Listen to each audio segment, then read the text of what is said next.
Il existe encore quelque part sur Terre un paradis oublié. Un monde sauvage où se cache celui que l'on appelle l'homme de la forêt. C'est magique.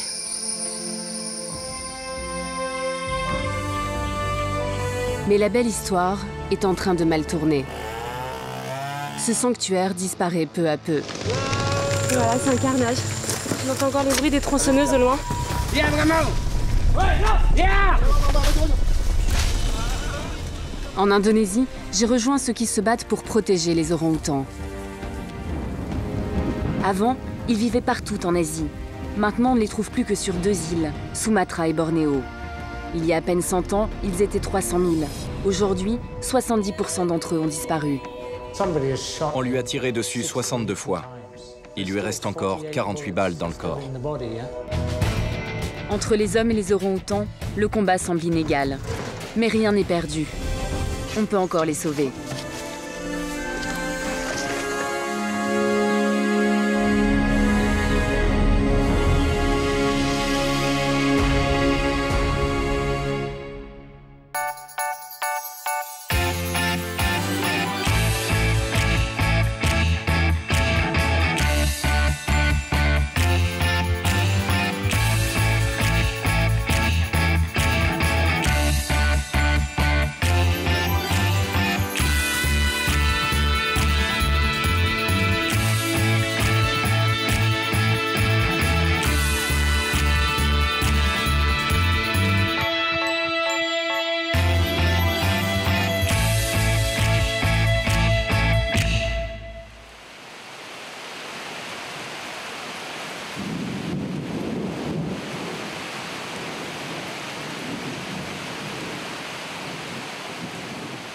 Cet orang-outan à bout de force est un miraculé. Son calvaire s'est achevé 2 jours plus tôt. Déjà 6 heures de piste derrière nous, et la route est encore longue pour atteindre le village de Sedaka. J'accompagne Carmele Sanchez, une vétérinaire espagnole, pour une mission de sauvetage. Des opérations comme celle-là, elle en fait chaque semaine. Pourtant, elle n'arrive toujours pas à s'y faire. Cette fois, c'est un villageois qui a dénoncé son voisin.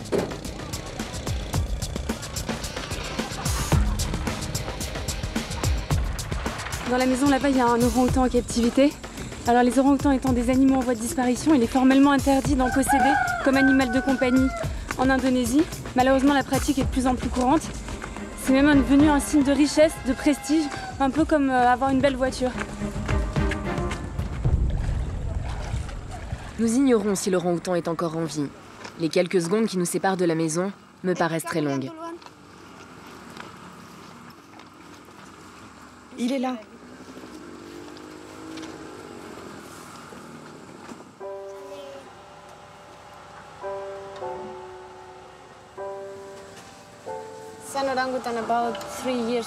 Cet orang-outan a environ 2 ans et demi, peut-être 3. Je pense que c'est une femelle. Il est dans quel état? La plupart du temps, leur état de santé est bien pire. Je trouve que son estomac est un peu gonflé. Ça arrive parfois quand on ne leur donne pas une nourriture appropriée. Et je pense qu'elle a aussi des vers.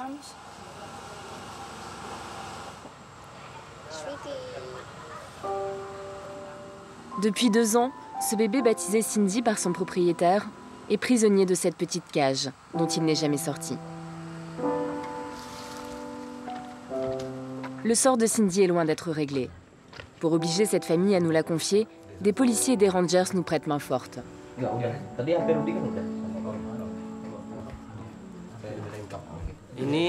Un jour, un bûcheron m'a confié ce bébé orang-outan. Selon lui, le bébé était tombé d'une branche de l'arbre qu'il était en train de scier. Comme je ne savais pas trop comment m'en occuper, je l'ai confié à ma tante. Elle a eu pitié de l'animal et elle a fini par le prendre en affection. Elle en a pris soin et s'en est occupée jusqu'à ce jour. Carmele, t'en penses quoi? Ça te paraît crédible? C'est impossible qu'un bébé orang-outan tombe de cette manière et puisse se séparer de sa mère. Les jeunes restent agrippés dans les bras de leur mère qui les retiennent fortement contre elle en cas de danger. De toute façon, c'est toujours pareil. Ils tuent la mère et ils prennent le bébé. Mais c'est pas possible. Normalement, ils mangent les orang-outans et gardent juste leurs bébés pour les vendre comme animaux de compagnie. Sur le marché indonésien, un bébé orang-outan se négocie jusqu'à 1 000 €. Une fortune pour cette famille très modeste. En général, les animaux finissent à l'étranger, dans des cirques, des zoos ou chez de riches particuliers. Après une demi-heure de tractation, la famille accepte enfin de renoncer à Cindy et ne reçoit qu'un simple avertissement. Boleh saya bantu, Bu? Oke, biar saya bantu, Bu. Cindy. Il est tellement habitué à sa cage qu'il ne veut même pas sortir, il a trop peur. En venant chercher Cindy, j'ai l'impression de sauver un petit bout d'innocence. Une part de ce monde sauvage qui s'évanouit chaque jour un peu plus. Petit bout de chou, là.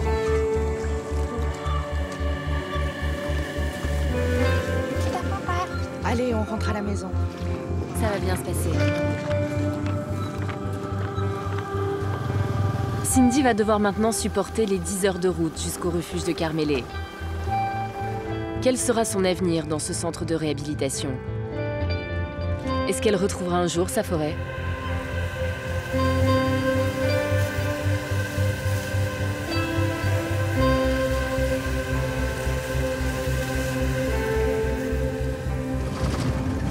Forcément, c'est une sensation assez unique et incroyable de tenir un bébé orang-outan comme ça. On a l'impression de voir un enfant. Mais en même temps, on se dit qu'il y a quand même quelque chose qui n'est pas très normal. C'est un peu comme si on nous mettait en haut d'un arbre et on nous disait, bah voilà, où est ta vie? Alors on peut imaginer la souffrance de cet animal dans une voiture et dans un monde qui n'est absolument pas fait pour lui. La route est longue, alors il faut s'arrêter. Souvent.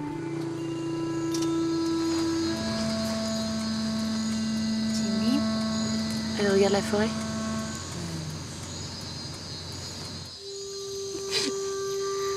Ce qui est encourageant, c'est qu'à chaque pause, en fait, elle va un peu mieux et puis elle prend confiance.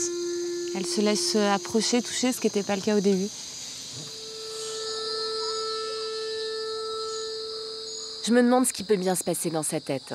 Est-ce qu'elle est intriguée, effrayée? Reconnaît-elle cette forêt à laquelle on l'a arrachée?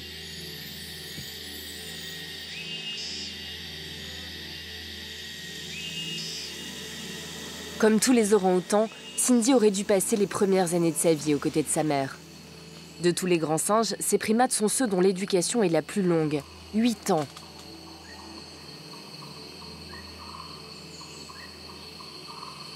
Ces années sont capitales dans la vie d'un orang-outan.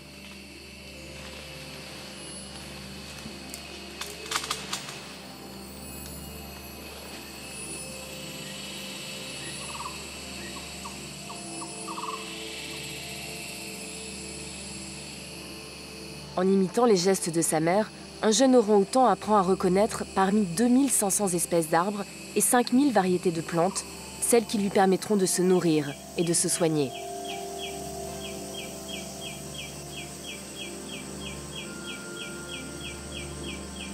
Il comprend aussi que pour fuir les prédateurs, il ne faut jamais descendre au sol.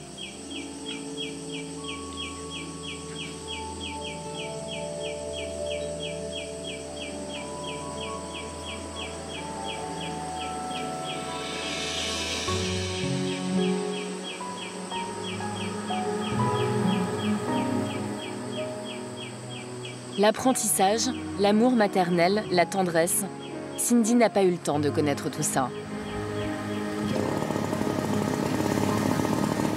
Des hommes ont changé son destin. Ils menacent aujourd'hui l'avenir de toute une espèce.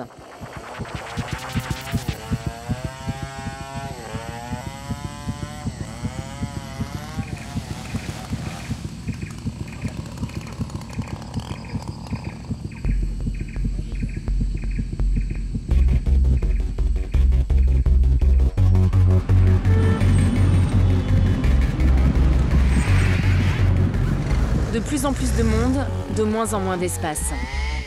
Alors pour satisfaire notre boulimie de consommation, on fait des sacrifices. En Indonésie, on rase les forêts pour planter des palmiers et produire l'huile de palme, qu'on retrouve dans la plupart des produits alimentaires et cosmétiques. Un business très rentable où certains gagnent et les autres perdent.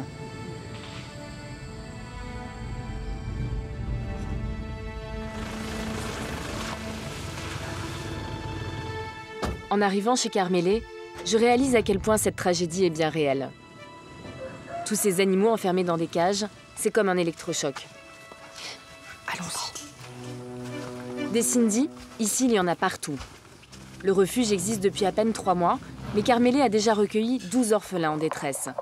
Et il n'y a plus de place.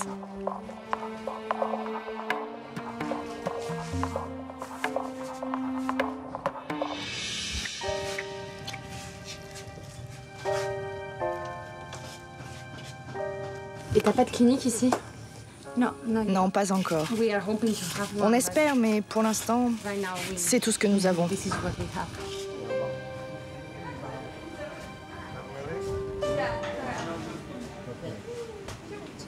Un examen rapide, une piqûre antiparasitaire, c'est tout ce que Carmele peut faire pour l'instant. En attendant de savoir de quoi souffre réellement Cindy, ce bébé orang-outan est mis en quarantaine pour ne pas risquer de contaminer les autres pensionnaires. Une nouvelle maison.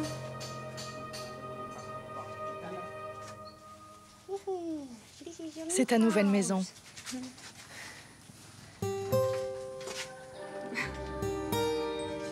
Est-ce qu'après un sauvetage comme ça, tu te sens soulagée? T'en as au moins sauvé un? Eh bien, pour le moment, c'est difficile de dire que je suis soulagée. Pour l'instant, nous l'avons juste déplacée d'une cage à une autre, un peu plus grande. C'est encore un processus très long. Elle doit réapprendre à vivre dans la nature. Une fois qu'elle sera relâchée dans la forêt, à ce moment-là, je me sentirai soulagée. Et j'aurai l'impression de l'avoir vraiment sauvée.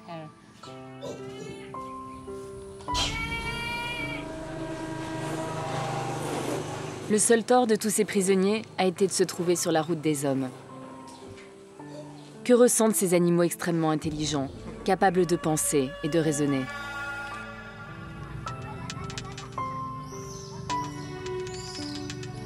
Certains resteront traumatisés à vie. Hélène est un orang-outan que nous avons toujours dans notre centre. Elle a été récupérée dans une plantation de palmiers. Ils ont tué sa mère pour la manger. Hélène a été battue. Ils l'ont ligotée à un bâton et ils l'ont gardée comme ça.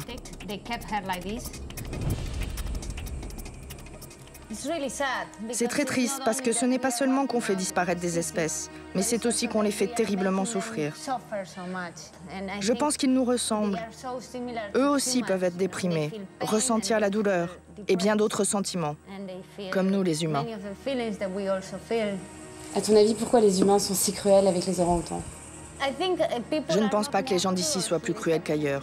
Ils n'en ont simplement rien à faire. Des fois, je me demande si je serais capable de tenir le coup.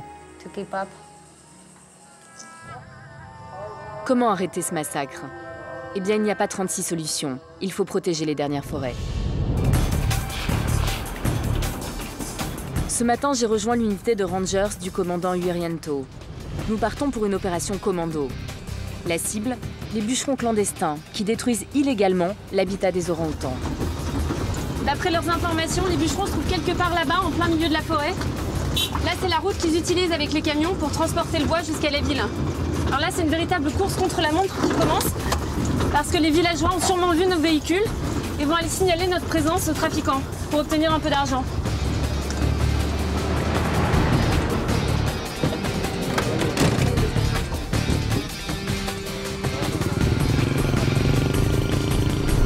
Alors là, c'est un camion qui vient d'être abandonné. C'est sûrement des bûcherons. Ils ont vu la voiture, ils sont partis, ils se sont enfuis. Ah bah oui, il y a du bois là. Voilà, plein de bois précieux.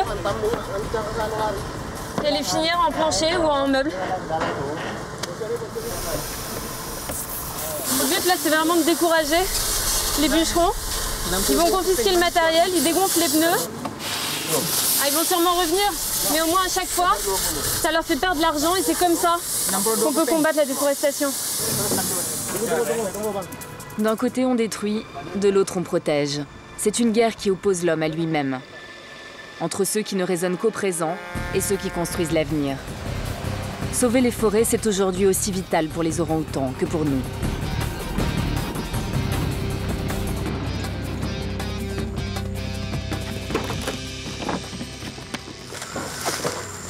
Voilà, on entend encore les bruits des tronçonneuses au loin. Et voilà, c'est un carnage. Ah, c'est des scieries clandestines. Ils installent ça comme ça.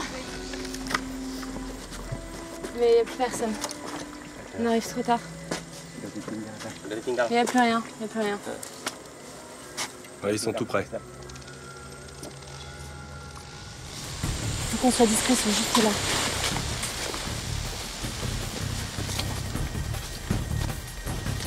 Viens, vraiment. Viens.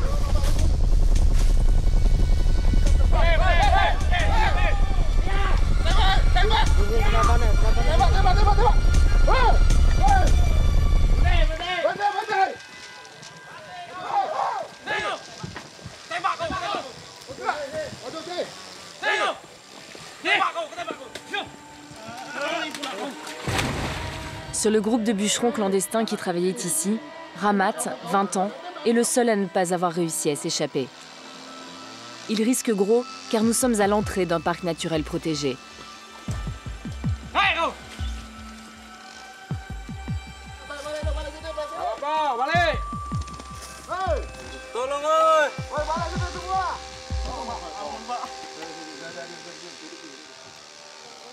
Apa belum borgol? Nak diborgol dulu? Baru 2 hari, Pak. Baru 2 hari kerja? Iya. Sumpah, Pak. Ah, kau bohong kau. Sumpah demi Allah, Pak. Borgol kau? Jangan, Pak. Lari dia tadi.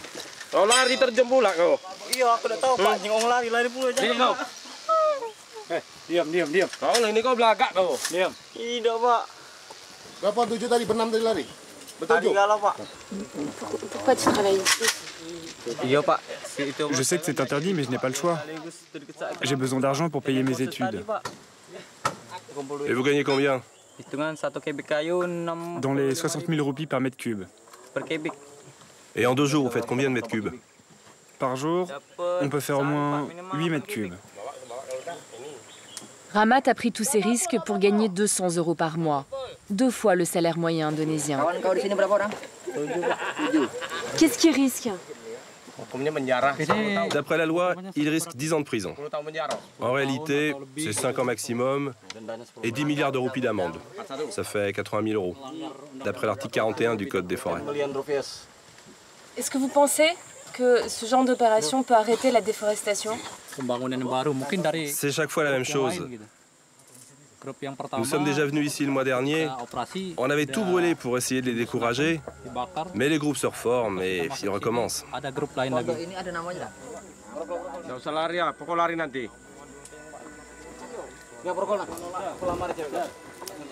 Dans ce pays pauvre, rongé par la corruption, ces interventions musclées sont rares, car elles dérangent. Alors l'hémorragie continue. Et aujourd'hui, l'Indonésie détient le triste record mondial du taux de déforestation. Comment ne pas comprendre le petit jeune qui veut simplement gagner sa vie et donc qui coupe des arbres pour ça? C'est pas lui le responsable, c'est ceux qui l'embauchent. Lui, il va payer pour les autres. Et derrière ça, il y a des businessmen du monde entier qui vont venir ici piller toutes les forêts. Avec l'idée que ça va pas durer très longtemps, donc tout le monde va se servir le plus vite possible. Et il faut tout prendre très vite. Et c'est scandaleux, c'est juste scandaleux.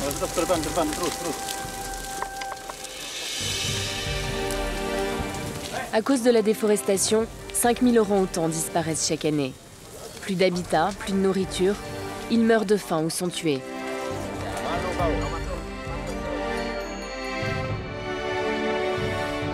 Chaque heure en Indonésie, c'est l'équivalent de 240 stades de foot qui part en fumée, remplacés aussitôt par des plantations de palmiers. En 60 ans, les îles de Sumatra et Bornéo ont perdu 70% de leur forêt. À ce rythme, en 2020, elles auront quasiment disparu, et avec elles les orang-outans.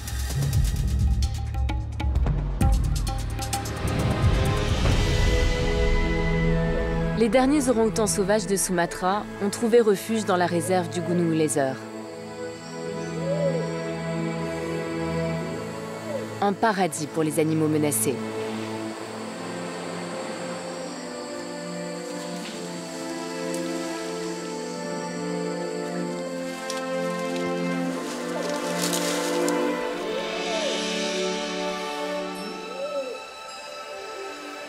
Avec Ian Singleton, j'espère apercevoir ces grands singes dans leur milieu naturel.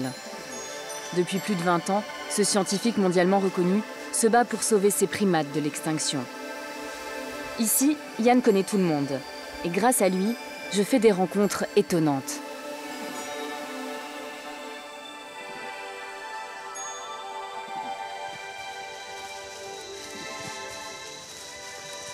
Cette jungle, c'est un véritable trésor de biodiversité. Oui, c'est probablement l'un des endroits les plus riches en biodiversité de la planète. D'innombrables espèces d'oiseaux, de reptiles, d'amphibiens, il y en a qu'on ne connaît pas encore. Mais ce qui en fait un lieu unique aussi, bizarrement, c'est le fait que toutes ces espèces soient réunies au même endroit. De grands mammifères, comme ceux du livre de la jungle, vivent ici ensemble. Mais l'un des points essentiels, c'est qu'environ 50% des médicaments vendus dans les pharmacies européennes sont fabriqués par des industriels locaux. Et les plantes qui ont servi à les fabriquer proviennent de ces forêts. Cet endroit est unique et spécial pour ça.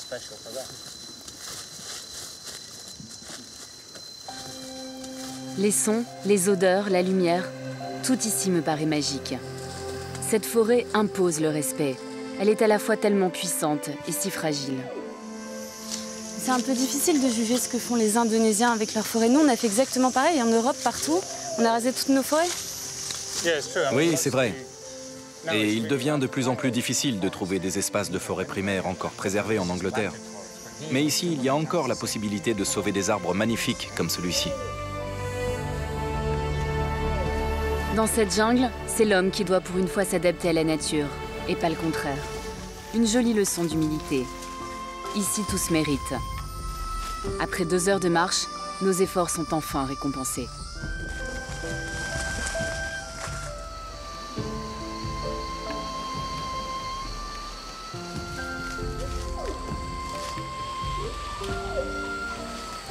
Ouais, c'est très rare. C'est un mâle dominant. On voit ça à cause du disque facial qu'il a autour des joues. Il a une belle barbe. Tu penses qu'il a quel âge? C'est difficile à dire, mais il doit au moins avoir 20 ans, peut-être plus. Il a l'air d'être en pleine forme. Alors on peut supposer qu'il est peut-être plus âgé, je dirais qu'il a entre 20 et 35 ans. L'homme de la forêt. En fait, orang, ça veut dire personne. Oui, mais lui, c'est un mâle. Oui, c'est vrai. C'est un homme de la forêt, alors. Il faut beaucoup de patience et de temps pour pouvoir les approcher d'aussi près et de se faire accepter. C'est tellement émouvant de les voir comme ça dans leur univers. C'est émouvant, mais c'est aussi terrifiant de se dire que je viens de rencontrer l'un des derniers orang-outans de Sumatra. Ils seront probablement les premiers grands singes à disparaître de la planète. Nous risquons ainsi de perdre les meilleurs ambassadeurs des forêts.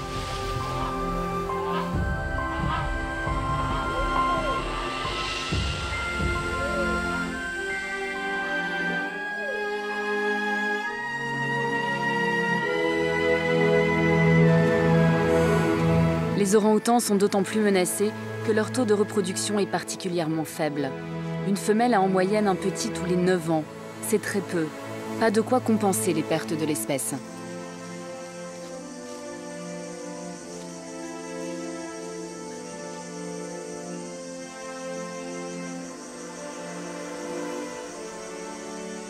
N'oublions pas que toutes les espèces d'un écosystème comme celui-là ont un rôle très important à jouer et que ces forêts ne sont pas apparues en un jour.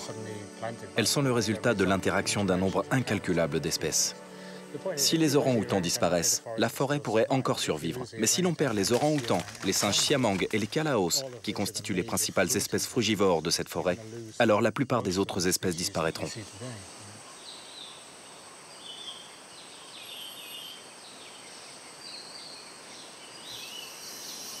Pourquoi tu les aimes autant? Je ne sais pas. Je crois que j'admire leur liberté d'esprit, leur indépendance.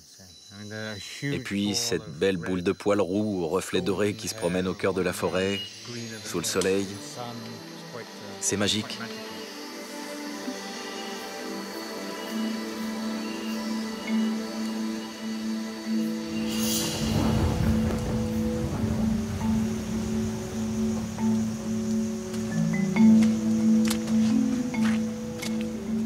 Je n'ai pas envie de vivre sur une planète où il n'y a plus d'orang-outans.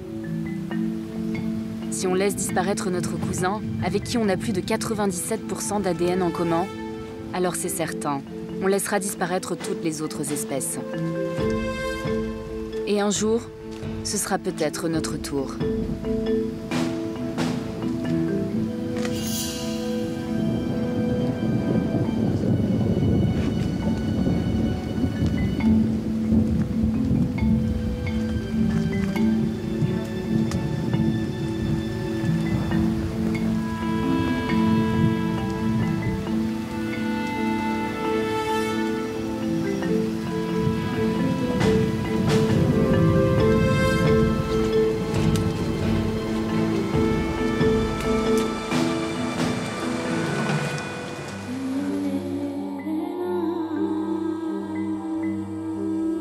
Pour protéger les orang-outans, Yann les recueille dans un centre, comme Carmélé.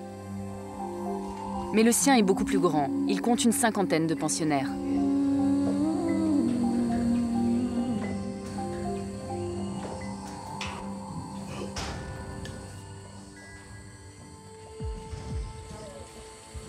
Des nouveaux rescapés arrivent en permanence.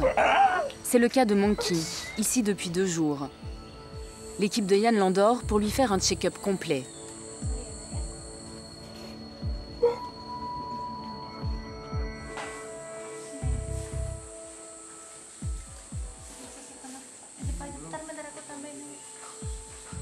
Autour du cou, Monkey porte encore les traces de la corde qui le retenait prisonnier. Je trouve cette scène incroyable. 6 personnes au chevet d'un animal. La vie de chaque orang-outan est devenue tellement précieuse. Leur santé est une priorité.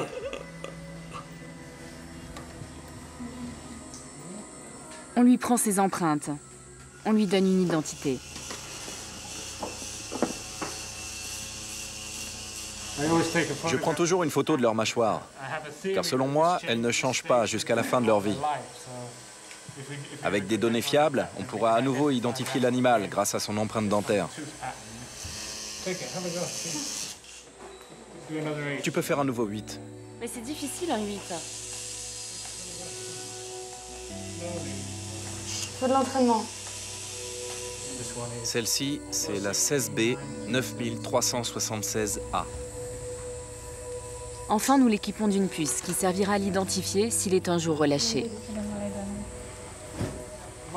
La plupart des orang-outans qui arrivent ici vont plutôt bien. Ce sont des animaux très résistants. Mais parfois, nous en recevons certains très gravement blessés par balle ou par des coups de machette. Viens voir ça, tu vas comprendre. Voilà Loser. C'est son crâne. Il y a 2 balles dans cet œil et une ici. Il y en a une autre là, au sommet du crâne. Et il y en a plusieurs dans la gorge et même dans les gencives. Imagine ce que l'on peut ressentir avec des balles dans la gencive. J'ai du mal à y croire, mais quelqu'un lui a bien tiré dessus 62 fois. Il y a encore 48 balles dans le corps. Tu imagines la douleur? Nous en avons retiré quelques-unes, dont celle logée sous la peau. Nous ne savons pas s'il survivra encore longtemps. Il pourrait avoir des problèmes d'empoisonnement au plomb, par exemple. Tirer une fois sur un orang-outan, c'est déjà grave, mais 62 fois, 62 balles dans le corps. Comment c'est possible? Pourquoi un tel acharnement sur eux? La plupart des fermiers et des gens des environs ne font aucune distinction entre un orang-outan, un écureuil ou un rat. Pour eux, ce sont juste des bêtes. Rien de plus qu'un autre singe. Quand on regarde toutes les balles qu'il a dans le corps, c'est simplement oublier que les animaux peuvent ressentir la souffrance, avoir de la peine. C'est dégueulasse. Loser est toujours vivant, un miracle. Mais il est aveugle, condamné à vivre pour toujours dans une cage. On dit qu'il ne leur manque que la parole. Mais s'il parlait, que dirait-il?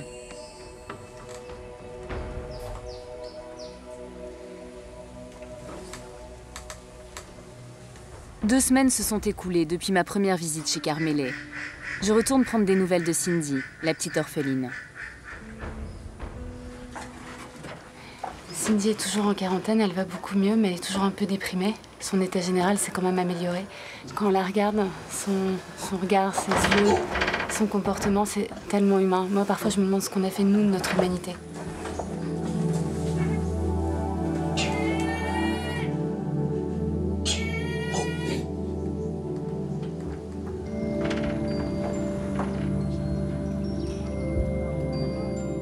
J'espère que Cindy rejoindra vite les autres bébés orang-outans. Là où l'ambiance est beaucoup plus détendue. Voilà la crèche. Nous amenons les bébés orang-outans ici. C'est le seul endroit où ils peuvent s'entraîner à grimper aux arbres et éviter de passer leur temps au sol. Normalement, à cet âge, quand ils sont avec leur mère, ils ne posent jamais un pied à terre. Mais là, ils peuvent pas se débrouiller tout seuls, ils ont besoin de la présence des hommes. En réalité, ils devraient être avec leur mère et tous leurs semblables. Ils ne devraient pas être en contact avec les hommes et s'habituer à eux, car ensuite, cela devient très difficile de les réintroduire dans la nature.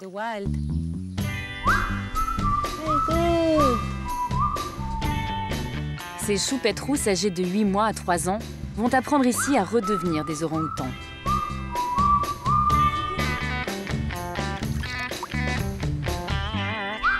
Ils vont grimper, se muscler, développer leurs connaissances et surtout tenter d'oublier leur passé.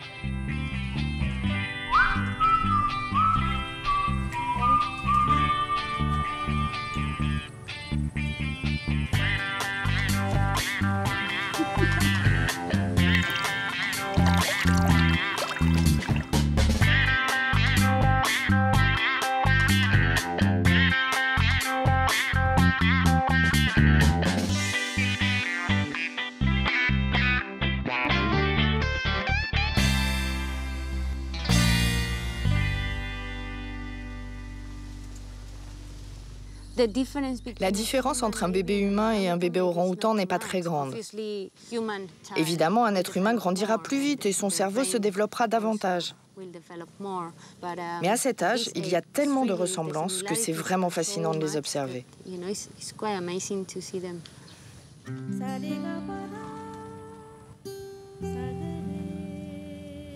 Ce n'est pas vraiment l'environnement idéal pour que les orang-outans puissent apprendre et s'entraîner. Ce n'est qu'un jardin. Nous n'avons pas encore récolté suffisamment de fonds pour acheter un bout de forêt. Mais c'est vraiment notre objectif. Pour mener son combat, Carmele manque de tout. Pourtant, elle se bat, aidée par une poignée de volontaires.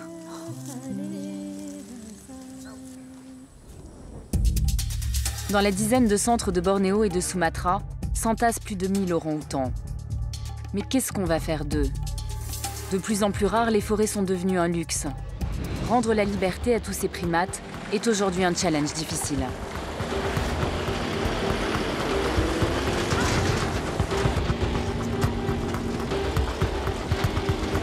Elle, c'est Angélie, lui, c'est Exos.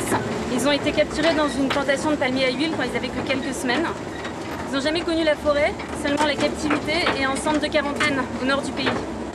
Là, on les conduit dans l'une des dernières forêts de Sumatra où une équipe de scientifiques va les prendre en charge, les familiariser avec la forêt avant de les relâcher. Alors, ce qui est incroyable, c'est que les espaces pour les orang-outans se réduisent tellement qu'on doit faire 30 heures de route pour rejoindre le centre. Le voyage n'est pas facile pour eux, mais au bout, il y a peut-être l'espoir.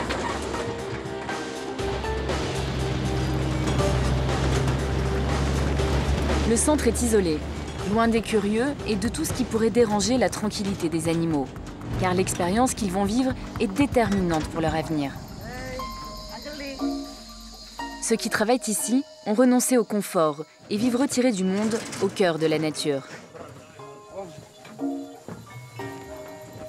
C'est le cas de Julius Siregar et d'Amanda Freni, les responsables du centre.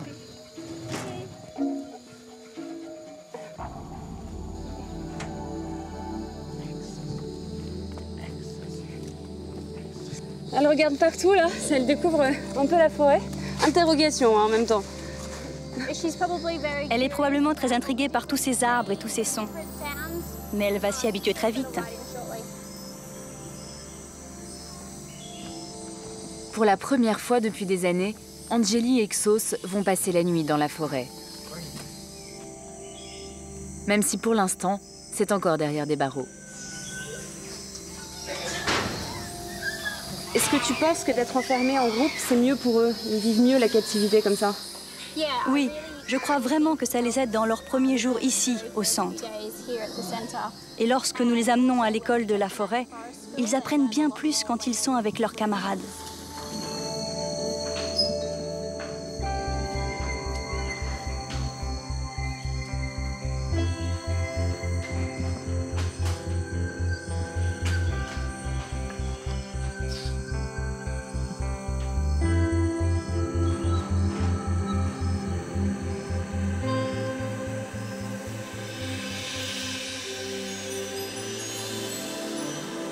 Pour nos 2 orang-outans arrivés la veille, c'est la rentrée des classes. Chez Amanda, tous les matins à 9 h, il y a école, l'école de la forêt. C'est drôle, Anjali et Exos ont même l'air angoissés.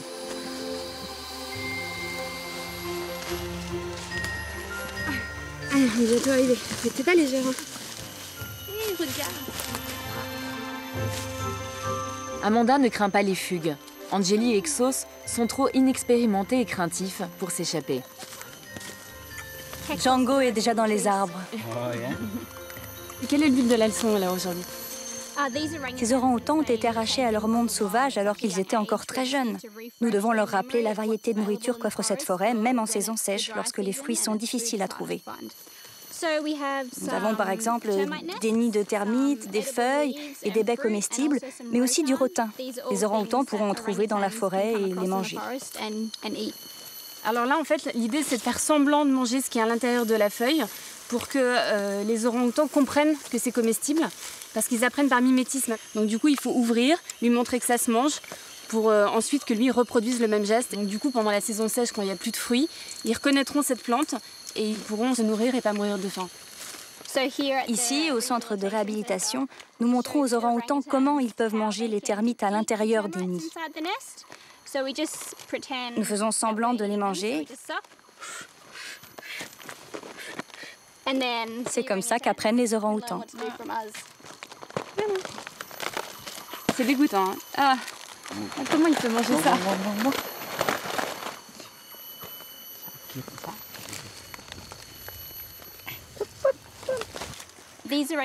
Ces orang-outans ont encore beaucoup de chemin à parcourir avant de pouvoir être aussi autonomes que leurs semblables restés à l'état sauvage.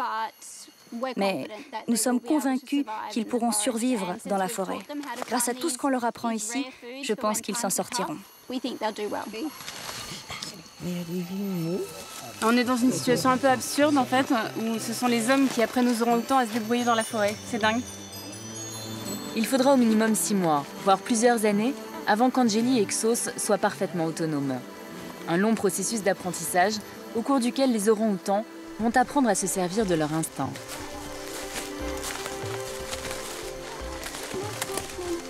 Ça, t'as pas besoin de leur apprendre, hein? Oui, ça, ils s'en souviennent. Les élèves les plus anciens se perfectionnent, eux, dans la technique du nid. Et c'est tout un art. Car pour pouvoir dormir, les orang-outans ont besoin d'un lit. Et pas n'importe lequel. Plus il est douillet, mieux c'est.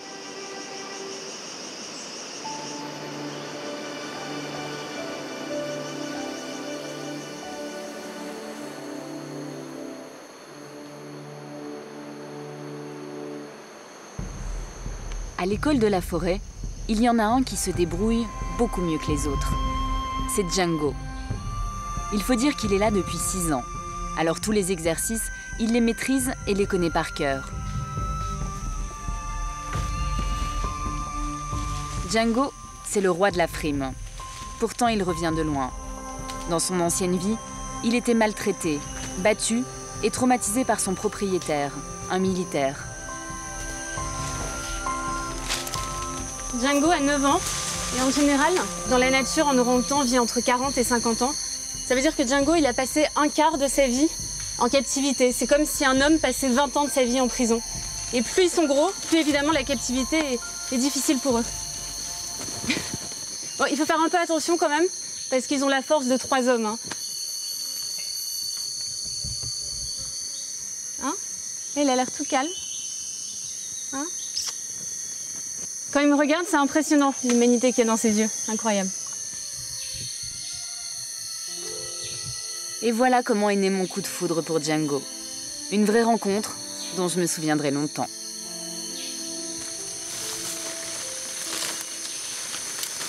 Django vit en ce moment ses derniers instants à l'école de la forêt. Dans quelques jours, Amanda et Julius vont lui rendre sa liberté.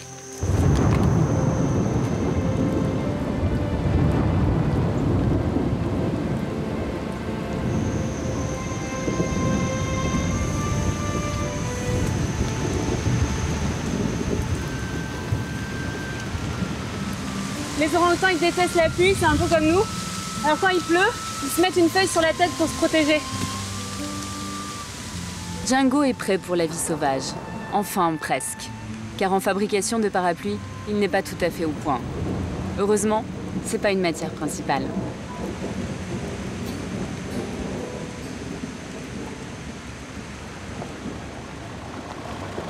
Il n'y a pas que les orang-outans qui doivent apprendre. À l'école des enfants ce matin, on se prépare pour une leçon un peu particulière.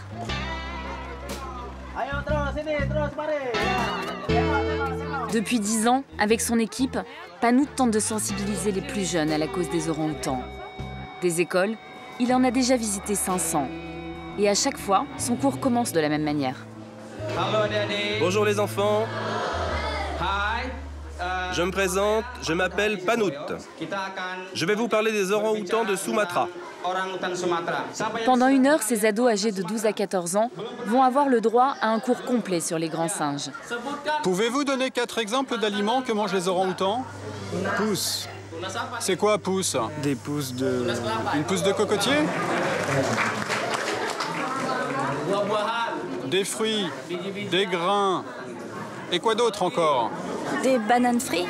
Des bananes frites? Allez, quoi d'autre encore? Bon, eh bien, on a du pain sur la planche.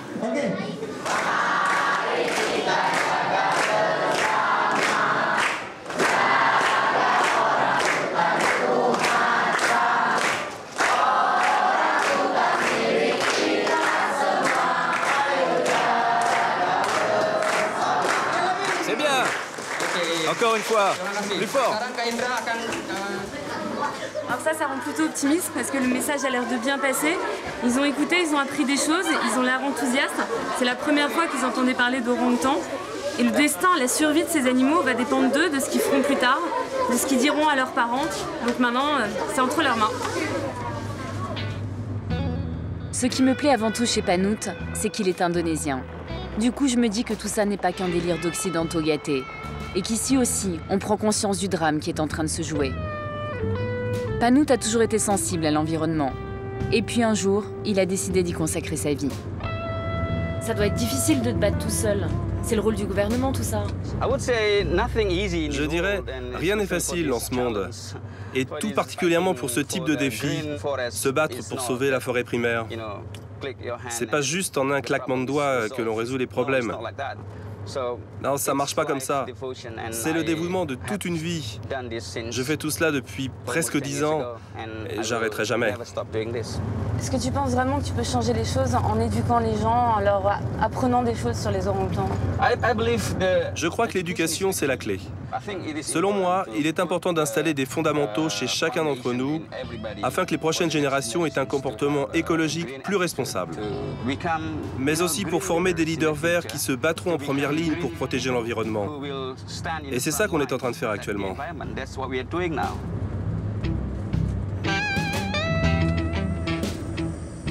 Pour changer les mentalités, Panout propose aux enfants de replanter des arbres dans cette ancienne plantation de palmiers à huile située à quelques kilomètres de l'école. Tout un symbole.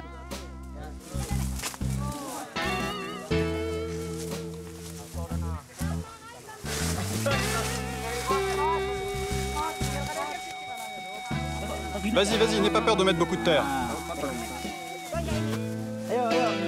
Ici, la terre a souffert à cause des engrais et des pesticides. Et replanter est un vrai défi.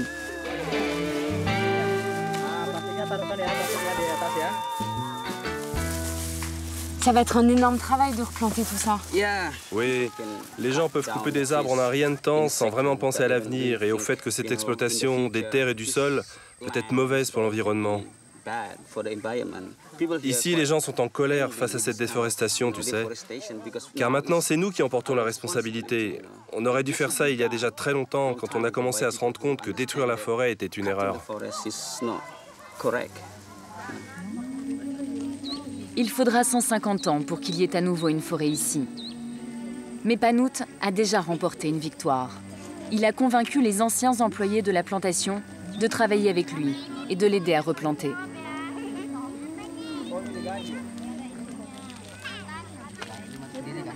C'est peut-être qu'un début, mais tout le monde espère ici que les orang-outans vont revenir petit à petit. C'est probablement la meilleure solution pour sauver leur habitat.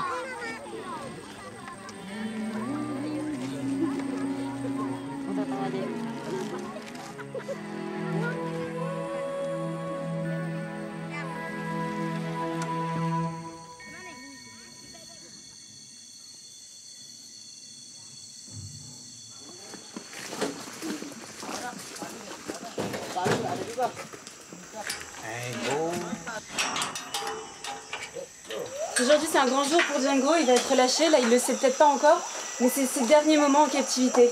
Je suis très contente pour lui après tout ce qu'il a enduré. Dans quelques heures, il va enfin retrouver la liberté qu'on lui a volée il y a 8 ans. Django va pas faire le voyage tout seul. Aujourd'hui, il y aura Mona, aussi une autre orang-outan qui va être relâchée. Elle a 6 ans et elle, ça fait 4 ans qu'elle est dans ce centre.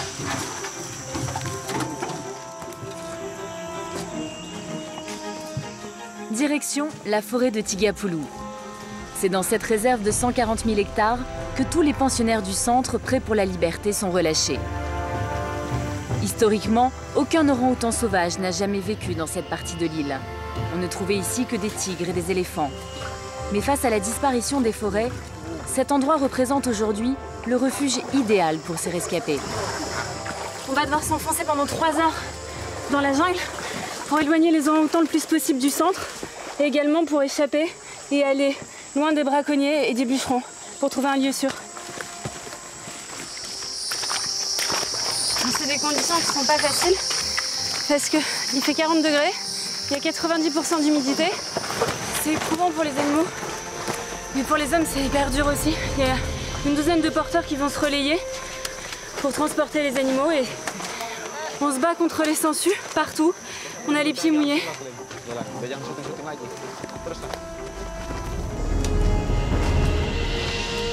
L'endroit est parfait. Entouré d'arbres fruitiers, d'eau, ici Django et Mona ne manqueront de rien.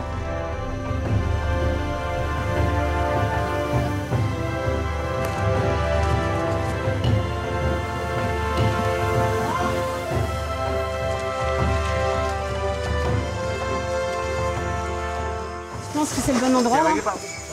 Ouais, le lieu est idéal.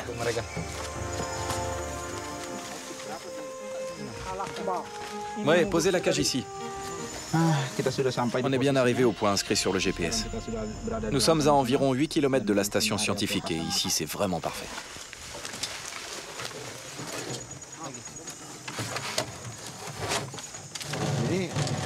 Vas-y, ouvre. Allez, vas-y. La première à retrouver la liberté est Mona. Elle est hésitante, méfiante. Est-ce que tout ceci est bien réel? Allez. Allez, grimpe.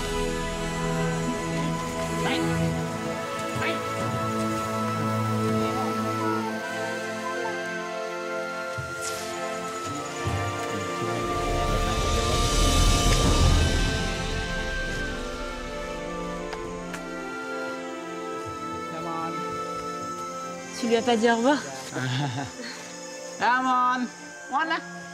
Regarde ses yeux. Elle savoure sa liberté et sa captivité ne sera bientôt plus qu'un souvenir.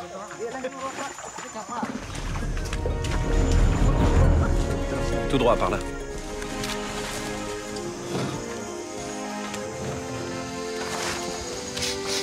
C'est maintenant au tour de Django, qui lui s'empresse de saisir cette opportunité, de peur qu'elle ne lui échappe. Allez, grimpe, grimpe, grimpe. Il va enfin avoir une seconde chance.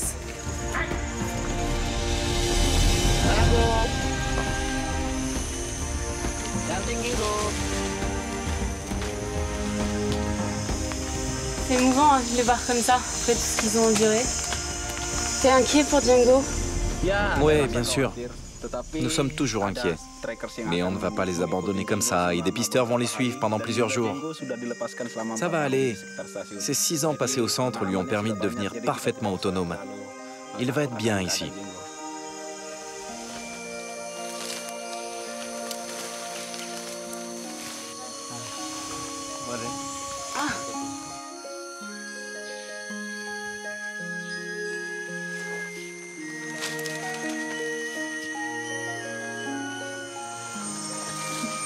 C'est vraiment un moment unique. Là, je me dis que tout est possible, qu'on peut y arriver, qu'il n'est pas trop tard. Face au nombre d'orang-outans qui disparaissent chaque année, c'est peut-être une goutte d'eau, mais ça vaut le coup de continuer ce combat. Et tu veux me dire au revoir, c'est ça? Au revoir, Django. Au revoir, Django.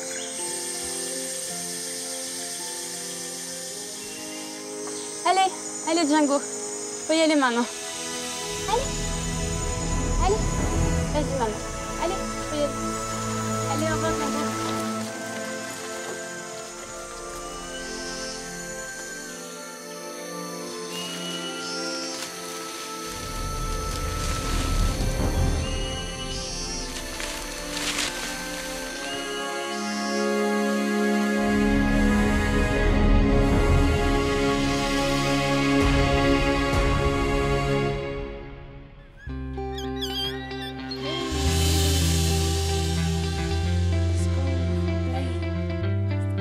1 mois après son arrivée chez Carmele, Cindy a rejoint la crèche des orang-outans. Aujourd'hui, elle est en bonne santé. Si les forêts indonésiennes ne disparaissent pas, elle retrouvera peut-être un jour la liberté, comme Django. On peut tous faire quelque chose pour sauver Cindy et les autres. On peut par exemple soutenir ceux qui se battent sur le terrain et pourquoi pas, apprendre à se passer d'huile de palme.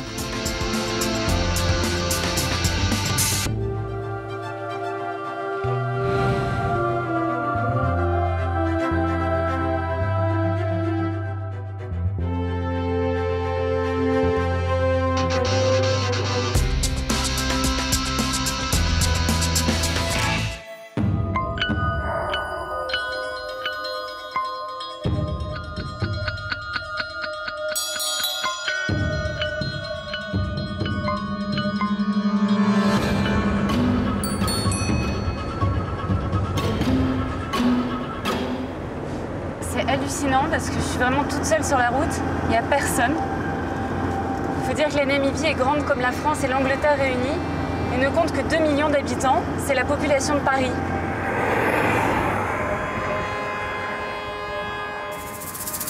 Ce qui est frappant, c'est qu'on a une impression de nature sauvage et de savane à perte de vue, mais en réalité, toutes ces terres appartiennent à des fermiers.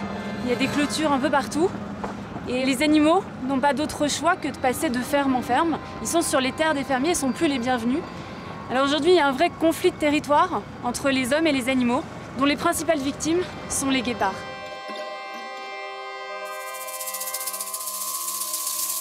Pris au piège sur ces terres où il n'a plus sa place, le guépard est aujourd'hui le félin le plus menacé d'Afrique.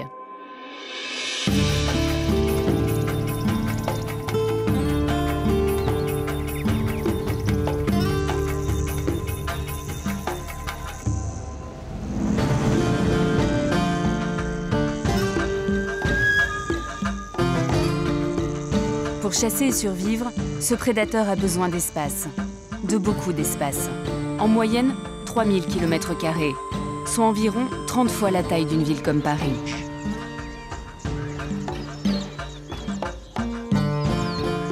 Aujourd'hui, des surfaces aussi vastes, inhabitées, ça n'existe quasiment plus.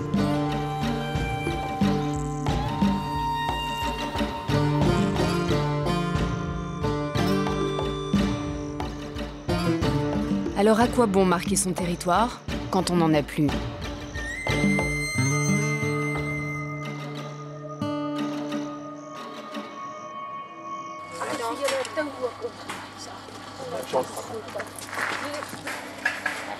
That's the handles.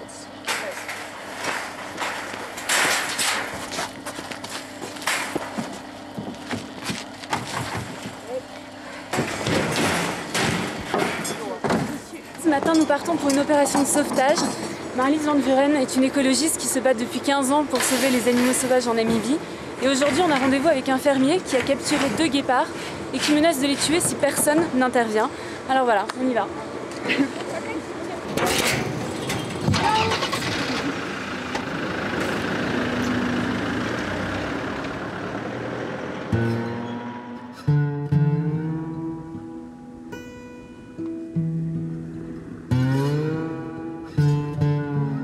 En Namibie, les terres sont en majorité aux mains des Blancs, les Afrikaners, les descendants des colons européens. Ils y élèvent du bétail et du gibier. Pour eux, le guépard, c'est comme de la vermine. Il faut s'en débarrasser.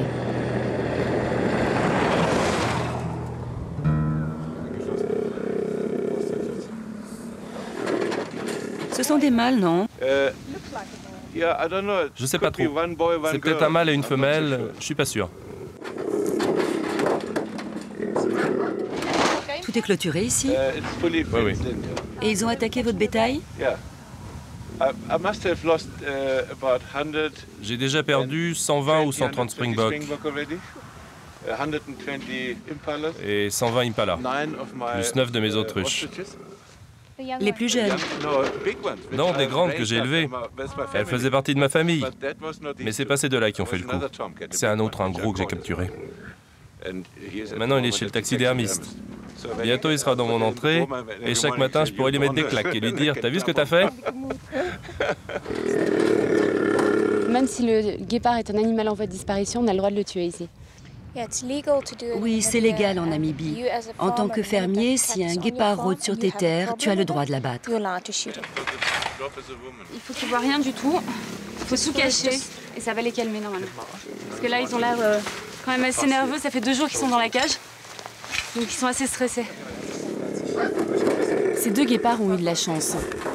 Tous les fermiers n'appellent pas Marlis. Certains n'hésitent pas à les empoisonner ou à leur tirer dessus, ignorant qu'en réalité, les guépards ne s'attaquent que rarement au bétail.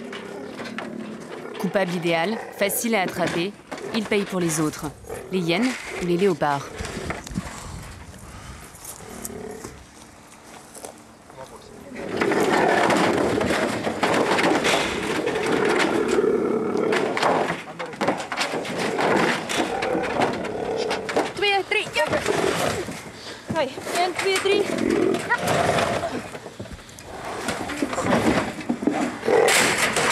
Tu penses qu'ils sont en bonne santé?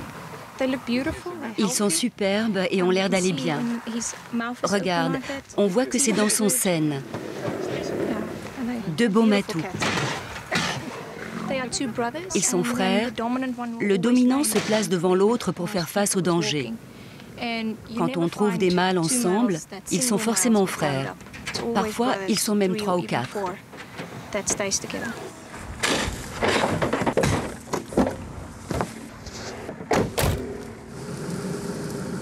Deux frères, mais un seul destin. On ne peut pas les séparer, car ils ont toujours vécu ensemble.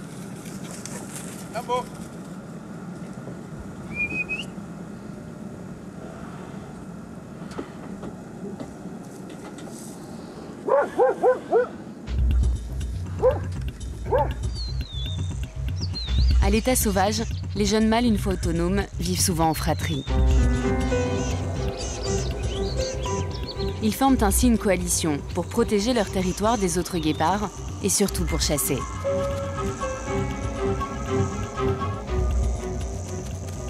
À plusieurs, c'est plus facile.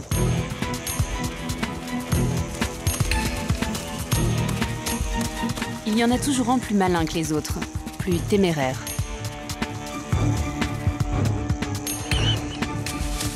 Contrairement aux autres grands fauves comme les léopards ou les lions, les guépards ne sont pas des machines à tuer.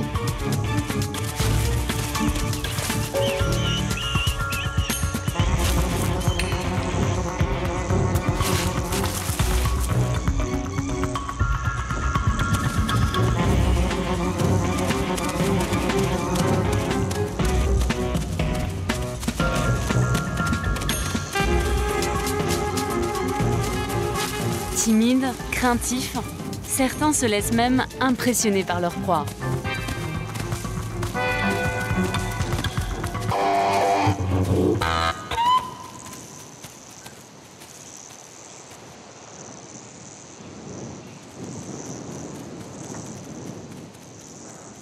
Heureusement, ces félins ont le sens du partage.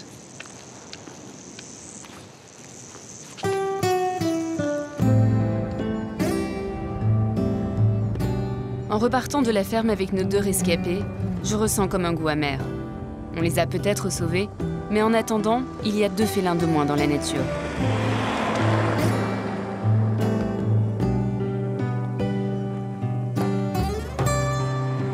L'urgence est de les mettre en sécurité, loin des éleveurs.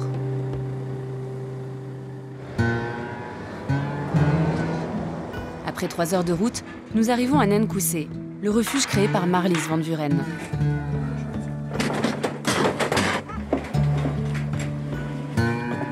Ils font 45 kilos chacun, donc ça fait 90 kilos. On n'est pas trop de 5 là.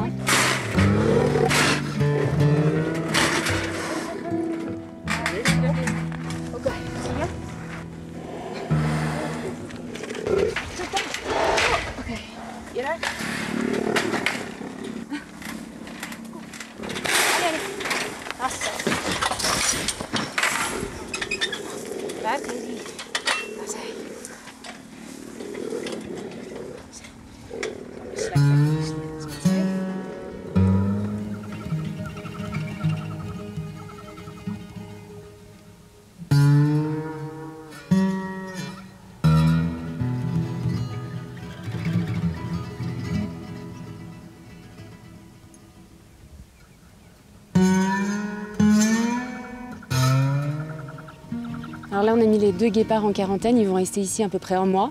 Comme ils sont jeunes et en bonne santé, a priori, il y a de bonnes chances pour qu'ils soient relâchés très vite.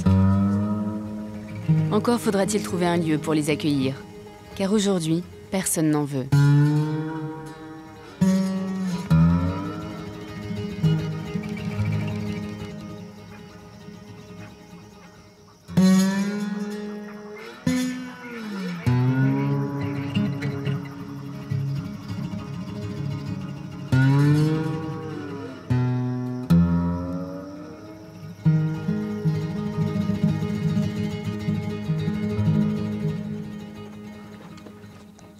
Marlys et son mari Rudy ont créé ce centre il y a 3 ans, sans imaginer l'ampleur de la tâche qui les attendait. Chez eux, les journées commencent de façon ordinaire, ou presque.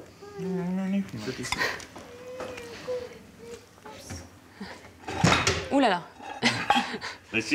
Il a vu un autre guépard. Viens, Aiko. Et il casse rien.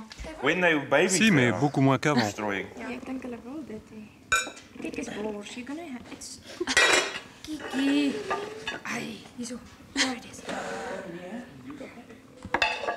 Pour toi, c'est un peu comme si c'était des chiens, non?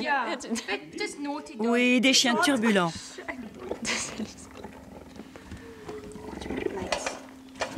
Attention à l'assiette, Aiko. Ouh là là, bah ouais, ça fait des dégâts, mais forcément. C'est amusant, c'est surprenant de voir des guépards dans une cuisine, mais c'est surtout très triste. Oui, vraiment. Mais nous n'avions pas le choix. Nous les avons recueillis orphelins parce que leur mère a été tuée. Nous avons fait face à une situation qui n'était pas normale, comme nous le pouvions. C'est pour cela qu'ils ont vécu ici. Mais ils ont grandi et la plus belle chose serait qu'ils retournent dans la nature.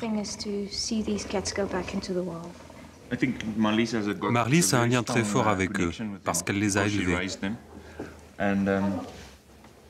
Ici, c'est chez eux, car ils ont vécu dans cette maison. Mais nous devons apprendre à notre fils que ces animaux restent dangereux, même si ce sont nos amis. Depuis que nous sommes mariés, je n'ai jamais passé une nuit tranquille. Quand ce ne sont pas les animaux, c'est notre fils. Il y a toujours quelqu'un pour nous réveiller au milieu de la nuit. Et depuis combien de temps t'es marié? 10 ans. Regarde comme j'ai l'air épuisé.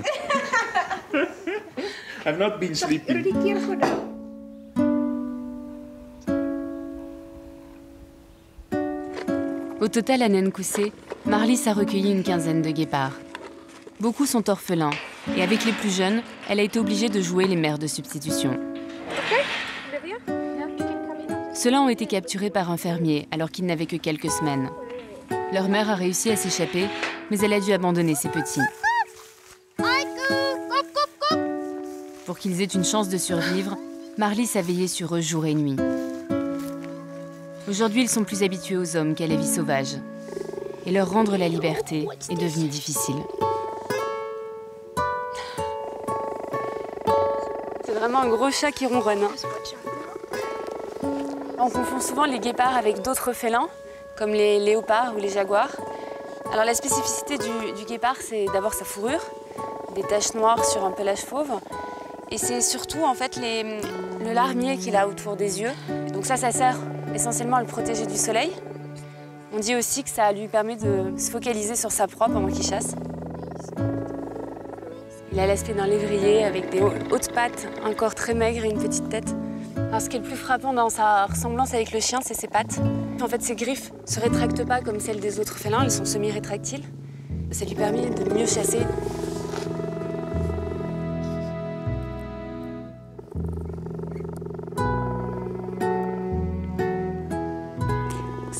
C'est assez troublant, quoi, parce que on a du mal à imaginer qu'on peut avoir un guépard comme ça sur soi, voilà, comme n'importe quel animal de compagnie, et qui se laisse caresser. Et qui aime ça en plus.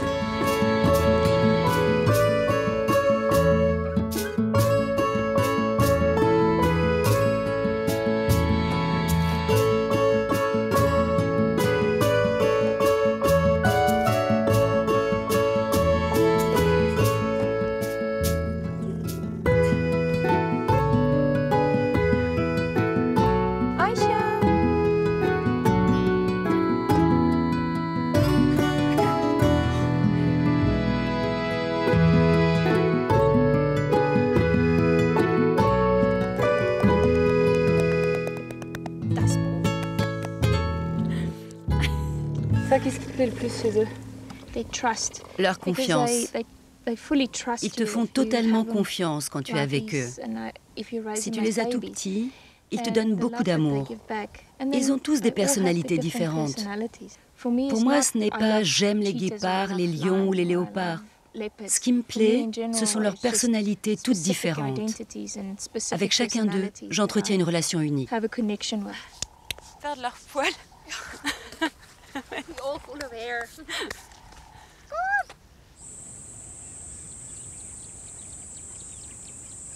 Pour les guépards, ne pas avoir grandi avec leur mère est un sérieux handicap. Car c'est à ses côtés, par mimétisme, qu'ils apprennent à devenir des prédateurs, à chasser, à identifier leurs proies, mais aussi à connaître leurs ennemis.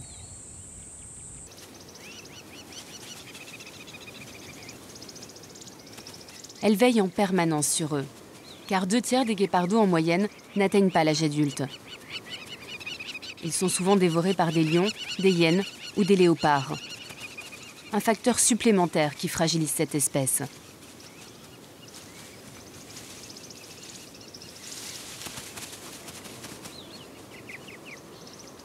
En tout, les petits passent 16 mois aux côtés de leur mère.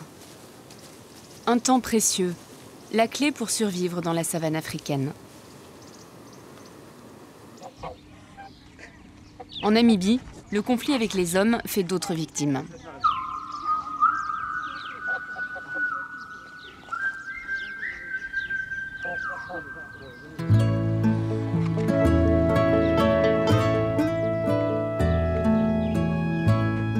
À Nankoussé, les orphelins sauvages sont nombreux. Et avec eux, Marlies parle une drôle de langue.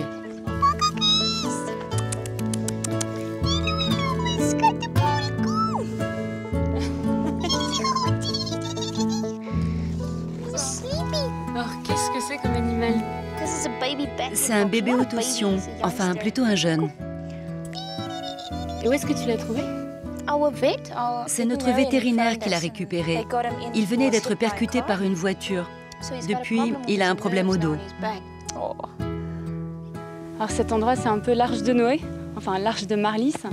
Le centre n'accueille pas que des guépards, il accueille des animaux sauvages qui ont tous été victimes du conflit de territoire.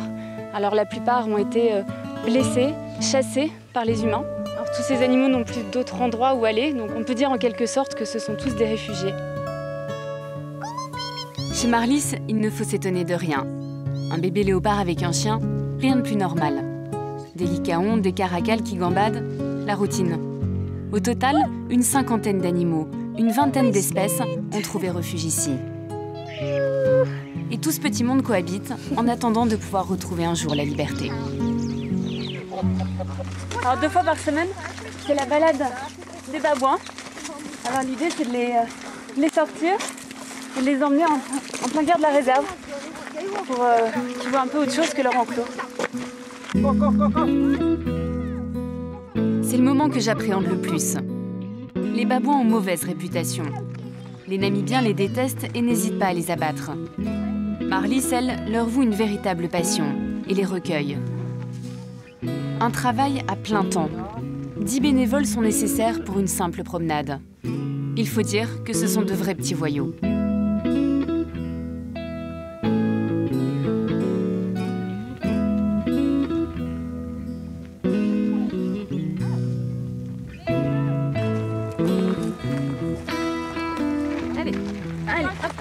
Et puis on n'a pas le choix. Hein. Quand il monte, il monte. Alors, il a choisi de monter. Et concrètement, concrètement, voilà. Oh, ah, je vois plus rien.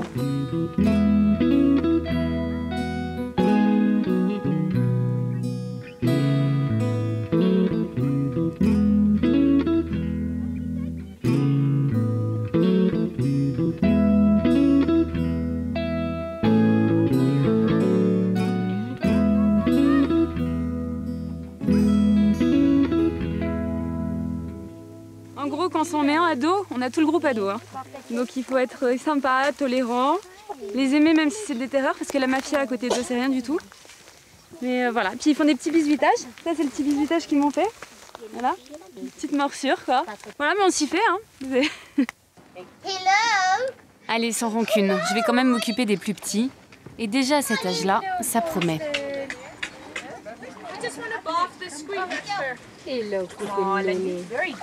Tous les jours en fin d'après-midi, c'est l'heure du bain pour ces petits babouins. Alors, ils sont orphelins et donc là on les lave tous les soirs. Ils dorment avec un volontaire et donc pour pas qu'ils... Go fetch. Ah, ça ils aiment pas. Hein. Alors là, le bain, même s'ils peuvent nager, ils aiment pas du tout ça. On va l'enrouler dans une serviette. Yeah. We just dry them out a little bit. Like clothes. Yes. Okay. Okay. Pat your butt. Pat your butt.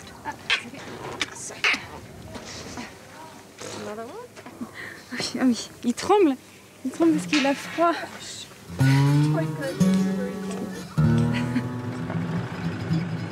Tous les animaux de Nankoussé ne demandent pas autant d'attention. Il y en a même certains qui préféreraient qu'on les laisse tranquilles.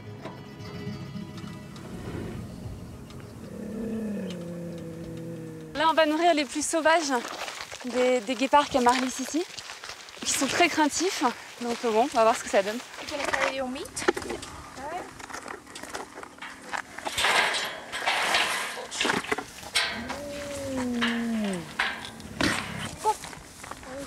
Où est Vasco? Ah, le voilà, c'est le plus gros. Ce qu'on entend, c'est leur cri. Un mélange d'aboiements de chiots et de gazouillements d'oiseaux. Pas très viril tout ça. Le mythe du grand fauve en prend un coup. Il faut d'abord nourrir Vasco, le dominant. Tous les autres ont peur de lui. Tu ne dois jamais leur tourner le dos. Quand tu les regardes droit dans les yeux, tu les défies. Et comme ils sont trouillards, ils ne te feront rien. Là-bas, c'est Vasco, c'est lui le chef. Il faut leur dire bonjour? Non, c'est juste pour leur montrer que l'on ne cache pas de nourriture dans nos mains. Ah oui, c'est plus prudent.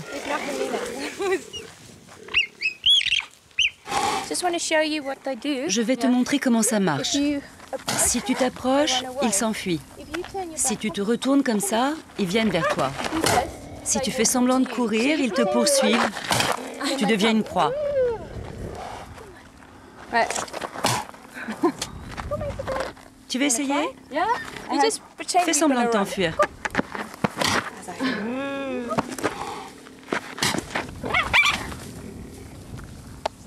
Mais c'est pas des gros durs. Par rapport aux autres félins, ils ont l'air d'être des gros durs, mais c'est pas des gros durs. Ça dissuade bien quand même.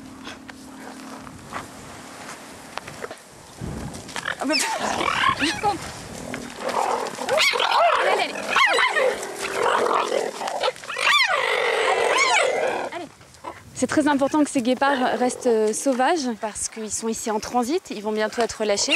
Alors en attendant, ils vont évoluer et vivre dans un enclos qui fait 12 hectares, donc c'est déjà pas mal. Et il faut éviter en fait le maximum de contact avec eux, donc on vient juste les nourrir et puis on va vite s'en aller pour les laisser tranquilles. Pour enlever le sang. Ah oui, d'accord. C'est la technique quand on n'a pas d'eau.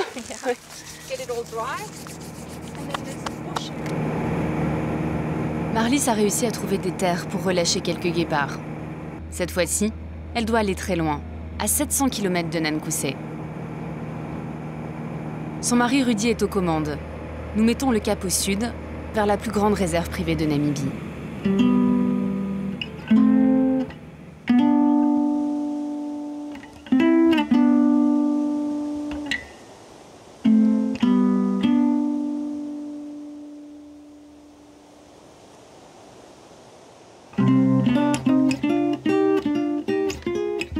Nous voici aux portes du désert de Namib, le plus vieux désert au monde.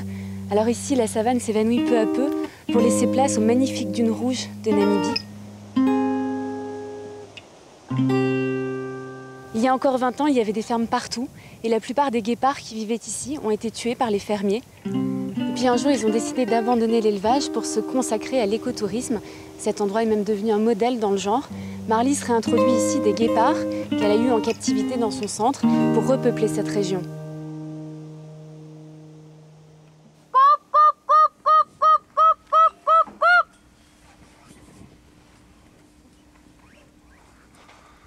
Voici les 3 prochains guépards que Marlies compte relâcher.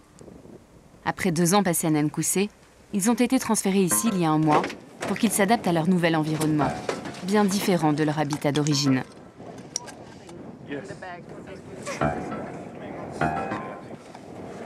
Très sauvages, terrifiés par l'homme, il faut les attirer avec de la nourriture et les endormir pour pouvoir les approcher.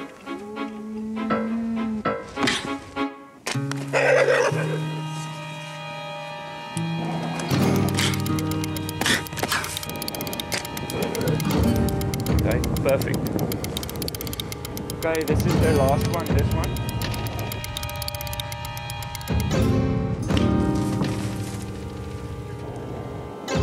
They look very good. 1 down. 2 down.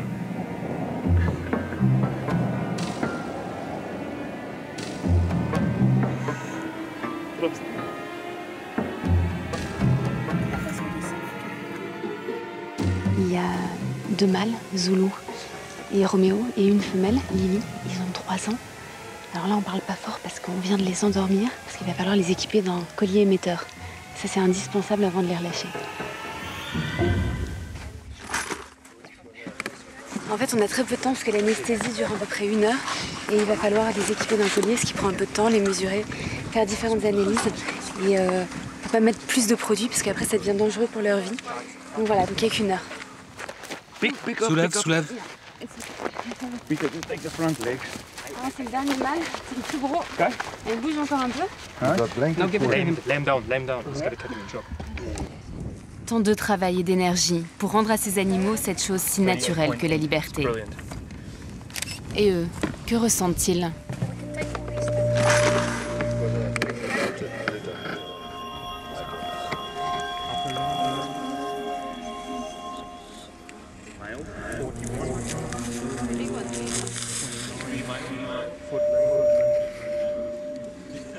On va leur installer ces colliers émetteurs. Pendant 2 ans, ils vont permettre à tous les scientifiques qui sont ici de suivre les guépards, de connaître leurs moindres déplacements. Alors ça coûte une fortune, ça coûte à peu près 3 000 € le collier. Alors évidemment, on comprend pourquoi. Il y a plus de candidats à la liberté que d'élus.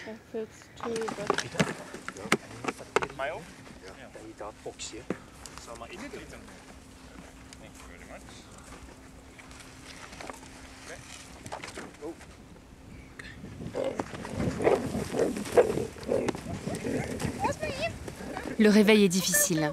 Le produit anesthésiant provoque des hallucinations.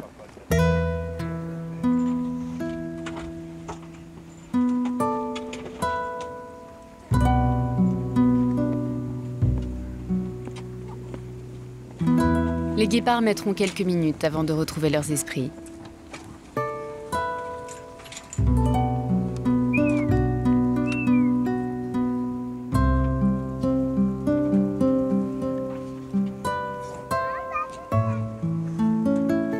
Ça y est, maintenant ils ont leur collier, ils sont en train de se réveiller.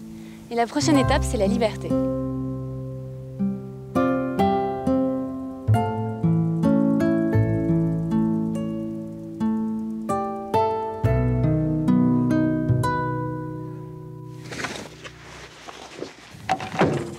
Alors je vais maintenant dans un endroit où j'ai vraiment aucune envie d'aller.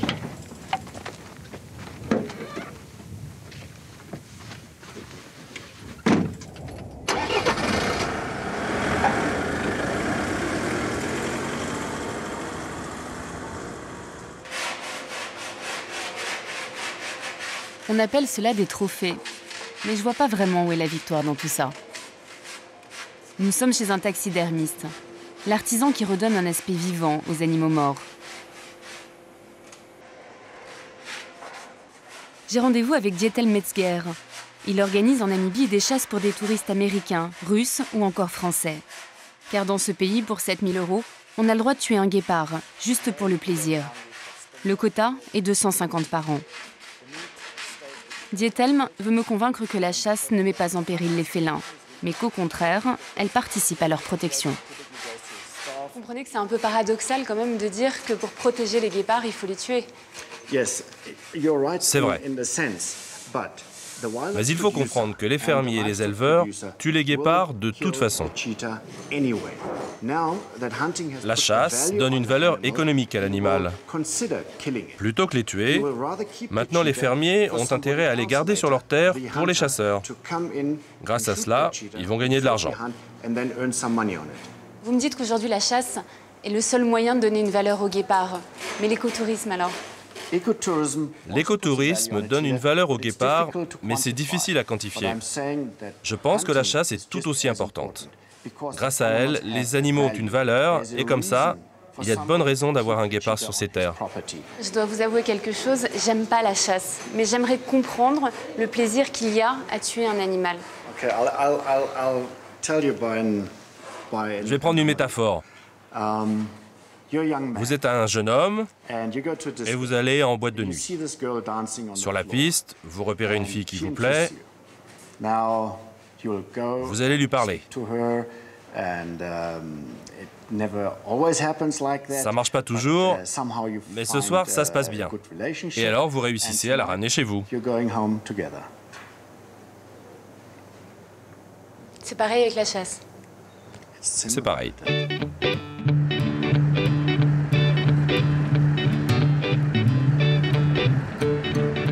Pour savoir quel avenir attend aujourd'hui les guépards, j'ai maintenant rendez-vous avec une femme formidable. Elle s'appelle Laurie Marker et on la surnomme Madame Guépard. Sans elle, je ne serais sûrement pas ici, car les guépards ne seraient peut-être déjà qu'un souvenir. Elle a été la première à se battre pour eux il y a 30 ans.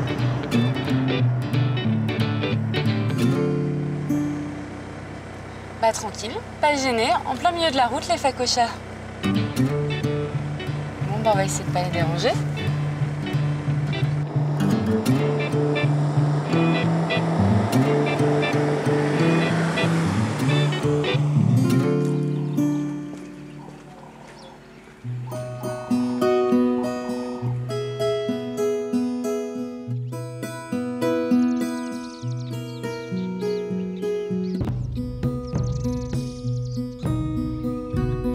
Chewbacca.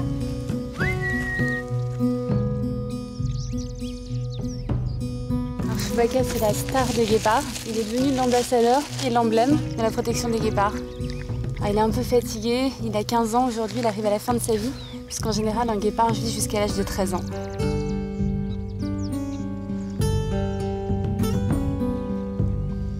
Aujourd'hui, les guépards sont toujours une espèce en voie de disparition. Alors après tant d'années, après tant de combats et d'énergie investie, est-ce que vous avez l'impression d'avoir progressé? Nous avons réussi à arrêter une bonne partie du massacre ici, en Namibie. Nous avons stabilisé leur population. Les Namibiens ont appris à connaître leur comportement. Nous leur avons aussi expliqué qu'au lieu de tuer les guépards, ils peuvent les protéger.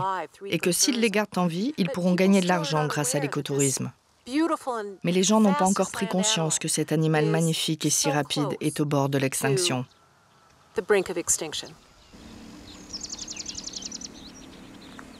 Une cinquantaine de guépards vit dans le centre de Laurie Marker. Pour les aider à supporter la captivité, elle a recours à un petit stratagème.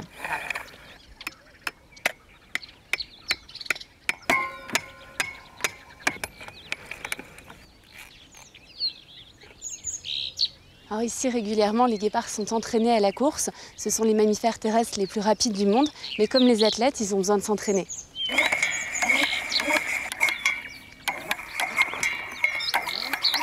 Le guépard est une Formule 1 de la nature, bâtie pour la vitesse. Ses jambes arrière sont très musclées. Sa colonne vertébrale flexible accompagne tous ses dérapages. Ses poumons sont hyper développés et sa queue lui sert de balancier. Mais ce formidable sprinter s'épuise très vite. Laisse-le faire une pause.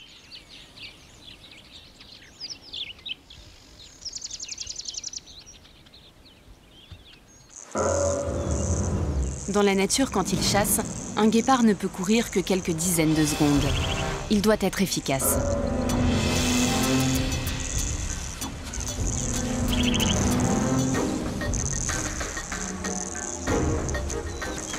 Une fois la proie repérée, il s'élance, puis accélère.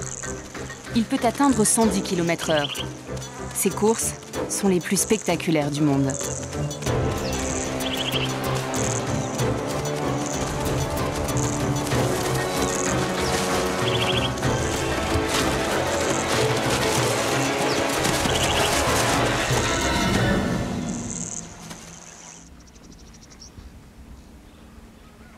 Le remarqueur a peut-être trouvé un moyen pour sauver les guépards. Cette solution a 4 pattes. Ces chiens viennent des plateaux d'Anatolie, en Turquie. Et depuis des siècles, les fermiers turcs les utilisent pour garder leurs troupeaux. C'est chaud. Ils ont à peine 2 jours. Et dans 2 mois, ils vont rejoindre des fermes qui sont aux alentours. Alors voilà, c'est ces petits bouts qui représentent aujourd'hui le meilleur espoir pour les guépards.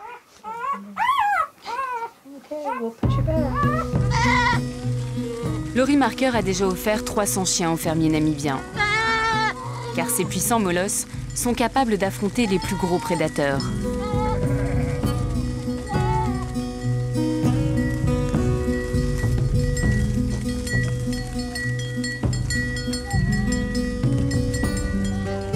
Si jamais quand même un guépard arrive ici, qu'est-ce qui va se passer? Comment vont réagir les chiens?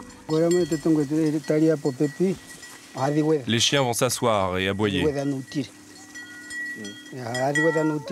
Et ça va déclencher l'alerte. Et nous, on va courir pour voir ce qui se passe. Souvent, ce sera un phacochère ou un animal inoffensif. Et si c'est un guépard, les chiens n'auront même pas besoin d'attaquer. Leur seule présence suffira à les dissuader.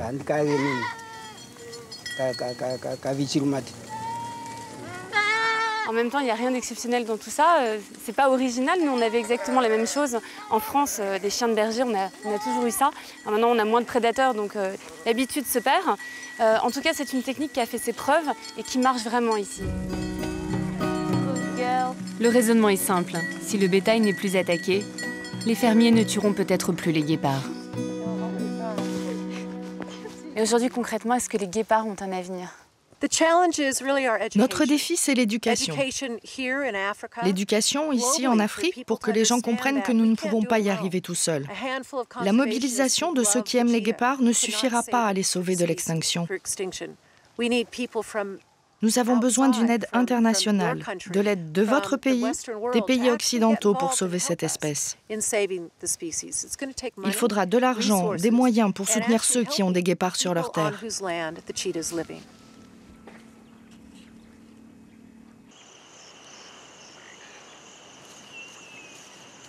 Il faut agir vite. Les guépards ont de plus en plus de mal à se reproduire et à perpétuer l'espèce, car ils sont tous plus ou moins consanguins. Il y a 10 000 ans, un changement climatique brutal a décimé l'espèce.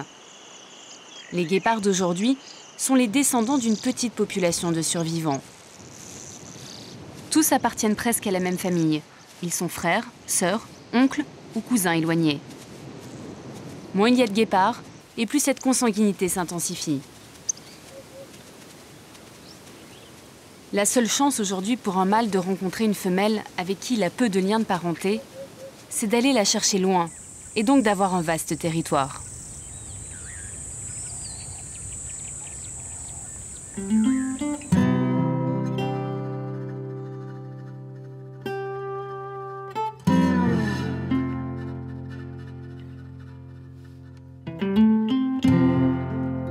Chaque parcelle de terre préservée, chaque guépard sauvé est une note d'espoir.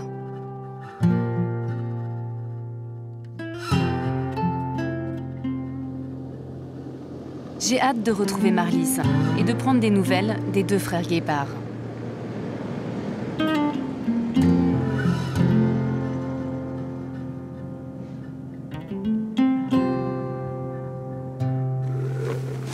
Là, c'est les 2 guépards qu'on a récupérés chez le fermier. Alors, ils sont toujours très nerveux, ils s'agitent partout là.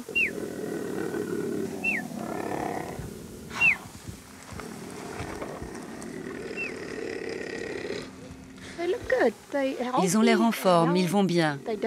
Le tout maintenant, c'est d'éviter de les stresser. On va leur donner de l'eau, de la nourriture et on va vite s'en aller.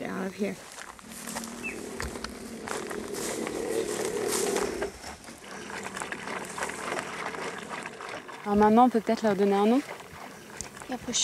Nous devons en appeler un Claudio. C'est le prénom de l'un de nos donateurs. Ok, donc on doit trouver un autre nom italien. Roberto, Nani, Aldo, Roberto. Aldo? Ok, Aldo. Aldo, ok. Ce sera Claudio et Aldo. Super. Pas le temps de souffler. Chez Marlis, on ne s'ennuie jamais. Il y a toujours quelque chose à faire.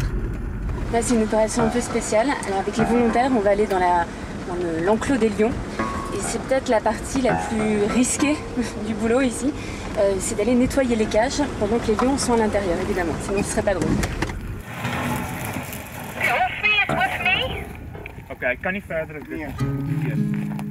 Allons-y. Tu les vois? Avant d'entrer, nous attendons avec Rudy le feu vert de Marlis. Marlis, tu les vois? Attendez.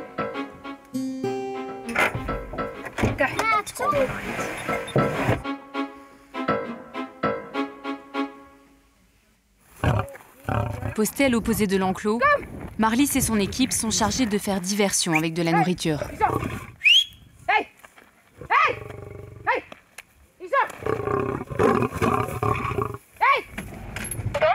Le mal est ici, vous pouvez y aller. Et à partir de maintenant, il ne faut plus parler, plus de bruit, plus rien. Le lion et les 2 lionnes mangent chaque jour en moyenne 4 kilos de viande de cheval chacun, soit 84 kilos par semaine. Pour éviter les maladies et les parasites, il faut enlever les déchets. La tâche est simple, mais dangereuse. Ces lions sont restés sauvages, donc incontrôlables. Au bout de quelques minutes, une lionne nous a repérés. Rentrez dans les voitures!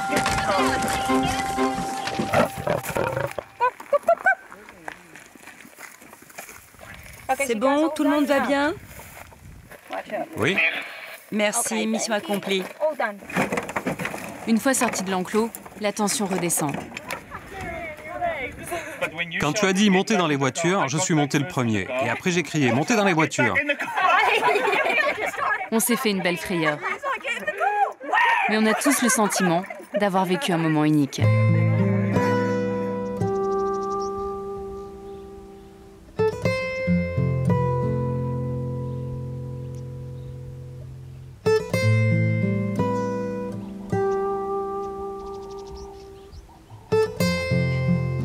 Nankoussé est aujourd'hui une réserve de 3000 hectares.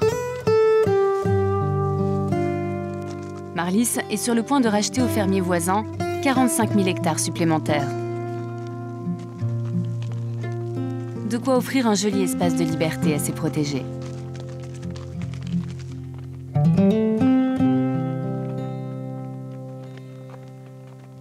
Si tu as décidé de créer cet endroit, c'est pour relâcher certains des guépards de ton centre. Ça va être le cas des 2 derniers qu'on a récupérés, Aldo et Claudio. Bientôt, ils courront là. Ici, il y a suffisamment de proies. Nous avons des springboks, des élans, des oryx, des bubales et plein d'animaux plus petits. Les guépards n'auront pas de problème avec les fermiers. On va clôturer toute la réserve.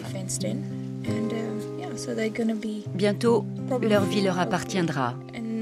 Ils devront chasser les bonnes proies et tout se passera bien pour eux.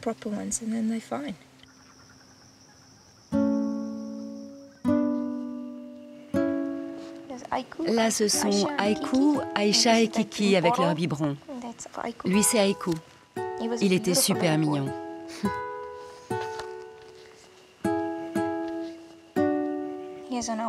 Et là, c'est à notre mariage. Ce guépard aurait aujourd'hui 27 ans. Il portait nos alliances autour de son cou pendant la cérémonie. Quand on te voit avec tous ces animaux, ça saute aux yeux. Tu as un contact incroyable avec eux. D'où ça vient, ça?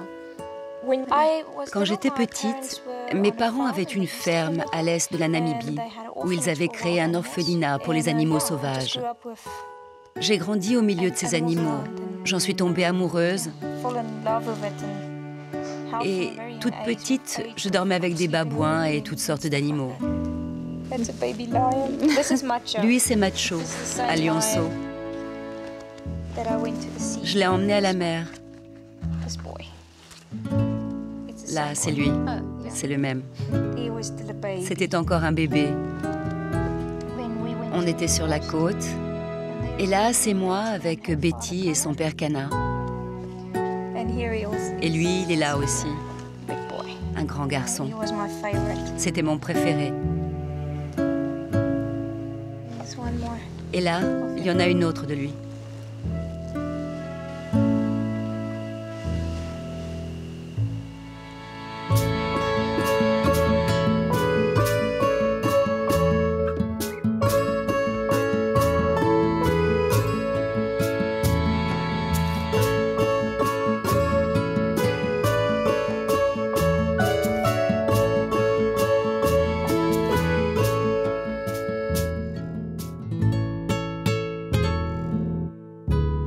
Pourquoi c'est si important pour toi de sauver les guépards?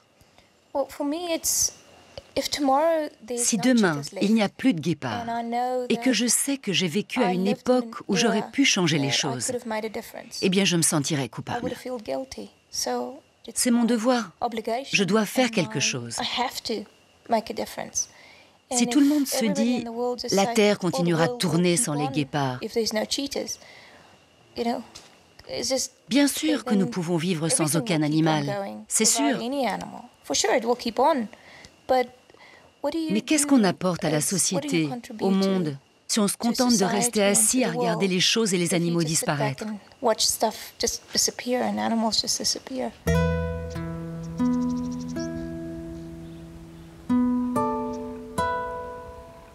Marlys a fait le choix d'une vie différente. Une vie d'aventurière qui me plaît bien. Même si certains matins sont plus difficiles que d'autres.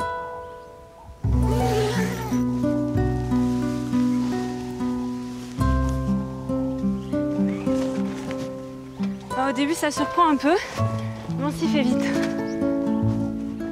Aujourd'hui, les 3 guépards que nous avons équipés de colliers vont être enfin libérés. Le biologiste Florian Weiss, qui dirige l'opération, est plutôt confiant. La frontière de la réserve est à peu près ici. Là, c'est l'enclos où se trouvent les guépards pour le moment. Nous espérons qu'ils vont partir par là et rester à l'intérieur de la réserve, loin des fermiers de cette région. Quel que soit l'endroit que vous choisissez en Namibie, il y aura toujours des fermes. C'est exact. On ne peut pas vraiment y échapper. Mais on a choisi cet endroit parce qu'il y a beaucoup de proies pour les guépards. Ceux qui ont déjà été relâchés se sont installés dans cette zone. Alors on va essayer de relâcher nos 3 guépards ici pour qu'ils rejoignent les autres, en espérant qu'ils se reproduisent.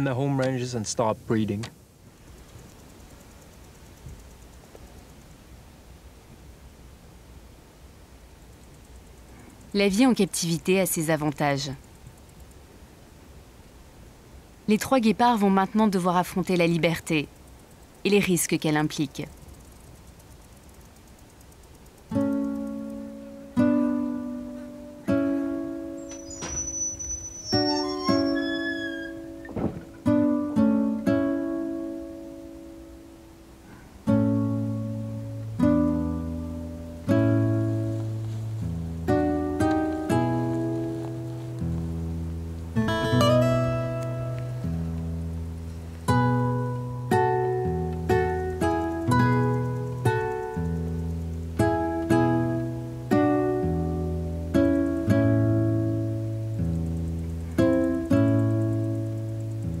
Alors là, on s'est éloigné au maximum pour ne pas les effrayer et pour qu'ils n'aient pas peur de sortir de l'enclos.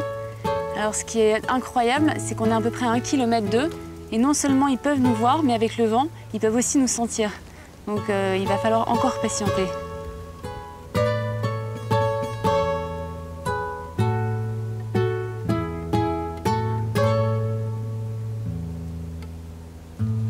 C'est difficile de les laisser partir comme ça. Tu sais que tu prends un risque. Si on ne prend pas ce risque, ces félins resteront en captivité. Il n'y a aucune raison à cela. Donc ce n'est pas un risque. Les 6 premiers mois de leur vie, ils ont goûté à la liberté. Ils savent à quoi ça ressemble.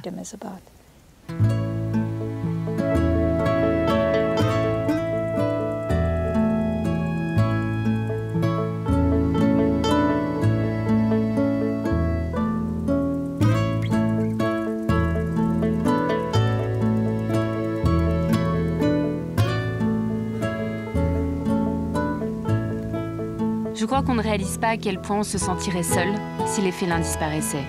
Les guépards pourraient s'éteindre dans les 20 prochaines années.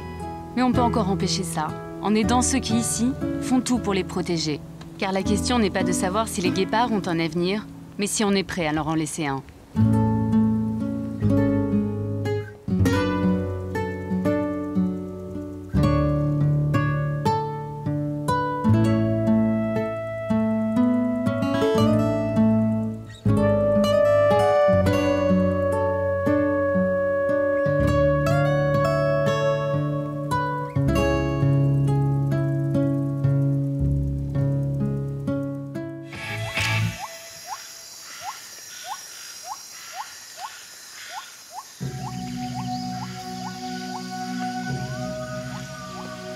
Amazonie. Ce nom évoque à lui seul les mystères, la richesse et toute la fragilité de la nature sauvage.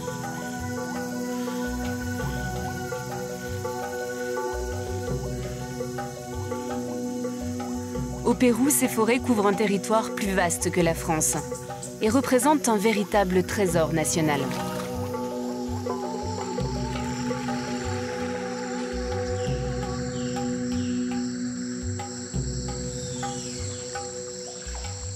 Nous sommes au cœur de la réserve Pacaya-Samiria. Alors cet endroit, on le surnomme aussi la jungle des miroirs parce que la végétation et le ciel se reflètent parfaitement dans l'eau de la rivière. Tout est plus grand, tout est surdimensionné. Alors on sent tout petit face à ce temple de la nature. Et il faut garder ses yeux bien ouverts pour ne pas rater une miette de ce spectacle magnifique. C'est un voyage hors du temps. Je le fais avec 2 gardiens de ce sanctuaire, Warren Kokinche et Hélène Colong, une Française qui a tout quitté pour venir protéger ce monde en sursis. Ce qui est frappant, c'est à quel point on respire ici. Oui, vraiment, il n'y a aucune pollution d'aucune sorte. Pas un bruit, un silence incroyable et des myriades d'espèces qu'on ne connaît pas toutes, puisqu'on découvre à chaque instant de nouveaux insectes, des reptiles, des amphibiens, etc. Et c'est vrai que c'est un des derniers Éden qui reste. Le grand défi maintenant, c'est de transmettre cette beauté de l'Amazonie aux autres, de manière à ce qu'on puisse la protéger véritablement. Chaque jour, ce paradis rétrécit et se vide, sous la pression toujours plus forte des compagnies pétrolières, des exploitants de bois ou encore des braconniers. Il faut désormais s'enfoncer de plus en plus loin dans cette jungle pour observer le primate dont Hélène est tombée amoureuse il y a 15 ans.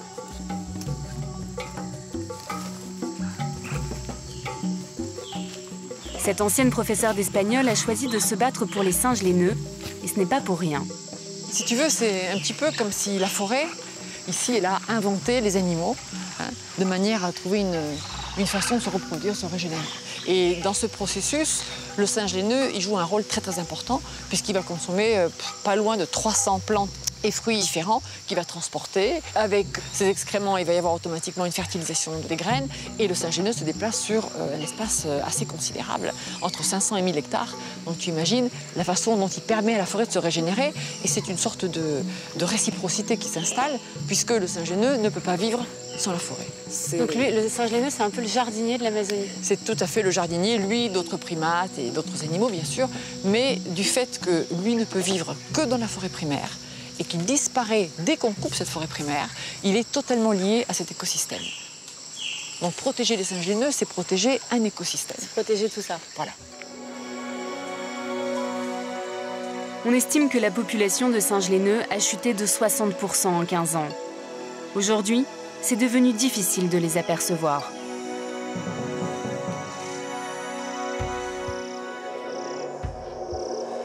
Avec son mari, Hélène a ouvert 2 refuges pour les primates d'Amazonie et créé l'association Icama Pérou.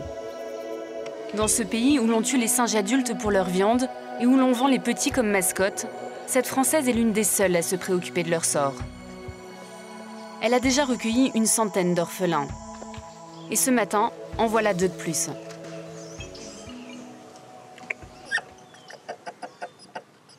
Ce bébé est arrivé cette nuit.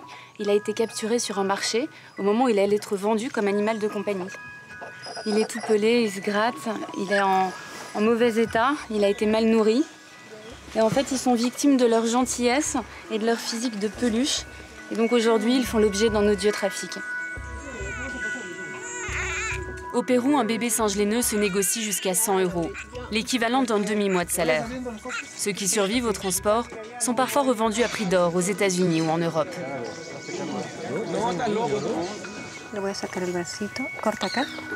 Alors là, on leur coupe le lien avec lequel ils étaient tenus en captivité.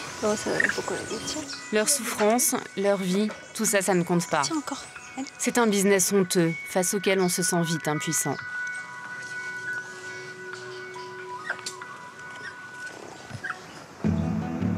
Dans le monde, le trafic d'animaux arrive en 3e position, juste après la drogue et les armes. Je décide de me rendre à Lima, point de passage obligé pour les trafiquants de singes. Ici, les affaires se portent bien. Au bout de cette rue, il y a un marché, le marché le plus fréquenté de Lima, où ont été repérés des trafiquants. Ce matin, j'ai rejoint ceux qui sont chargés de lutter contre ce fléau et contre le pillage des forêts péruviennes. Autour de moi, j'ai des représentants de la police municipale, de la police écologique, car d'énormes moyens sont nécessaires aujourd'hui. Alors maintenant, nous allons partir pour tenter de confisquer les animaux. L'opération se déroule au petit matin, afin de surprendre des malfaiteurs très organisés. Ici, ce commerce illégal est souvent contrôlé par les narcotrafiquants. Alors assez rapidement, les voitures vont être repérées, donc il va falloir intervenir très vite pour éviter que les gens s'enfuient et cachent les animaux. L'objectif des policiers, cet immeuble de 3 étages.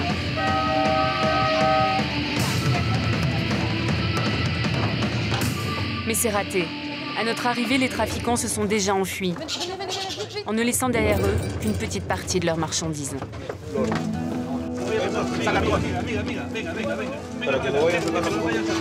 C'est d'une saleté, les conditions sont horribles. En plus, c'est l'hiver au Pérou, donc les animaux attrapent froid, beaucoup meurent. Voilà, c'est une déchetterie.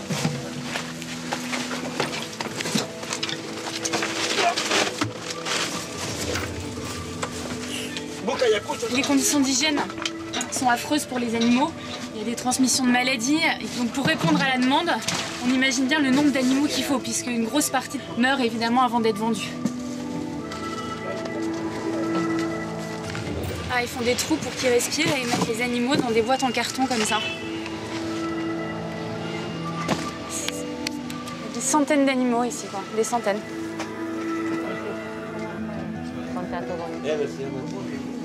Les perroquets, les haras et les singes sont les plus fréquents pendant les saisies. Plus un animal est rare, plus il coûte cher, et donc plus il est recherché et chassé, et plus il disparaît. Donc c'est un cercle vicieux horrible. Voilà. Et il y a un petit singe là. Il est tout maigre. Voilà, un échantillon de l'Amazonie. Cette année, la police a saisi 800 animaux dans ce quartier. Mais combien sont passés entre les mailles du filet? Nous avons récupéré un singe écureuil et des perroquets. Je me dis que c'est déjà ça. En revanche, il ne faut pas compter sur la police pour héberger tout ce petit monde. À Lima, seule Milagros Ramos accepte de recueillir ses rescapés.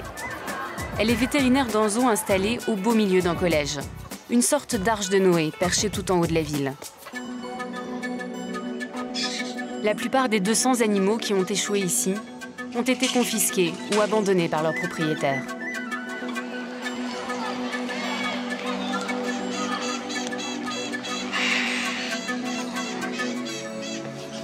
C'est la quarantaine ici. Alors, en plus de tous les animaux qu'on a ramenés aujourd'hui, il y a ce petit singe laineux que Milagros a récupéré ce matin et qui provient d'une famille qui le gardait comme animal domestique. Alors, lui, il a 8 mois.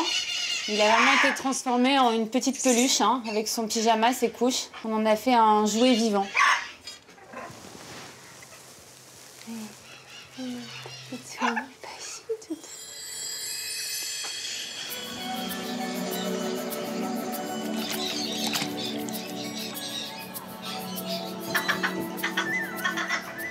Alors ici, il y a aussi 2 autres singes laineux. Il y a un mâle, Luchin, et une femelle, Tota. Luchin est arrivé ici il y a 10 ans. Malheureusement, il ne sera jamais relâché, car il est trop habitué aux hommes et trop vieux. Par contre, Tota, la femelle, elle a 4 ans. Elle est arrivée l'année dernière. Et elle va être transférée au nord du pays pour retrouver peut-être un jour la liberté. Tota a de la chance. Grâce au réseau d'Hélène, elle va pouvoir quitter Lima. Et ce climat qui n'est pas fait pour elle. Ce n'est pas le cas de la plupart des autres animaux. Faute de structure pour les réintroduire dans la nature, ils finiront leur jour dans ces cages.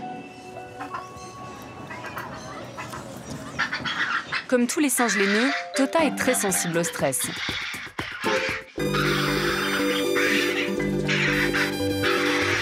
Pour la transporter, Milagros doit lui administrer un tranquillisant.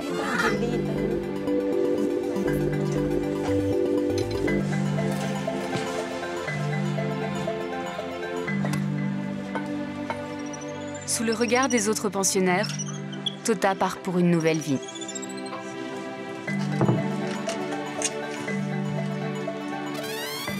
Des perroquets, des boas et des tortues sont aussi du voyage.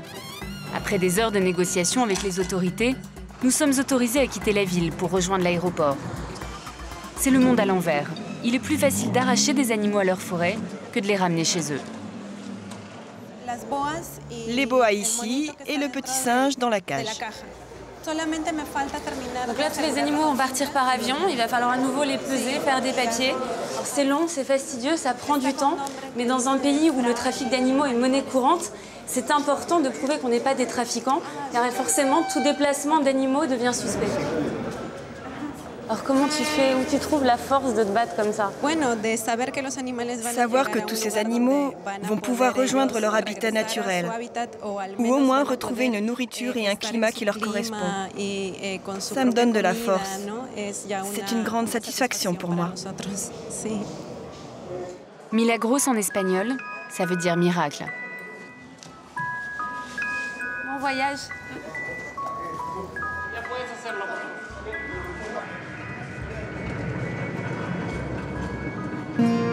Embarquement pour un vol de 1300 km. Direction Tarapoto, puis Moyomamba, où nous allons rejoindre Hélène et son mari.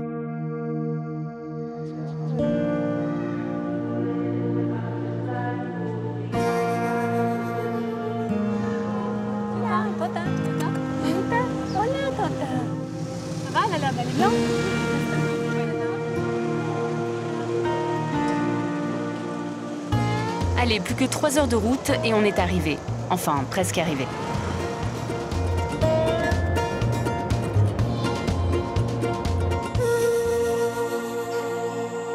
Cette route, c'est celle des trafiquants d'animaux, qui font en permanence des allers-retours entre Lima et l'Amazonie.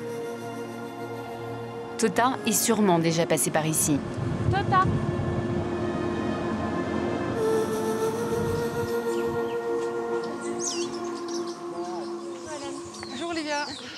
Une petite épopée là, hein.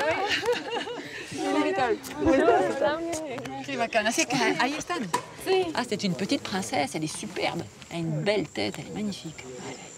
Ça va être une nouvelle vie alors pour eux. Ah oui, ça va être la vraie vie, leur vie. Voilà. Bon, bah écoutez, on va pas tarder à y aller, parce qu'on a quand même 3 quarts d'heure de bateau. Hein, bah, oui. Allez, c'est reparti. Tota doit commencer à trouver le temps long dans sa caisse. Mais pour qu'elle retrouve un jour la liberté, il n'y a pas d'autre choix. Hélène et son mari Carlos sont les seuls au Pérou à offrir un espoir aux victimes du trafic. Alors là, on est aux portes de l'Amazonie déjà. Portes de l'Amazonie, c'est tout à fait ça, oui, oui. Dans cette région, on ne trouve pas de singes laineux à l'état naturel. Pourtant, toi, tu as décidé d'installer ton centre pour les singes laineux ici. Alors pourquoi?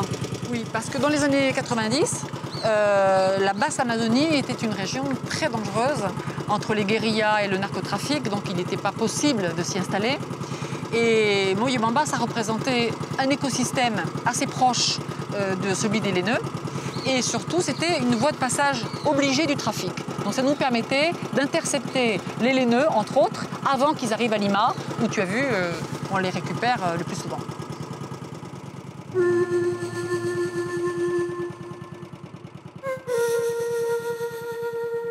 Il y a 15 ans, avec toutes leurs économies, Hélène et Carlos ont acheté un terrain de 70 hectares.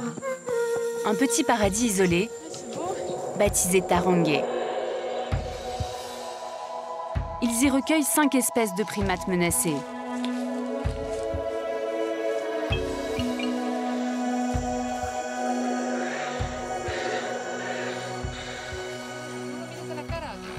Dans un premier temps, Tota va rejoindre des bébés laineux. Une manière de l'adapter en douceur à la vie en communauté. Allez, Wawan, tu vas dire bonjour? Elle a l'air plus curieuse qu'effrayée. Oui, c'est-à-dire que pour l'instant, ils sont tous en situation d'observation réciproque.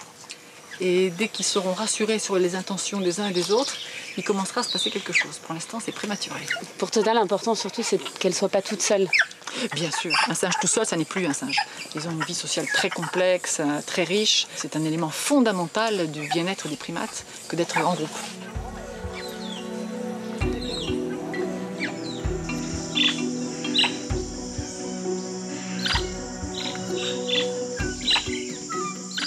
Les autres orphelins du refuge ont entre 10 mois et 12 ans.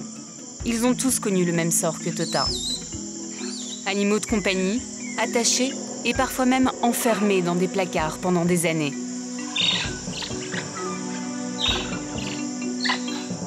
À Tarongué, plus personne ne les considère comme des jouets. Ils vont enfin apprendre à vivre comme des singes.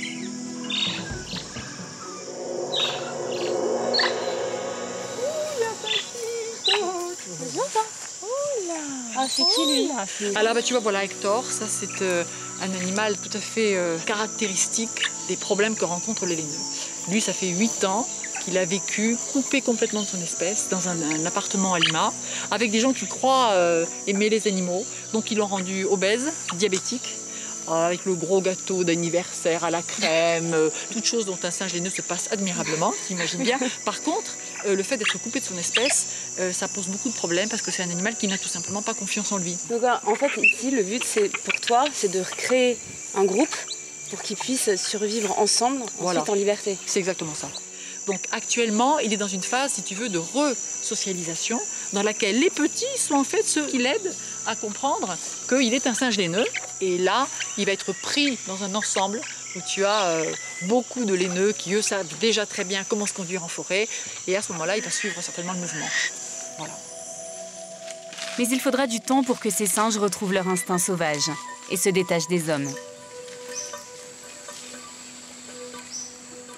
Pour certains, c'est pas gagné. Regarde, elle est debout là.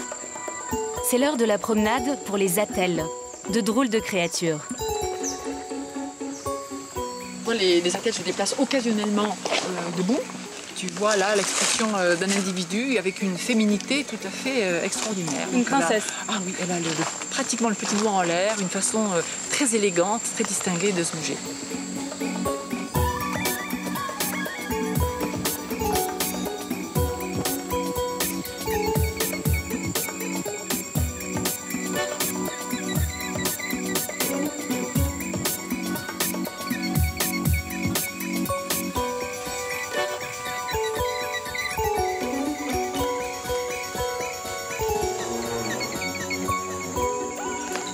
Voilà, ils sont d'une agilité, d'une rapidité qu'on leur envie beaucoup. Voilà, regarde ce bond absolument incroyable de faire. Là. Ah, c'est des gymnastes de haut niveau. Moi, c'est les singes vraiment les plus étranges que j'ai jamais vus. On dirait qu'ils sortent tout droit d'un film de Tim Burton, avec leurs grands membres. Quand ils se déplacent, on dirait vraiment des araignées. D'ailleurs, les attelles, on les appelle les singes araignées, et ils portent bien leur nom. C'est vraiment un spectacle avec les silhouettes noires qui se détachent sur le fond de la forêt. C'est très impressionnant. Ouais. Avec cette queue préhensile qui est bien typique des singes d'Amérique du Sud. Et dont ils servent un peu comme une cinquième main. Ah, ils s'en servent comme une cinquième main. Tu as déjà l'équivalent de la palme de la main, avec des empreintes digitales qui sont uniques, comme pour nous, et puis qui leur servent aussi bien pour la sécurité dans les arbres, mais c'est aussi un moyen de communication. Hein, c'est-à-dire que tu vois des petits attelles avec les deux petites queues accrochées qui marchent ensemble. Donc là, il y en a d'autres qui arrivent derrière.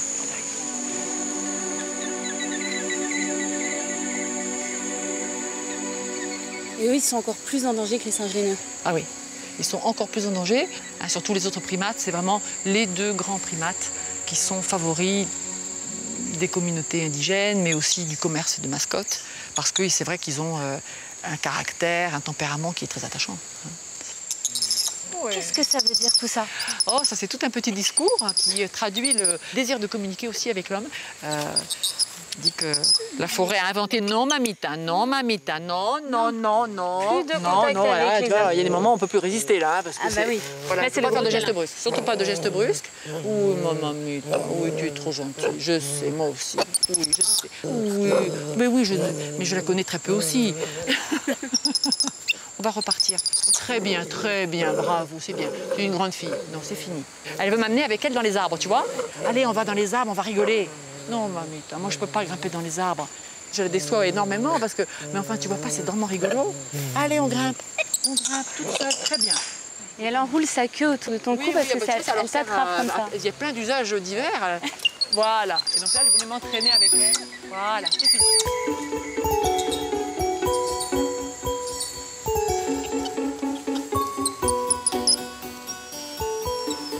Voilà, tu vois, les derniers primates d'Amérique du Sud. Dans 30 ans, on ne sait absolument pas s'ils seront toujours là. Donc l'espoir est mince que tes petits-enfants puissent connaître les attelles comme tu les as connus. Et quand on a la chance de les voir comme ça, dans leur univers, on a du mal à se rendre compte que ce sont les derniers spécimens et que voilà, il faut se battre pour les sauver, pour sauver les derniers.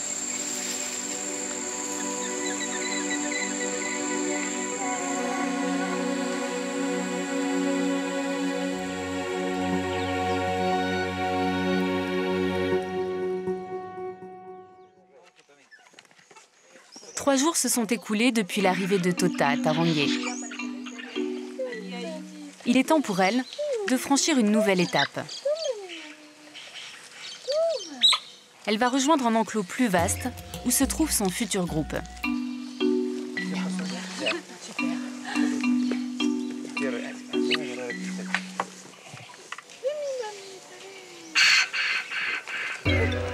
Tota n'emmène pas large, surtout qu'à partir de maintenant, elle va devoir cohabiter avec un mâle.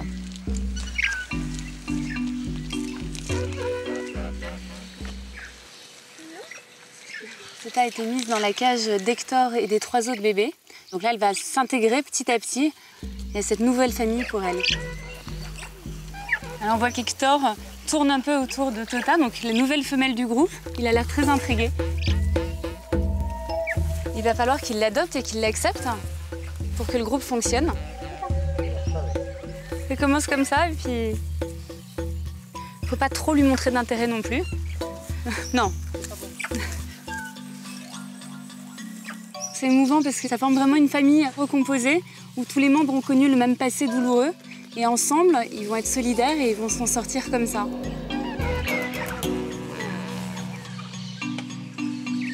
En constituant ce groupe, Hélène a fait un pari. Tota réussira-t-elle à se faire accepter? Nous l'espérons tous.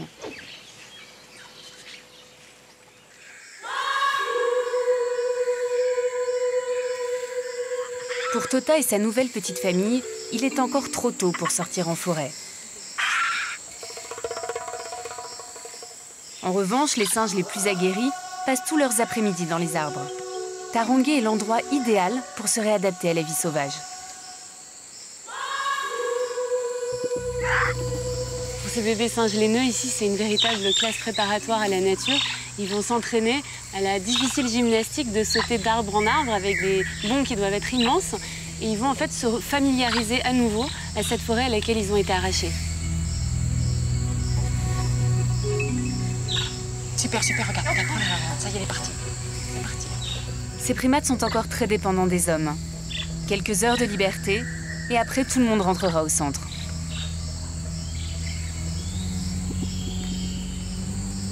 Et s'éclate là. Ouais, c'est vrai ça.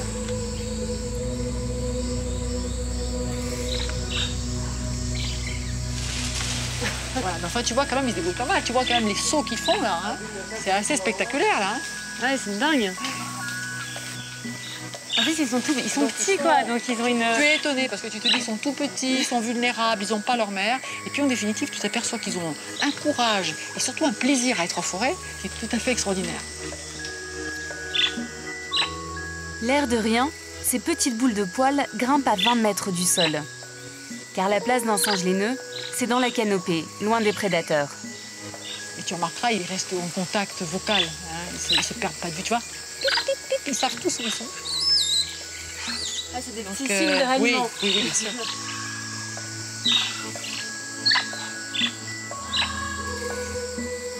Le langage des laineux comprend 3 types de cris. Un pour garder le contact, un autre pour donner l'alerte, et un troisième pour signaler sa présence à un autre groupe de singes laineux. Oh, regarde ça. Incroyable la Wawan, incroyable comment elle se débrouille bien. Tu as vu ça un peu? Ouais, comme une pro, hein. Et alors, Wawan, elle, c'est un singe laineux, mais un peu particulier. Elle est différente des autres. C'est-à-dire que c'est une sous-espèce du singe laineux. C'est le singe laineux à queue dorée qui est infiniment rare. Encore plus rare que le singe laineux. Ah oui, beaucoup plus. On calculait il y a 4 ans qu'il en restait 250 individus. Bon, on s'aperçoit heureusement qu'il en reste un peu plus, mais ils vivent déjà dans un écosystème qui est pas très loin d'ici, mais qui est très différent, parce que c'est la forêt des brumes. Ce qu'on appelle la forêt de nuages aussi, qui est malheureusement très menacée ici. C'est à 2000 mètres d'altitude. D'ailleurs, tu vois bien, elle a un pelage beaucoup plus fourni que le singe laineux ordinaire. Donc elle est habituée à des températures beaucoup plus froides qu'ici. Mais malgré tout, tu vois qu'elle s'est adaptée de manière tout à fait étonnante. Le singe laineux à queue dorée est l'un des primates les plus menacés de notre planète.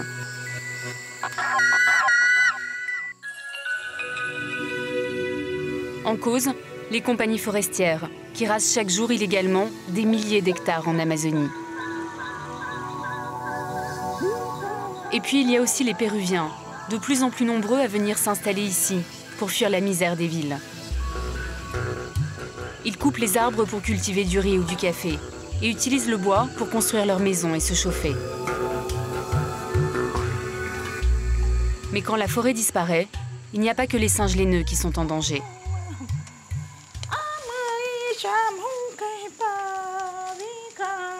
Albertina Nanchiram-Tuwitz est une Aguaruna, l'une des ambassadrices des Indiens d'Amazonie. Albertina, elle est en train de prévenir la forêt et les animaux de notre arrivée. Elle leur dit qu'on est là en amis et qu'on ne va pas leur faire de mal.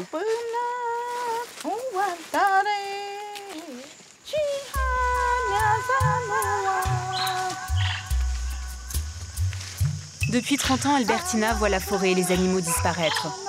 Peu à peu, les racines et l'avenir de son peuple s'évanouissent.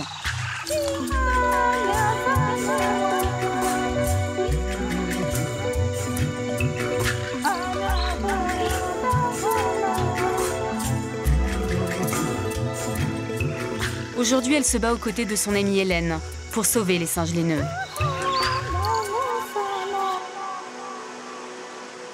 Albertina, tu es née dans cette forêt, tu y as passé ton enfance. Alors cette forêt, c'est un peu une partie de toi. Oui, la forêt a toujours été un refuge pour nous. Quand j'étais enfant, j'aimais m'y retrouver, je m'y sentais bien.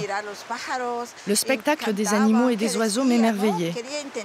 J'ai toujours été persuadée que cette nature avait un secret, que ces animaux avaient un langage bien à eux. J'imaginais que tous ces oiseaux chantaient pour moi.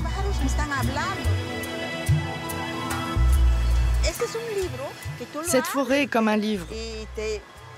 Quand tu l'ouvres, il te raconte des choses que tu dois écouter. Il faut apprendre à capter son message. Le monde ne doit pas seulement se préoccuper de questions matérielles. Nous devons tous respecter la forêt, car la nature a encore bien des choses à nous apprendre.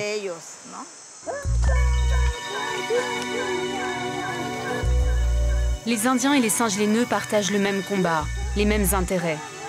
Pour vivre, ils ont besoin de cette forêt et de ses ressources. Cette forêt est essentielle, tu vois. Avec cette plante, par exemple, tu peux soigner les douleurs liées à l'inflammation du foie. Il suffit d'en couper 3 petites feuilles, pas plus, et surtout, ne pas arracher toute la plante. C'est important de respecter ces plantes. Elles sont là aussi pour veiller sur nous, tout comme nous devons veiller sur elles. Ces bromélias sont une source d'eau pour les singes laineux à queue dorée. Donc quand il pleut, les feuilles servent de réservoir et les animaux peuvent venir boire. Les orchidées aussi sont importantes, puisqu'en fait, les singes laineux mangent les fleurs.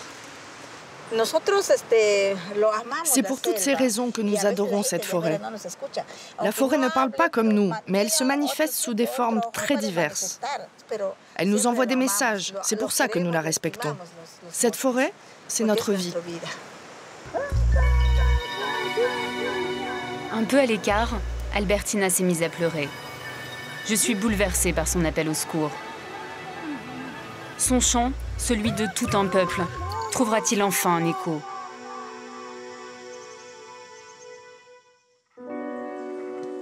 Pendant ce temps, à Tarongué, chacun soigne peu à peu ses blessures. La vie reprend le dessus. Je suis contente de retrouver Hector et Tota. Ils commencent à trouver leur place au sein du groupe. Hector s'affirme, il joue les gros bras, il est bien parti pour devenir un leader.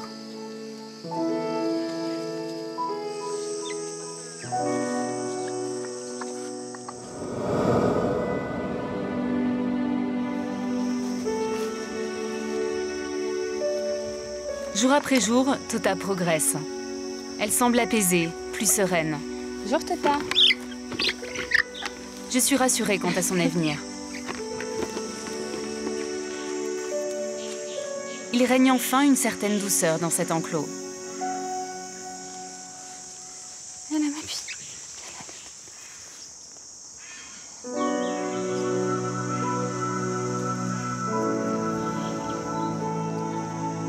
Elle mange des insectes. Alors ça, elle ne le faisait pas hein, dans sa cage, évidemment. C'est une source de protéines pour eux.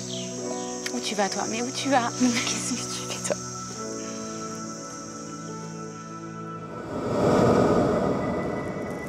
Ça a l'air d'aller, Tota. Hein? Elle a l'air plutôt détendue quand ils se mettent comme ça sur le dos. C'est pour montrer à quel point ils sont relaxés, ils n'ont plus peur. D'ailleurs, avec les autres, ça se passe bien. Donc elle va, j'espère, très bientôt pouvoir remonter dans un arbre. Mais dans combien de temps? Je réalise peu à peu la difficulté du travail d'Hélène. Il suffit de quelques minutes pour capturer un singe. Il faut des années pour le réintroduire dans la nature.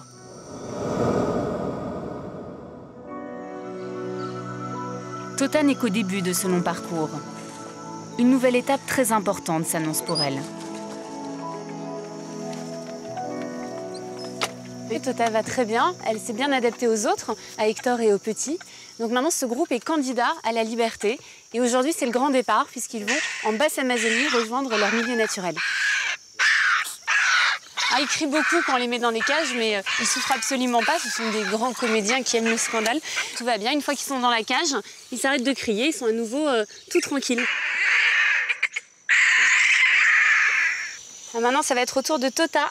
Allez, il va falloir aller dans la cage, Tota, maintenant. Allez, regarde le bon raisin que je mets au fond.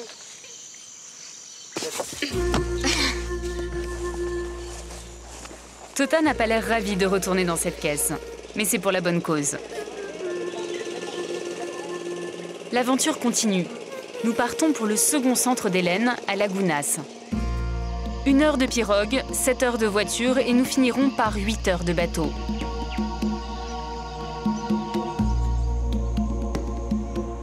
À mi-chemin, une halte s'impose à Yurimaguas. Allez, Tota.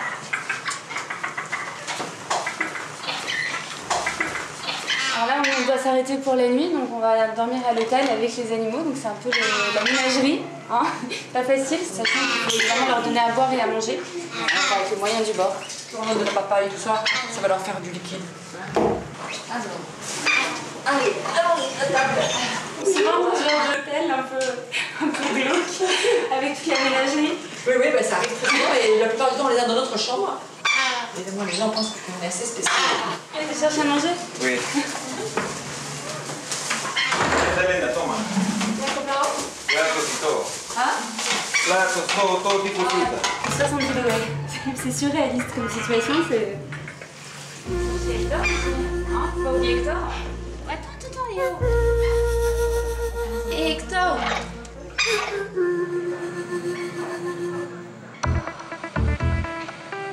Quand on va vers la jungle, Yurimaguas est la dernière ville accessible par la route.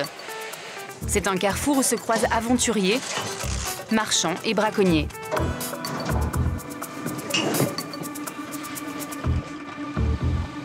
Tota et Hector sont forcément passés par ici quand ils ont été capturés. Le marché de la ville est un point stratégique.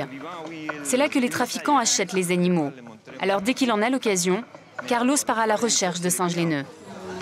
Ah, il faut regarder partout parce que souvent les animaux sont cachés sous les stands. Oh, regarde une tortue là. Ah, il y en a plein ici. Ici, ils les mangent, les tortues Motello. Oui. Elles sont en voie de disparition, elles, hein. Très, très menacées. Oui, elle aussi, bien sûr.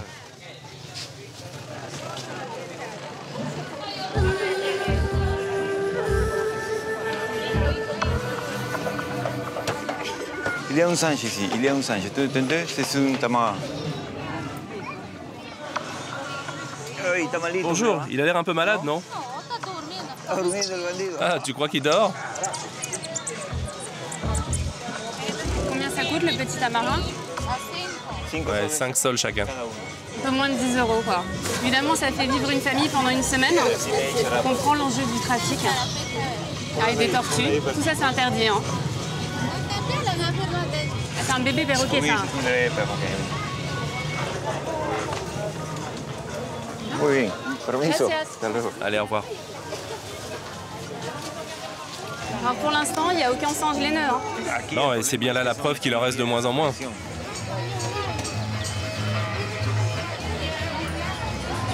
Ça, c'est quoi? Ça, c'est un quincajou, un petit carnivore arboricole. C'est toujours la même histoire. Le père cherche à faire plaisir à ses enfants quand il leur demande s'ils peuvent avoir un animal de compagnie. Eh petit, le maltraite pas. Et là, on peut pas l'acheter, Carlos? Tu veux pas? Non, non. L'acheter, ce serait une façon d'encourager le trafic. Oui, mais là, il va mourir de toute façon chez des gens. Oui, de toute évidence, il finira par mourir. Et si nous étions systématiquement accompagnés par des représentants de la loi ou par la police pour saisir ces animaux, ça finirait par dissuader ces gens. Mais nous n'avons ni les moyens financiers, ni les moyens politiques. Quand j'appelle la police, ils ne viennent que s'ils en ont envie. Nous, bien sûr, lorsque nous voyons un singe laineux ou un singe araignée, nous fonçons. On utilise tous les moyens à notre disposition. Parce que ce sont des espèces emblématiques, c'est devenu pour nous un véritable engagement personnel. Especies para nosotros emblemáticas. Allez, on s'en va. On s'en va.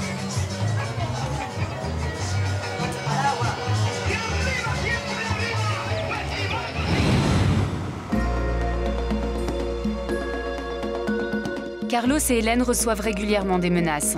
Leur combat dérange. Malgré cela, ils n'ont jamais renoncé. Nous poursuivons notre voyage. Tota et Hector sont nés quelque part ici. Ils reviennent chez eux après des années d'exil. Juste avant la nuit, nous arrivons enfin à Media Luna, le deuxième centre d'Hélène, blotti au cœur de la jungle.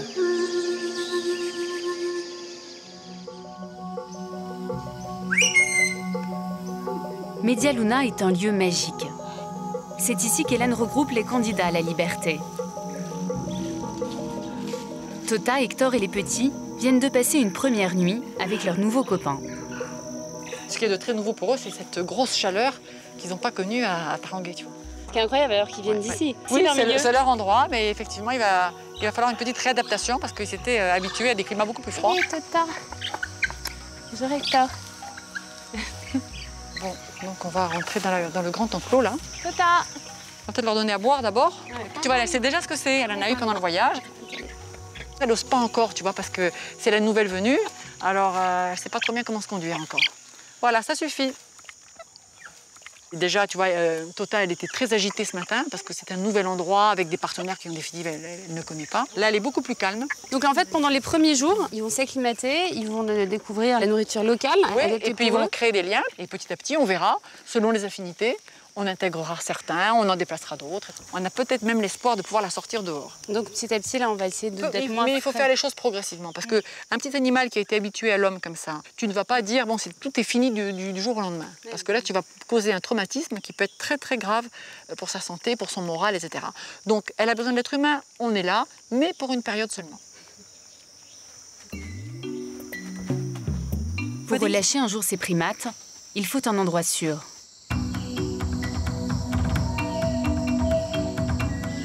Le problème, c'est qu'Hélène ne l'a toujours pas obtenu. Et il y a urgence. Certains pensionnaires attendent à Media Luna depuis des années. Ce matin, nous partons pour Lago Lagunas, le village des Indiens Kokama-Kokamiya. Hélène est sur le point de les convaincre d'accueillir les singes laineux sur leur terre. Un vrai défi, dans une région où certaines communautés les mangent. Ici, un laineux, c'est un repas de fête.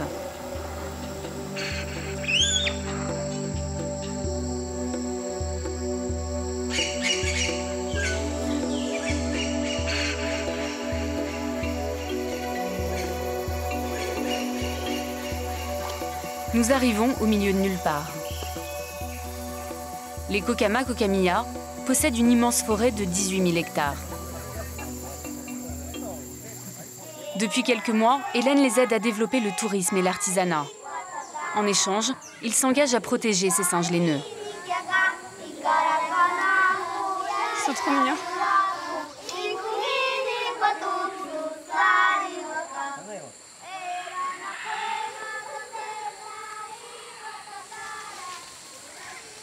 Quelques primates sauvages vivent déjà dans cette forêt.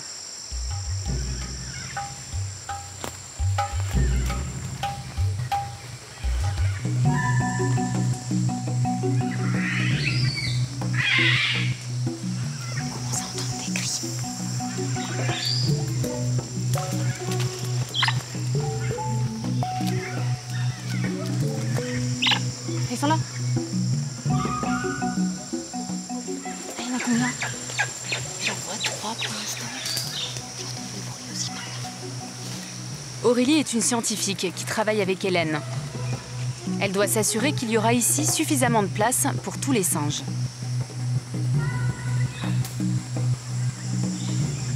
Qu'est-ce qu'ils sont hauts, c'est dingue. Et plusieurs femelles, voilà. Je préviens son groupe qu'il y a quelque chose d'anormal aussi. Qui traverse les cris. Oui. Ah, maintenant, le but du jeu, c'est de les compter. Voilà, c'est ça. C'est d'avoir le plus d'informations sur le groupe qu'on vient d'observer. Donc, si on a vu des mâles, combien? Des femelles ou des bébés? Un groupe de laineux a besoin de 500 hectares, à peu près, pour vivre. Donc, nous, on aimerait savoir combien il y a de groupes dans cette forêt pour évaluer si les ressources alimentaires sont suffisantes pour également relâcher notre groupe de laine.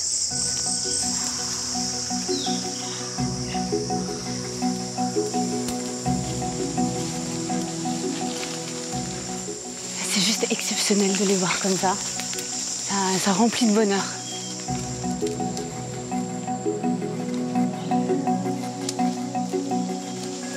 Des villageois nous accompagnent. Parmi eux, d'anciens chasseurs comme Eddie. Je me rends compte que dans le passé, j'ai fait du mal à tous ces animaux, comme les singes laineux. Aujourd'hui, j'en ai le cœur brisé. J'aime ces animaux, j'aimerais transmettre un message à mes enfants et au reste du monde.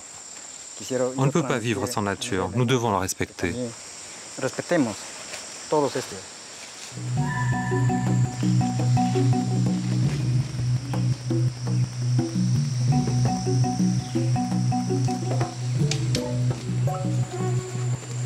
Là, je pense qu'on va commencer ici. On va s'arrêter là. Ouais, parce que les espèces me paraissent intéressantes. Donc en fait, on va délimiter un espace de 20 mètres sur 20 mètres, un carré. On prend un échantillon de la forêt. C'est ça. Ce qu'on veut faire, c'est un recensement de toutes les plantes qu'il y aura à l'intérieur de ce carré-là. C'est pour savoir combien de laineux tu peux relâcher ici. Exactement. Et si tout le monde va arriver à survivre, et les singes relâchés et les singes qui sont à l'état sauvage. Exactement. On arrive à la fin, là, certainement. Ok, alors là, c'est le dernier bout du carré. Voilà. Ce sera plus facile avec des équipes de 2. Nous, on va essayer de savoir combien il y a d'arbres de plus de 15 mètres dans cet espace d'étude. Parce que comme les laineux vivent dans la canopée, exactement, plus les arbres sont grands, mieux c'est. Voilà, ça leur permet de développer des comportements plus intéressants. Donc, on est parti. Allez. Lui, fais voir combien il fait, lui.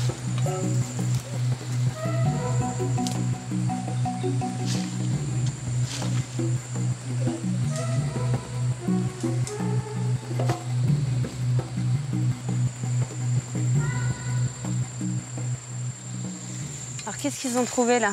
En fait, ils ont trouvé des larves d'insectes que mangent les laineux. Les laineux adorent ça, ça a beaucoup de protéines. Mais c'est énorme. Donc, en fonction de tout ce que tu vois là, qu'est-ce que tu penses de cette forêt? Là, je vois qu'il y a quand même une grande diversité d'arbres fruitiers qui sont nécessaires pour l'alimentation des primates. Donc, il reste encore beaucoup d'études à faire.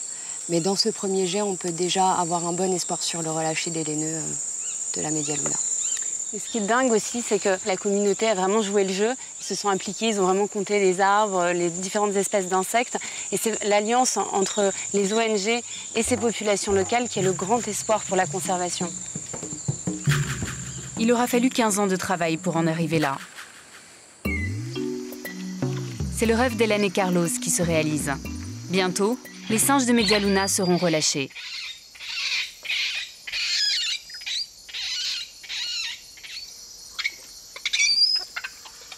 Tota et Hector, eux, ont encore beaucoup de chemin à parcourir. Avant de retrouver la liberté, d'autres défis bien plus modestes les attendent.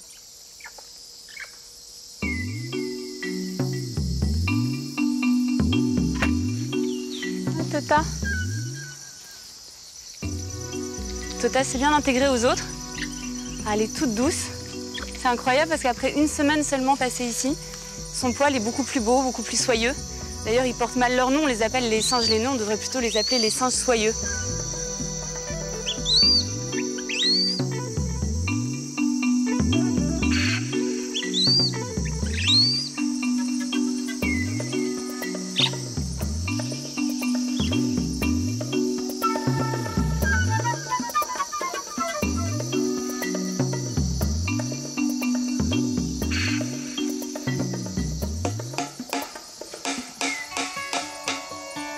Pour Tota et Hector, c'est un grand jour. Pour la première fois depuis des années, ils vont sortir de leur enclos. Hélène veut leur offrir un petit échantillon de liberté. Allez. On va essayer de les encourager à grimper aux arbres. Ils ont tous vu la nourriture, t'as vu? Oui, ils sont tous collés au filet. Ils sont déjà bien motivés. Bah, tu vois, c'est déjà bien qu'ils la voient. Comme ça, ils vont savoir où aller directement. Peut-être que ça motivera Hector. C'est pas trop haut, là? Bah, pour une première sortie, en effet, c'est peut-être un petit peu haut quand même. Hein. Mais enfin bon, pour Tota, ça risque de fonctionner. Pour Hector, on va lui mettre des fruits un petit peu plus bas. Hein. On va demander à Orlando. Pour les débutants. Pour les débutants, voilà, exactement. Allez, hop. Oh là! Allez, ça va être la grande sortie. Hein. Ça va, Hector? Hector, tu vas sortir, bonjour. Allez, dis bonjour, toujours comme ça. C'est trop mignon. Hector, on va sortir? Hein? Ouais. Allez, Hector, Tota. On va sortir aussi? Il faut la laisser là. Allez, Tota. Toma. Vamos. Voilà. Ah, Tota est déjà dehors. Elle est plus culottée. Hector. Ah, Hector qui se risque à l'extérieur, formidable. Hector, si, Tota. Papito. Toma. Tota, ven.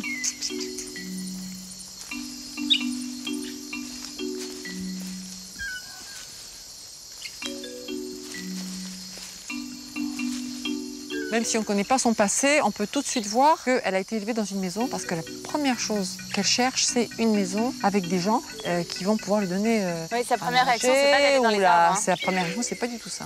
Bon, quant à Hector...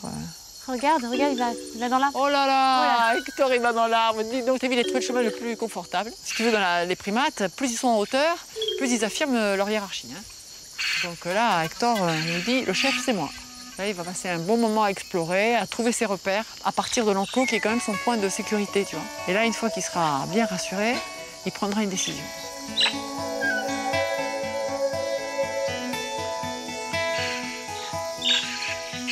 Allez, on va aller sur la plateforme? Allez, Tota. On est obligé de la porter jusqu'aux arbres parce qu'elle n'ira pas toute seule. Il faut vraiment la confronter à la nature et à la forêt pour qu'elle s'y habitue petit à petit parce que tout ça est vraiment trop loin d'elle. Et tu vois, les soigneurs, ils jouent un rôle fondamental là. Tout au long de la réhabilitation, ils sont là à observer, à voir comment ils peuvent les encourager à redevenir des singes. Ah, ben voilà.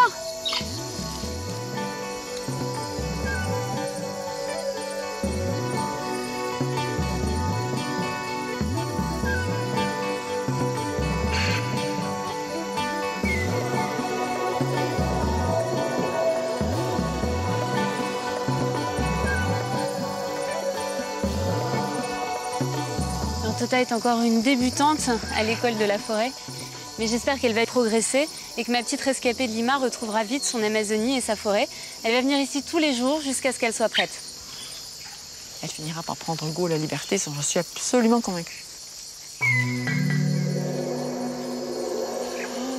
Bravo, Hector. Tu vois, premier encouragement, première récompense. Bah, tu vois, aujourd'hui, ça veut dire que Hector, il a gagné la liberté. Cela ressemble à une petite victoire. Mais c'est une vraie note d'espoir pour tous les singes laineux arrachés à la nature. Avec peu de moyens, mais beaucoup de volonté, Hélène, Milagros et Albertina m'ont montré qu'on peut agir et tenter de changer les choses. Pour ces femmes, se battre pour les animaux d'Amazonie, c'est aussi faire en sorte que notre monde conserve une part de rêve et de poésie.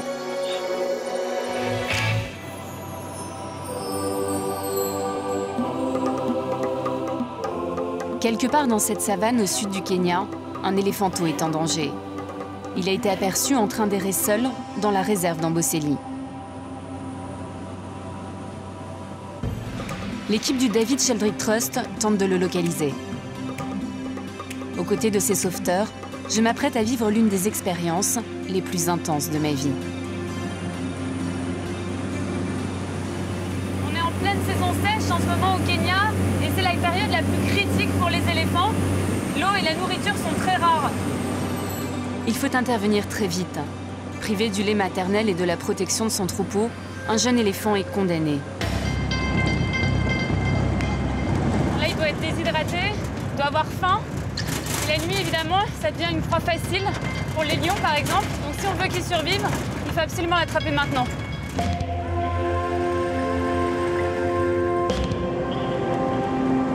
Là, il est juste là. Il est juste là. L'éléphanto a trouvé refuge dans l'une des rares zones encore humides du parc. C'est sans doute grâce à cette eau qu'il est toujours en vie. D'après les rangers, ça fait plusieurs jours qu'il est tout seul. Mais on voit qu'il est totalement perdu. Et en même temps, le fait qu'il soit faible, ça va peut-être nous aider. Ce sera peut-être plus facile de le capturer comme ça.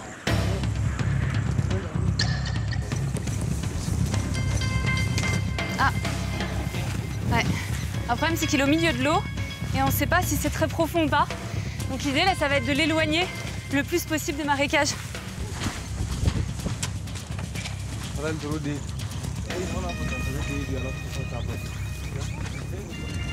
Bon, alors le but, ça va être de le stresser le moins possible, parce que le stress, ça peut tuer un éléphanto. On ne sait pas comment il va réagir là. Il va pas se laisser attraper.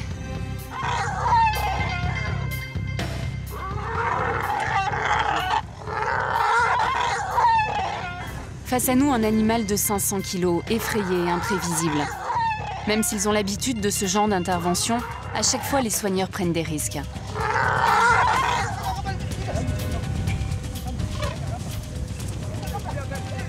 Faut le mettre par terre et une fois qu'il sera par terre, on ne pourra plus charger, ce sera plus facile.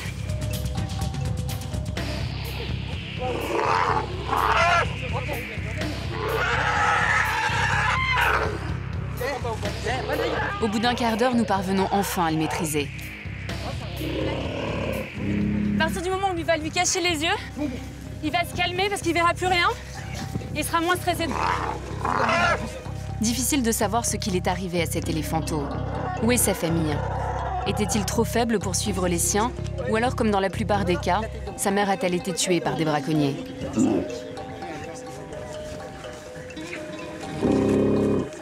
Ça, c'est sûr que je peux pas le faire toute seule. Hein.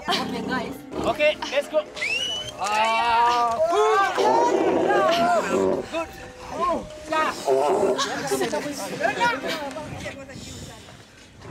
Wewe madam uingie. Chukua soda. Mmefanya vizuri, sisi tumefurahia kazi. La course contre la montre continue. Pour qu'il ait une chance de s'en sortir, nous devons le conduire d'urgence à l'orphelinat pour éléphanto de Nairobi, à 250 km d'ici. Et c'est là que ça se complique.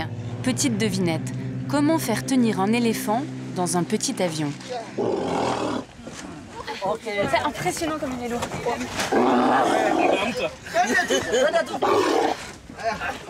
Eh bien, tout simplement comme ça.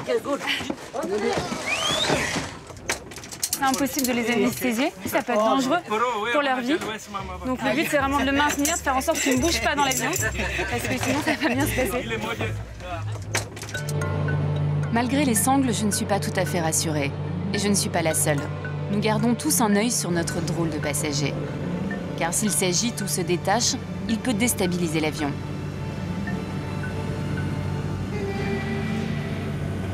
Le vol va durer 1 heure. Baptême de l'air pour un éléphanto. C'est assez insolite quand même de prendre l'avion avec un éléphant.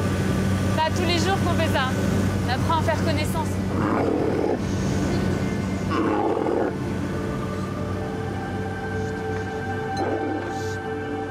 Arraché à la savane d'Amboseli, la vie de cet éléphanto vient de basculer.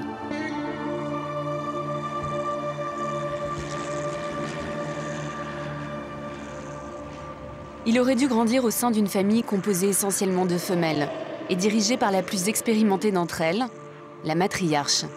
La mère, mais aussi les tantes et les cousins, participent tous à l'éducation du petit.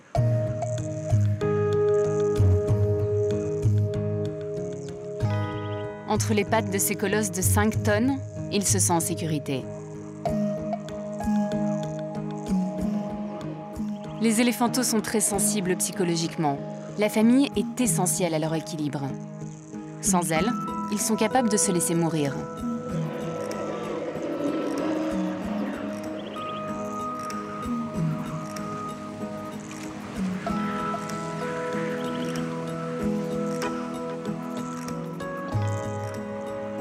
Les éléphants ont beaucoup de choses en commun avec les hommes. Comme nous, ils sont adolescents vers 12 ans, adultes à 20 ans et peuvent vivre jusqu'à 70 ans.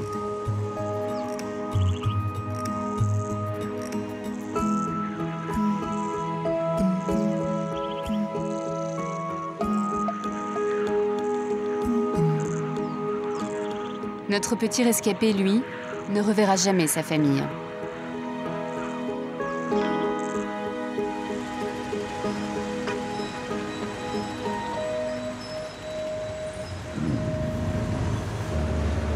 On peut facilement imaginer ce que ce bébé éléphant doit ressentir. Ici, on est à Nairobi, en plein milieu de la ville, des embouteillages, de la pollution. Il entend des bruits qu'il n'a jamais entendus auparavant.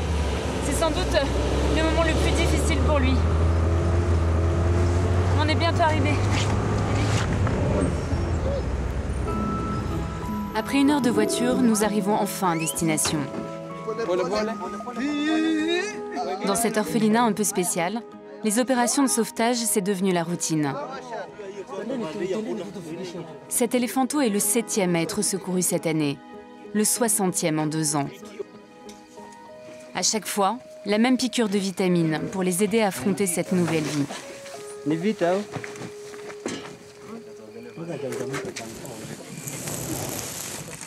Mais ce petit miraculé supportera-t-il cette première nuit en captivité?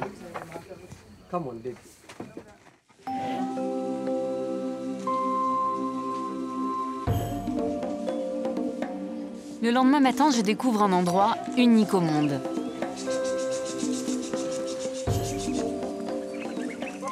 Depuis 30 ans, ce centre dirigé par Daphne Sheldrick recueille des éléphantos venus de tout le Kenya, souvent victimes du conflit avec les hommes. Ici, une vingtaine de soigneurs font office de nounous, 24 heures sur 24, 7 jours sur 7, avec des bébés de 300 à 900 kilos.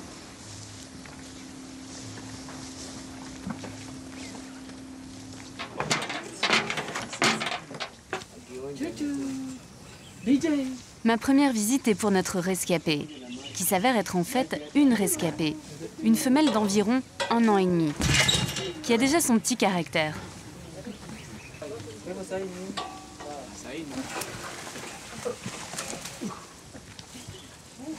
Elle est encore très sauvage et quand elle a ses oreilles comme ça écartées, ça veut dire qu'elle n'est pas contente et qu'elle veut charger. Julius, comment s'est passée la nuit alors? Elle va déjà beaucoup mieux par rapport à hier. Cette nuit, elle a bien dormi, ça allait. Mais impossible de lui faire boire du lait. On va essayer de la nourrir et de lui donner du lait, mais elle n'est pas encore vraiment habituée au biberon, donc ça va être compliqué. On arrivera sûrement à la faire boire au biberon avant la fin de la journée. Et ça y est, elle a déjà un nom? Oui, on l'a appelée Kitirwa. C'est le nom du marécage où nous l'avons secourue. Pour l'instant, Julius va être le seul à l'approcher pour essayer de gagner sa confiance. Pendant 2-3 jours, elle va rester ici et quand elle se sera habituée au lait, elle pourra rejoindre le groupe des autres orphelins.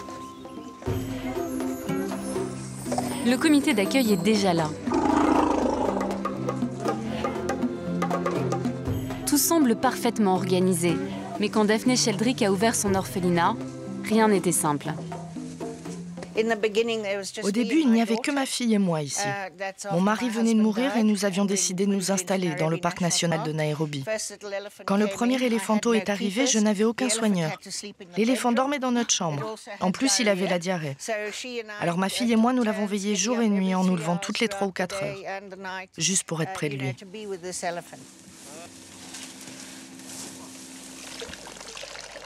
C'est l'heure de la préparation des biberons et c'est toute une organisation parce qu'il faut des quantités énormes pour nourrir les 16 éléphantaux qui sont ici.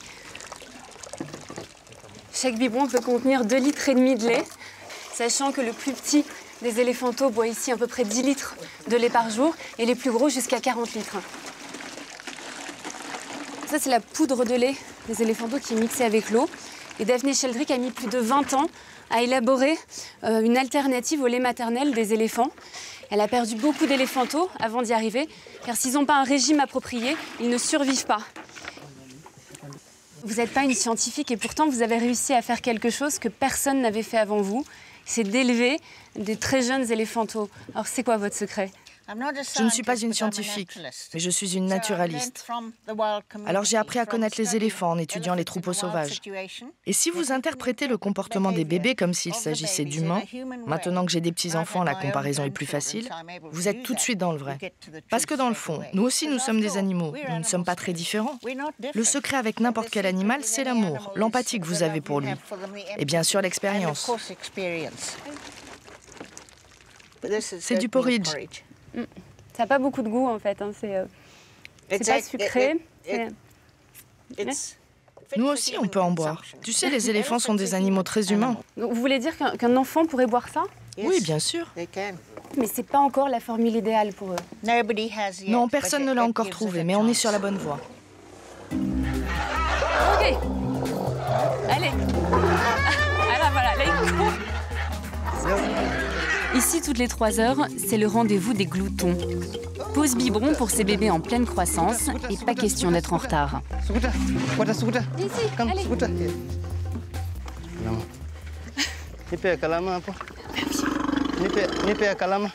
Mais comment tu bois ça vite, toi ? Une descente. Alors là, elle vient de boire 2,5 litres en à peine 10 secondes. Ah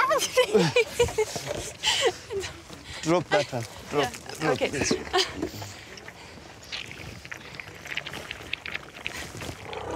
Non mais j'en ai plus là maintenant. Bah ouais mais c'est fini.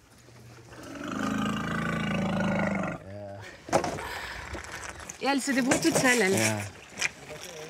Ouais, regarde, elle tient son biberon. Oh, c'est dingue, elle y arrive toute seule. C'est bon, c'est fini. Ok. Voilà. Oh, Melia. Come. Des gros bébés, hein.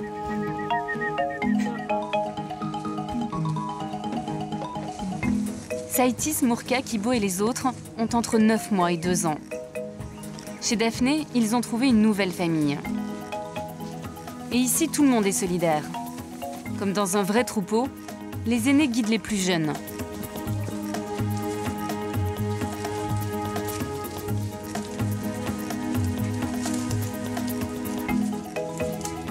L'activité principale, se nourrir. Chaque jour, ils dévorent des dizaines de kilos de feuillage et de racines. Ils y passent des heures. Tout ça grâce à leur trompe, qui leur sert à la fois de nez, de bras et de mains.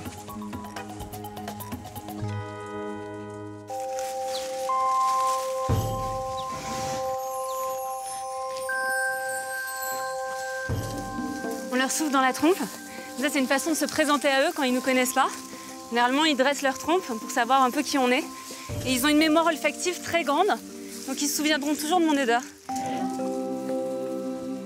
Mais ce n'est pas si facile de se faire accepter. Beaucoup ont vu leur mère se faire tuer sous leurs yeux. Alors forcément, ces animaux qui ont une excellente mémoire se méfient des humains et surtout des nouvelles têtes.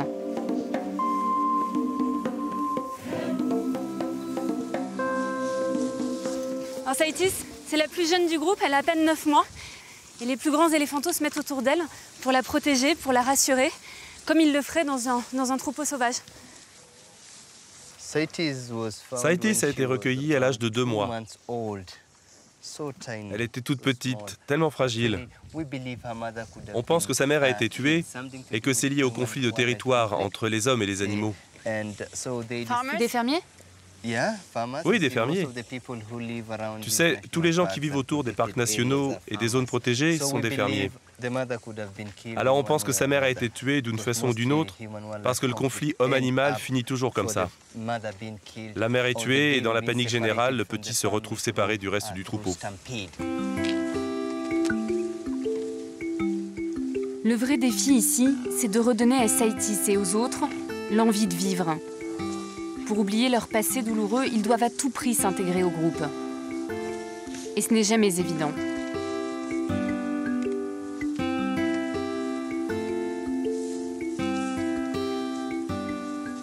Il y en a une qui reste un petit peu à l'écart, c'est Mourka. Elle a 2 ans, elle est arrivée il y a quelques semaines, dans un très mauvais état. Elle avait une lance en plein milieu du front, on voit encore la marque. Elle avait également l'oreille qui était coupée sur le côté et des traces de machette dans le dos. Elle n'aime pas qu'on l'approche, hein. Elle est encore très sauvage. Quand ils sont arrivés, ils étaient tous traumatisés, choqués. Et il a fallu beaucoup de temps, beaucoup d'amour, de soins et d'attention pour qu'ils soient comme ils sont maintenant, ensemble, joueurs et prêts pour une nouvelle vie. Ces anges gardiens en blouse verte jouent un rôle fondamental dans cette famille recomposée. Comme des parents, ils incarnent l'autorité et apportent aussi du réconfort. Elle me dit, pourquoi tu as décidé de travailler avec eux et de donner autant pour eux? La population des éléphants se réduit. Ils sont tués à cause de l'ivoire. Alors, chaque fois que tu sauves un éléphanteau, tu fais quelque chose de vraiment important qui va aider les générations futures. Quand j'ai commencé à travailler ici, j'ai découvert que les éléphants étaient des animaux très intelligents, pleins de passion. En fait, ils me font penser à mes propres enfants. Si tu les appelles gentiment par leur nom, que tu les câlines, ils sentent que tu es content d'être avec eux et ils resteront avec toi. S'occuper d'un éléphanteau, ça te mobilise 24 heures sur 24. Ils te mettent de la boue partout, te marchent dessus, te poussent en permanence. Il faut les soigner, jouer avec eux. Il faut être prêt pour ça. Si tu ne les aimes pas vraiment, tu ne tiens pas 2 jours ici. Il faut vraiment avoir un cœur gros comme ça pour leur donner tout l'amour dont ils ont besoin. Et ils te rendent cet amour. Oui, oui.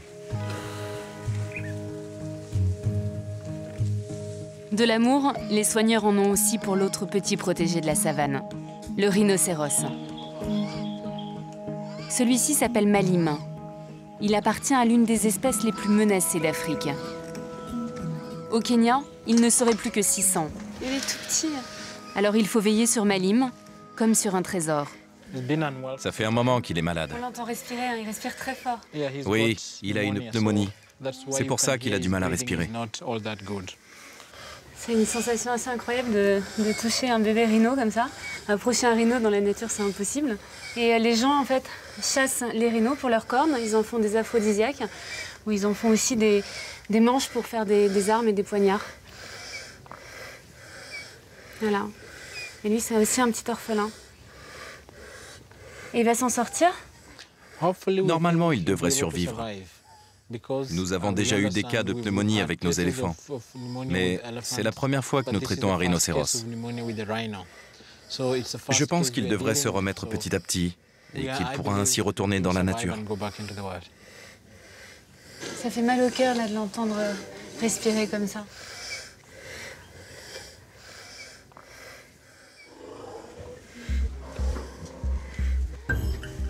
Pour Edwin, le chef des soigneurs, pas le temps de souffler.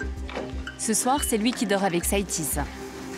Car ces bébés ne restent jamais seuls. Donc là, c'est la fin de la journée. Il va être temps pour Saitis d'aller se coucher. Il est 5 heures. Et comme c'est le plus petit, il va se coucher plus tôt que les autres. Finished. Come on. Pas besoin de lui raconter une histoire de babar. Saitis va s'endormir en 5 secondes chrono. Top départ. Oh, c'est important de la couvrir. Parce que les éléphantaux sont très sujets aux pneumonies. Et on est à Nairobi, à 1500 mètres d'altitude. Donc il fait froid pendant la nuit. Comme les enfants. Ça ressemble à quoi de passer une nuit avec un éléphant? Dormir avec un éléphanteau, c'est un peu comme passer la nuit aux côtés d'un bébé humain. Tu dois te lever toutes les 3 heures pour lui donner son lait. Parfois, Saïtis se réveille. Elle vient tout près de moi pour vérifier si je suis là. Et après, elle retourne se coucher. Quand elle dort comme ça, si j'ouvre la porte et que je sors, elle le sentira. Là, elle se sent bien, elle est rassurée. Si personne ne s'occupe d'eux, ils se sentent rejetés, abandonnés. Ça les stresse et ça les traumatise. Ils peuvent facilement se laisser mourir. Saïtis, tu as l'impression qu'elle fait des progrès, qu'elle va mieux depuis qu'elle est arrivée ici? Oui, Saïtis va s'en sortir. Elle a fait beaucoup de progrès. Elle était toute chétive, mais maintenant elle reprend des forces. Et avec le soutien des autres, elle s'intègre. Elle grandit et s'amuse avec eux. Elle essaie de se nourrir avec les feuilles. Oui, elle se bat pour vivre et rester avec les autres.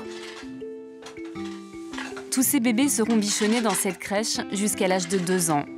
Ils seront alors prêts pour une nouvelle étape, celle du retour dans la savane. Bonne nuit, Saïtis.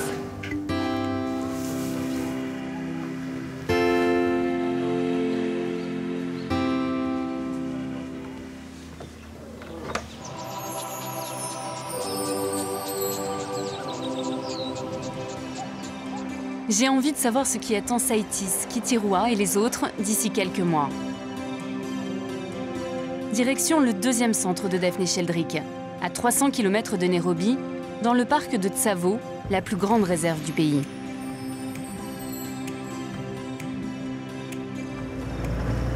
Un peu partout au Kenya, on voit les villes qui s'étendent, les villages qui grignotent de plus en plus les espaces sauvages. Alors les éléphants se retrouvent encerclés de plus en plus. Ils sont davantage en contact avec la population, donc ça crée des conflits. Alors on dit souvent que les éléphants sont trop nombreux, mais c'est pas le vrai problème. Le problème, c'est le fait qu'il n'y a pas assez de place pour tout le monde. Dans ce pays de 40 millions d'habitants, et grand comme la France, la démographie explose. Au rythme actuel, la population aura doublé en 2050. Pour certains, les éléphants sont devenus encombrants et représentent même l'ennemi public numéro 1.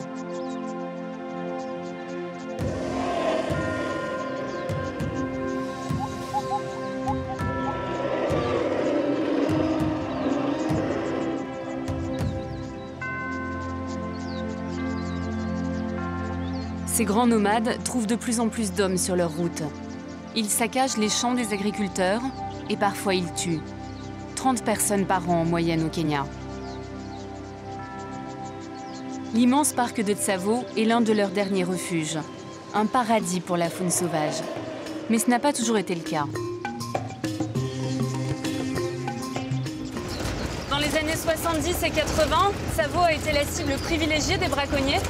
Des milliers d'éléphants ont été massacrés ici. Avant, ils étaient 40 000. Aujourd'hui, ils ne sont plus que 10 000. Alors, pour repeupler cette région, Daphné Sheldrick a fait le choix de relâcher ici une partie de ses orphelins.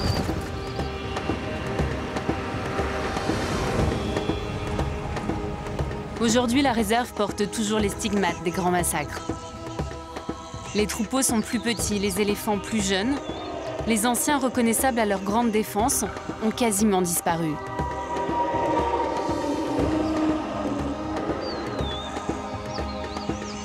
Les survivants n'ont sans doute rien oublié de ces années noires. Pourtant, en les regardant, je suis frappée par leur apparente sérénité.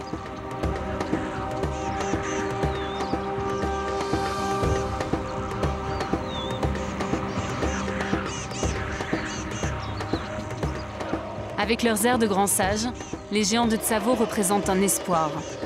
Une future famille d'adoption pour Saïtis et Kitiroua.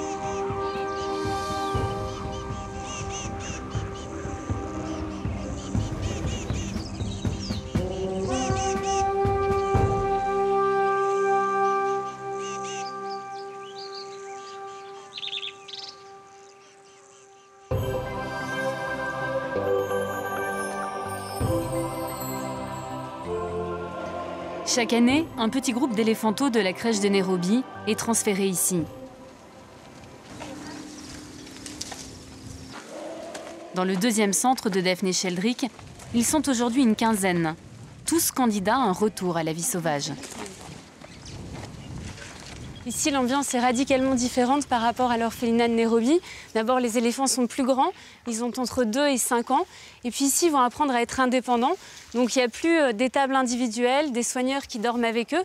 Ils passent la nuit ensemble, entourés de barrières électriques qui les empêchent de sortir, mais qui empêchent également les prédateurs de les attaquer pendant leur sommeil.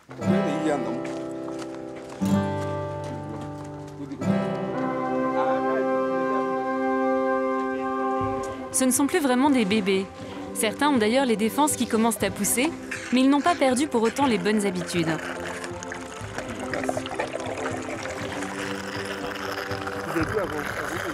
C'est pas exactement pareil que de nourrir Saïtis. Il y a un changement de dimension. Le lait est mélangé avec de l'eau pour les sevrer petit à petit. Et ils n'ont plus que 4 biberons par jour. Ok, mais toi, es trop grand, toi. Voilà. Ah non, mais il faut que je fasse bon. Il faut se méfier de ces gros costauds devenus aussi lourds qu'une camionnette. Car sans le vouloir, ils peuvent à tout moment m'écraser ou me projeter à plusieurs mètres. Il est 7 h du matin et c'est le début des cours à l'école de la savane. Des travaux pratiques pour apprendre à se débrouiller tout seul dans la nature. Fini la crèche, ici c'est la vraie vie. Autour de nous, il y a des buffles, des girafes et des lions. Alors les jeunes éléphants ne s'éloignent jamais de Joseph, le responsable du centre.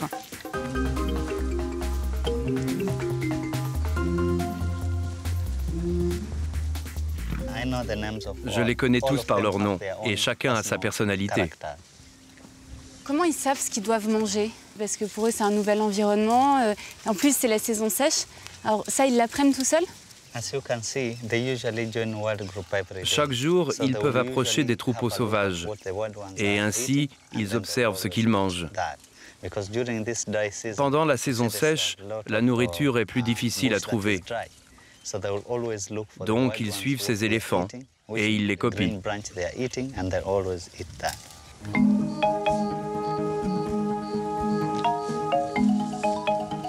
Cela fait 10 ans que Joseph s'occupe d'orphelins. Son chouchou ici, c'est Syria, un jeune mâle de 4 ans. Il est grand, on oublie que c'est un bébé. Il est énorme, hein? Il doit bien peser 2 tonnes maintenant, un sacré morceau. Il veut ta main. Oui, mais il a des grosses dents. C'est plus pareil, c'est plus des bébés, quoi. C'est plus des bébés.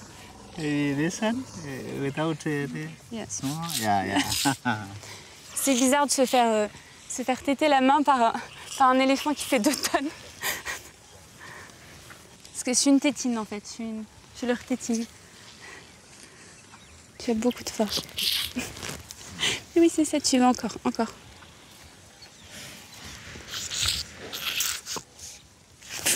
Le problème, c'est que sa trompe, elle pèse 2 tonnes aussi, quoi.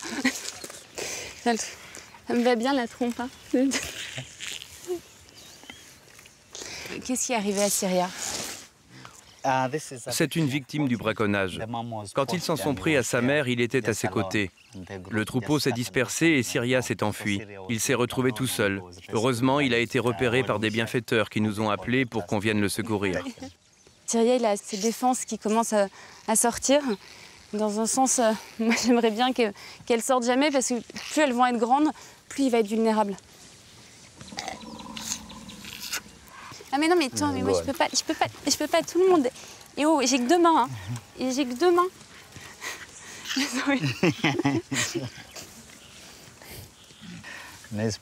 Il t'entoure de sa trompe et il te signifie qu'il se sent vraiment bien.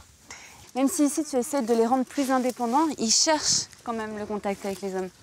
Pendant toute la période où ils restent à l'orphelinat, ils sont proches de nous, car nous leur procurons des soins et de l'amour. Mais quand ils voient des étrangers arriver au loin, ils s'enfuient. Ce réflexe, ils l'ont acquis grâce aux éléphants sauvages. Il va falloir couper le cordon un peu avec eux. Ici, on ne reçoit pas beaucoup de visiteurs, parce qu'on veut que les éléphants deviennent réellement indépendants. Ils doivent comprendre qu'ils appartiennent à la nature et pas au monde des hommes. Allez, Kenya, ne sois pas jaloux. Tu vois, il le pousse. Il veut que je m'occupe de lui. Alors il lui dit, « Va-t'en, va-t'en, c'est mon ami, ce n'est pas le tien. »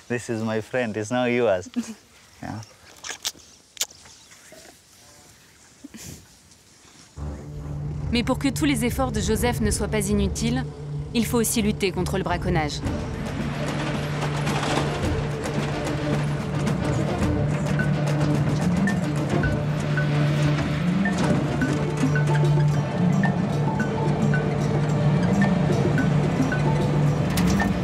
Pour réduire le nombre d'orphelins et tenter de sauver les éléphants, la meilleure solution, c'est de protéger les troupeaux sauvages.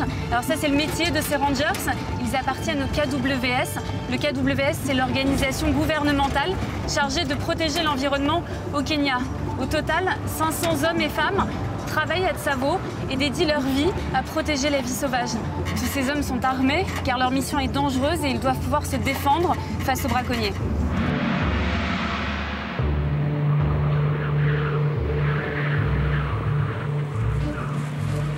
Pour débusquer les braconniers, cette unité patrouille jour et nuit dans chaque recoin de ce parc gigantesque.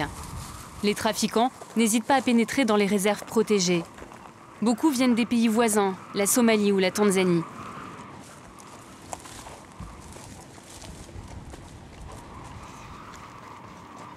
Qu'est-ce que vous cherchez en priorité? Des empreintes de pas. Parfois, les braconniers viennent chasser ici pour se procurer des défenses d'éléphants ou des cornes de rhino. Alors on suit leurs traces. Là, il y en a un qui part en éclaireur parce que c'est une zone assez dangereuse, on ne voit pas ce qui se passe de l'autre côté. Donc il faut qu'on reste en retrait et qu'on attende qu'il nous donne le feu vert. C'est bon. Il y a quelques semaines, ici, une autre patrouille a arrêté 2 braconniers. L'année dernière, 26 éléphants ont été tués à Tsavo. Si les autorités kenyanes protègent autant ces animaux, c'est aussi parce qu'ils attirent les touristes. Et le tourisme, c'est la 2e source de revenus du pays.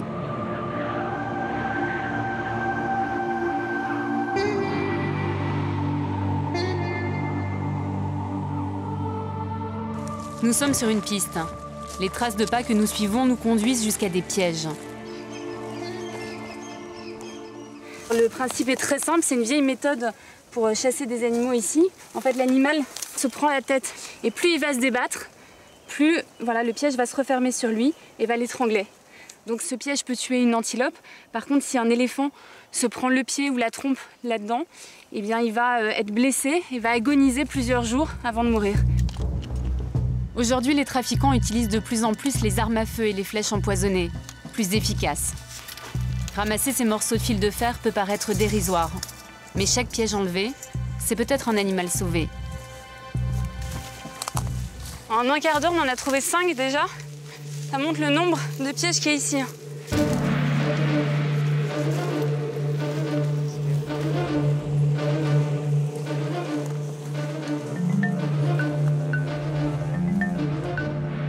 En quelques heures, nous avons trouvé des dizaines de pièges, mais aucun braconnier.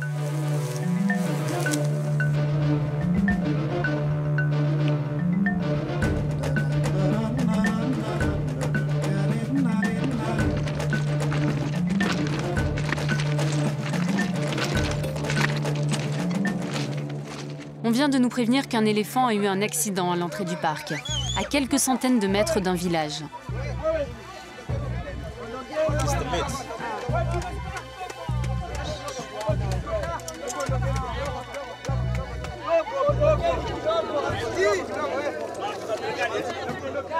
Qu'est-ce qui se passe?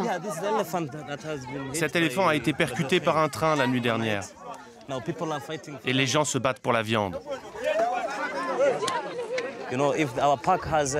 Si notre parc avait des clôtures électriques pour empêcher les animaux d'en sortir, ça serait peut-être mieux.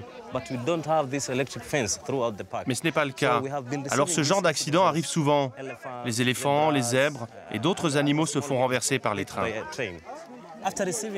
Dès que nous apprenons qu'un éléphant a eu un accident, nous allons très vite sur place pour retirer les défenses, les mettre en sécurité et éviter qu'elles atterrissent dans de mauvaises mains.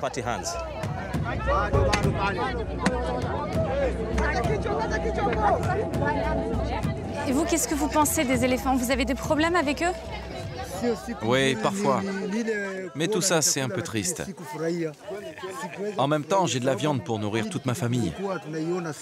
Vous savez, j'aimerais continuer à les voir en liberté. Ok, asante.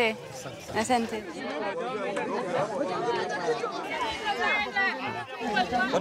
Qu'est-ce que tu ressens? Je suis triste, vraiment triste. C'est toujours le problème du territoire entre l'homme et l'éléphant. Je suis un peu perdue. Oh, ils s'attaquent les pieds là, c'est horrible. Ah, et puis l'odeur. Lorsqu'un éléphant meurt, c'est toujours une perte immense. Pense au temps de gestation, à toutes ces années qu'il faut pour arriver à donner naissance à un bébé. Alors dès qu'on perd un éléphant, oui, c'est dramatique.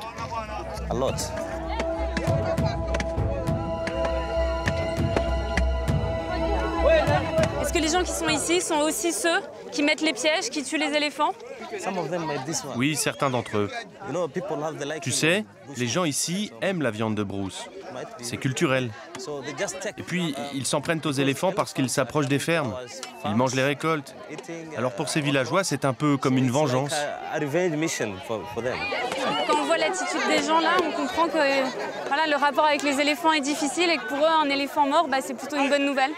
C'est pour ça que les éléphants, ils sont vraiment victimes de la pauvreté, quoi. C'est ce qu'on voit là, c'est exactement ce qu'on voit là. Grâce à cet éléphant, il y a peut-être 200 personnes qui vont réussir à manger aujourd'hui. Qu'est-ce qu'on peut dire? Ouais, on doka ni. Ouais. On doka.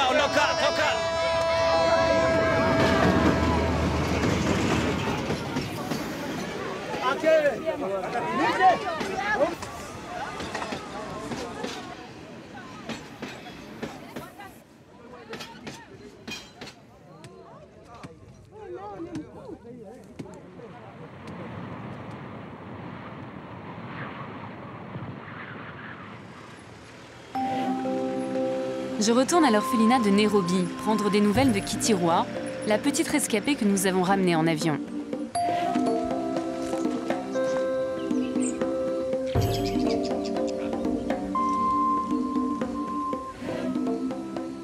Deux semaines se sont écoulées depuis son arrivée. Elle a maintenant rejoint le groupe des autres orphelins. Mais le cœur n'y est pas vraiment. Come on, Kitty Roy, come. Kitty Roy, come. Come on, Kitty Roy.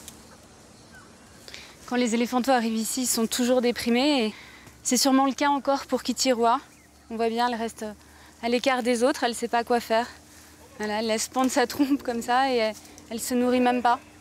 Il y a encore sûrement un mois, elle était avec toute sa famille dans le parc d'Amboseli, en train de courir en toute liberté. Là, elle se retrouve ici avec d'autres éléphantos, sans les siens et avec des hommes avec qui elle a sûrement jamais été en contact. Donc ça doit être dur.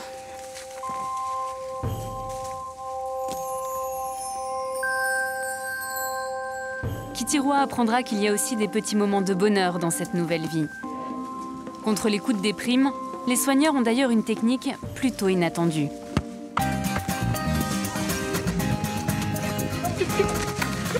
Si on m'avait dit qu'un jour je jouerais au foot avec des éléphants et qu'ils seraient meilleurs que moi,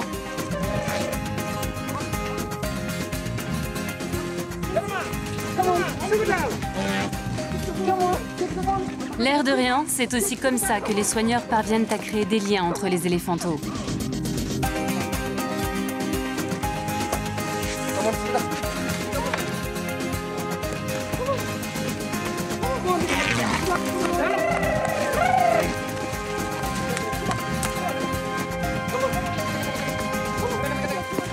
Score final, 2-0, victoire écrasante des éléphants.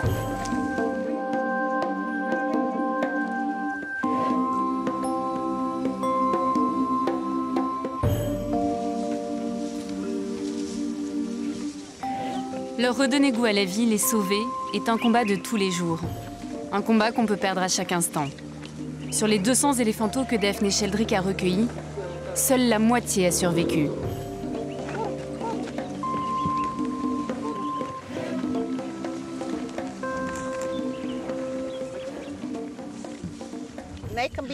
Ils peuvent aller bien, être en pleine forme à midi et mourir à 18 h.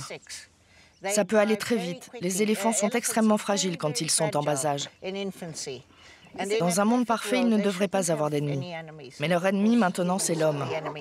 Mais pour vous, ça doit être très dur chaque fois que vous en perdez un. On pleure toutes les larmes de notre corps, et les soigneurs aussi, parce qu'ils les adorent. Les éléphants suscitent beaucoup d'émotions. Vous vous battez pour eux depuis 50 ans. Est-ce que vous pensez qu'ils ont encore un avenir sur notre planète? C'est notre société qui décidera. Est-ce que l'on veut que les éléphants survivent ou préfère-t-on entretenir le commerce avec la Chine et les pays asiatiques où la demande d'ivoire explose, en sachant que l'ivoire est juste quelque chose de décoratif? Je me bats aussi contre les zoos qui enferment les éléphants. Ça ne marche pas, c'est comme enfermer à vie un être humain dans un placard. Il y a des animaux qui peuvent vivre en zoo, mais pas les éléphants. Il leur faut de l'espace, beaucoup d'espace. C'est pour ça que l'ivoire doit être totalement retiré du marché. Et cela mettra fin à la corruption de certains hauts dirigeants qui gèrent les espèces sauvages.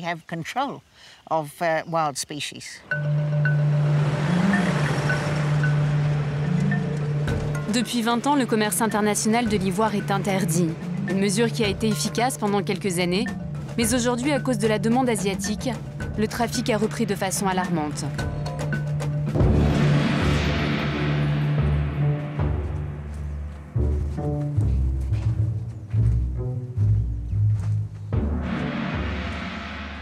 Chaque jour en Afrique, une centaine d'éléphants est tuée pour cet or blanc, si recherché et pourtant inutile.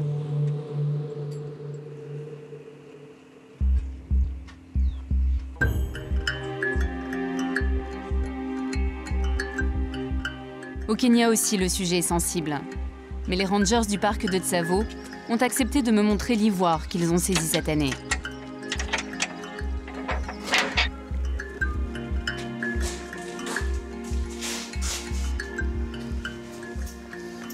Voilà, la principale raison pour laquelle on tue les éléphants, c'est pour ça, pour l'ivoire.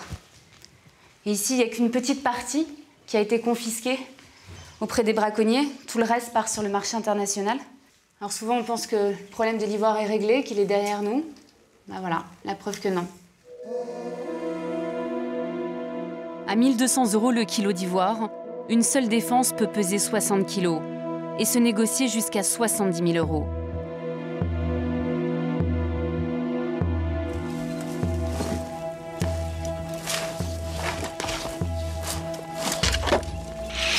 Il y a quelques mois, les douaniers de l'aéroport de Nairobi ont fait une saisie record de 2 tonnes.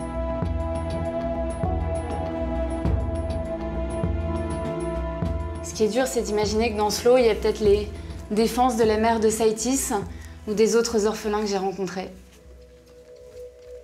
Moi, je vois pas un stock d'ivoire ici, là, je vois un cimetière d'éléphants.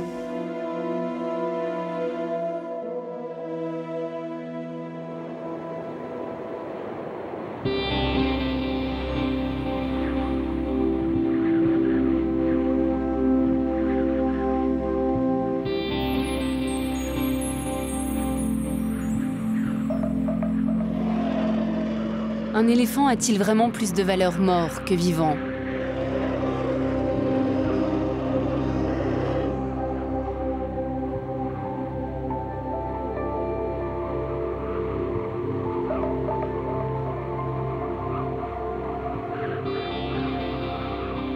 Le spectacle de ces géants qui viennent boire chaque soir à la même heure au pied de Mundanda Rock est l'un des plus beaux au monde.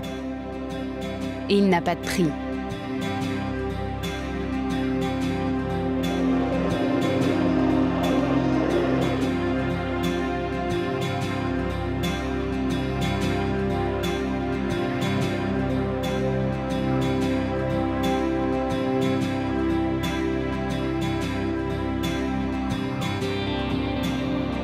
Leurs ancêtres sont apparus sur Terre il y a 50 millions d'années, bien avant nous. Mais aujourd'hui, leurs jours sont comptés. À quoi ressemblera la savane sans éléphants ?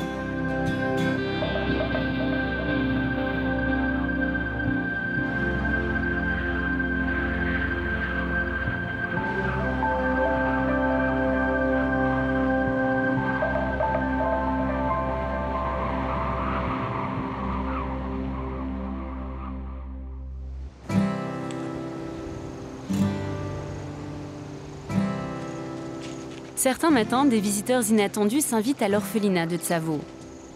Ces éléphants sont d'anciens pensionnaires de Daphné Sheldrick. Ils ont retrouvé la vie sauvage, mais reviennent parfois pointer le bout de leur trompe et chaparder un peu de nourriture. Émilie est la matriarche de ce petit groupe. Aujourd'hui, elle a 13 ans. Elle est arrivée et elle a été sauvée quand elle avait à peine quelques semaines. Et voilà, maintenant, elle est immense. Elle a même donné naissance à un éléphanteau. C'est peut-être la plus jolie preuve du succès du programme de Daphne Sheldrick. Les éléphants ont une très grande mémoire, c'est pas une légende. Alors évidemment, ils se souviennent de tous ces soigneurs qui se sont occupés d'eux pendant des années. Le lien est toujours très fort avec eux, même si le but, c'est d'approcher le moins possible ces éléphants afin de respecter leur nouvelle liberté. Avant d'en arriver là, les protégés de Joseph ont encore des progrès à faire. Ils passeront en moyenne 4 à 6 ans à l'école de la savane. Un véritable budget pour le centre. Un éléphanteau coûte 700 € par mois en médicaments, en lait et salaire des soigneurs. Quand on est avec eux comme ça, je comprends ton engagement, je comprends pourquoi tu t'occupes d'eux. Mais est-ce que tu imaginais un jour pouvoir t'occuper d'éléphants? Je n'imaginais pas qu'un jour je puisse m'occuper d'eux comme cela. J'ai été élevé dans la crainte des éléphants, dans l'idée qu'ils étaient méchants, qu'ils pouvaient tuer les gens ou leur faire du mal. En fait, à cause de tous ces conflits de territoire, ici les gens ont peur d'eux.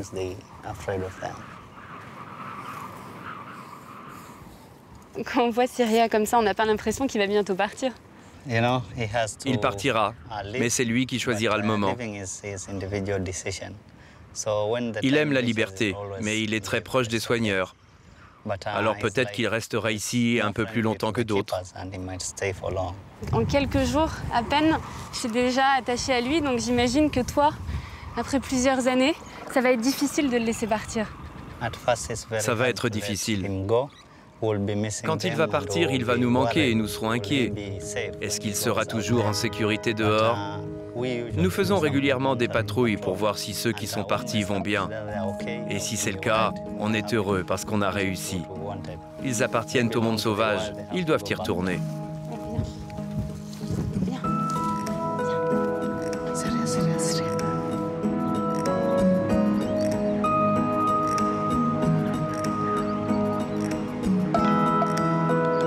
Syria partira quand il se sentira prêt. Dans 2 ans, 3 ans, peut-être plus. Un soir, il décidera de ne plus rentrer au centre et vivra enfin la vie qu'il aurait dû toujours avoir. Ce sera alors un jeune adolescent et les éléphants sauvages qu'il aura côtoyés ici le guideront. Je quitte le parc de Tsavo en imaginant l'avenir de Syria et les défis qu'il devra encore relever pour se faire une place au milieu des hommes, mais aussi au sein de sa propre espèce.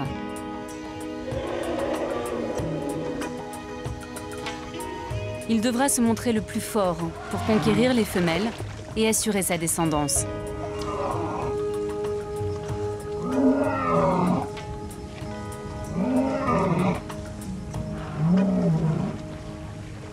Lui aussi profitera de sa liberté, des joies de la savane et des bains rafraîchissants que les éléphants aiment tant.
Avant de quitter le pays des éléphants, je fais un dernier crochet par l'orphelinat de Nairobi pour savoir si Kitirwa va mieux. Tu fais de nouveaux amis ici. Hein. Je ne l'ai pas vue depuis 10 jours. C'est incroyable comme elle a changé. Déjà, elle est plus grise du tout. Elle est comme les autres. Elle s'est roulée dans la terre, donc elle a aussi cette couleur rouge. Elle est dans un bien meilleur état que la dernière fois où on l'a vue. C'est incroyable, elle s'est habituée aux hommes. Elle a changé en très peu de temps. Les éléphants sont très intelligents. Ils se rappellent de tout. Elle sait pourquoi elle est ici. Elle communique avec les autres éléphants. Ils lui parlent. Et elle sait sûrement que nous l'avons sauvée. C'est pour ça que son comportement a évolué et que maintenant elle est moins farouche.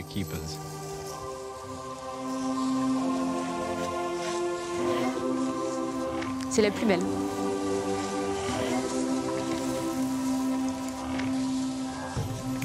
Pour Kitty Roy, la marche vers la liberté prendra encore plusieurs années. En attendant de se jeter dans le grand bain, elle prend ses marques dans le petit bassin de la crèche. Comme les autres, elle s'amuse dans la boue et la terre, indispensable pour protéger sa peau du soleil et se débarrasser des parasites.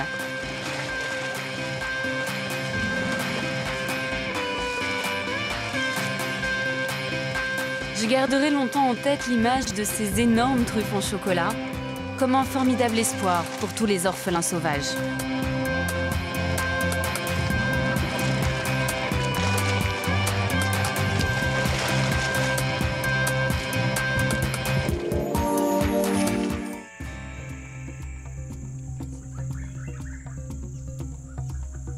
Ça, c'est quand il était arrivé. Il pouvait même pas, tu vois, il n'a pas, pas la force de bouger même.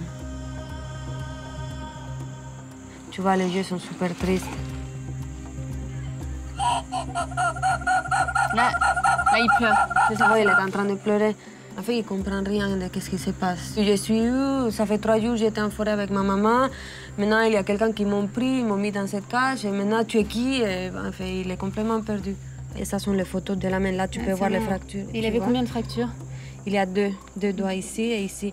Mais bon, Wando, il a eu de la chance parce qu'on l'a récupéré tout de suite. Tu dois réagir très vite, sinon tu peux le perdre comme ça. Ouais. Un mois après son sauvetage, Wando est toujours faible et terriblement stressé. On entend crier là déjà. Oui. Ce petit gorille d'1 an et demi a été trouvé près des corps massacrés de toute sa famille. Wando. 11 gorilles au total. Depuis, Virginia, cette vétérinaire espagnole, veille sur lui. C'est quoi là le bruit que tu fais? C'est un bruit, c'est le langage gorille. C'est pour lui calmer, pour lui dire que tu vas bien, qu'il ne faut pas avoir peur. Ici au Congo, comme en fait partout en Afrique centrale, ils mangent la viande des gorilles. Pour eux, c'est comme pour nous une bœuf, une vache ou un porc. Ici, il n'y a pas trop de production animale. Et ce qui est grave, par exemple, dans le cas de Wando, ce n'est pas seulement qu'un villageois va tuer un gorille pour nourrir sa famille. C'est qu'ils ont tué toute une famille de gorilles, 11 gorilles. Ça, c'est pour la vente commerciale. C'est ça qui fait surtout oui, c'est pas juste pour survivre, là, c'est pour en faire un business. C'est pas pour survivre, c'est pour faire de l'argent. Oui. Tu vois, imagine comme un enfant humain voit comme est-ce que quelqu'un tue sa famille et il les coupe et après il mange devant lui. Donc, si tu peux imaginer tout ça, tu peux imaginer comment est-ce qu'il se sent.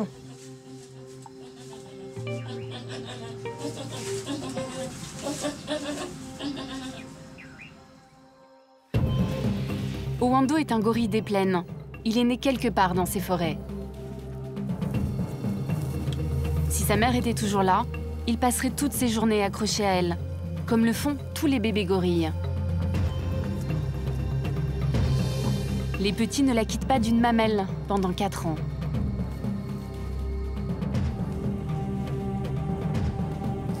Une fois sevrés, ils vont tout apprendre au sein du groupe, car ces grands singes vivent en communauté. Plusieurs femelles et un mâle dominant le dos argenté. Un colosse qui règne en maître.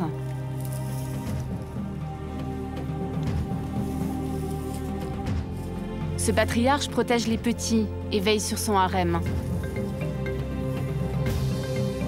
Entourés, en sécurité, les jeunes gorilles font leurs premiers pas dans la vie.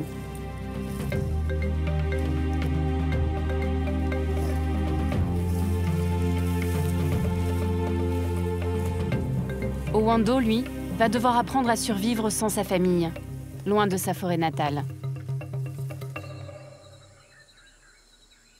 L'orphelinat pour gorilles se trouve à 3 heures de route au nord de Brazzaville, au cœur de la réserve, les Yoluna.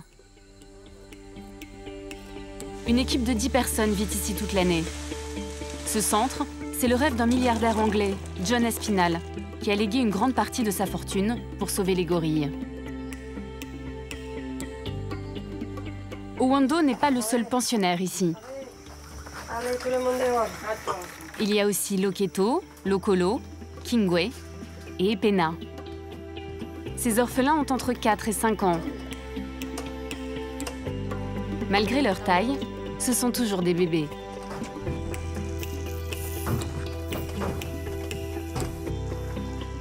Leurs histoires se ressemblent, laissés pour morts après le massacre de leur groupe ou bien vendus comme animal de compagnie.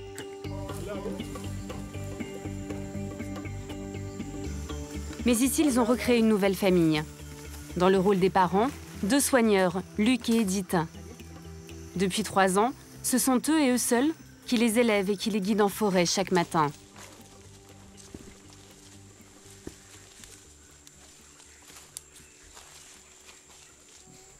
Ces gorilles ne sont ni dressés ni domestiqués.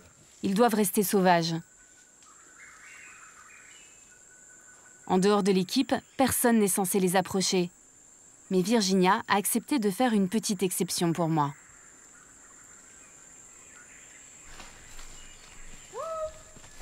Là, toute la question, ça va être de savoir s'ils vont m'accepter ou pas, et j'en ai aucune idée. À 5 ans, un gorille est déjà plus fort qu'un homme et totalement imprévisible. Même s'il joue, ça peut mal tourner. Et je suis hyper impressionnée, Virginia, parce que tu es quand même enceinte de 7 mois. Presque, oui. Et tu approches les gorilles comme ça. Oui, oui, il n'y a pas de problème. En fait, ils ne sont pas méchants.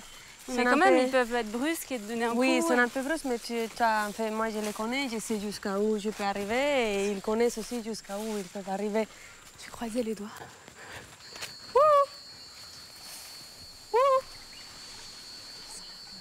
Ils arrivent. Oui, il ne faut pas avoir peur. Non, parce qu'ils vont sentir. Ils vont sentir, tu restes calme. On a déjà enlevé toutes les choses qu'ils pouvaient arracher. Ça va bien se passer. Oui.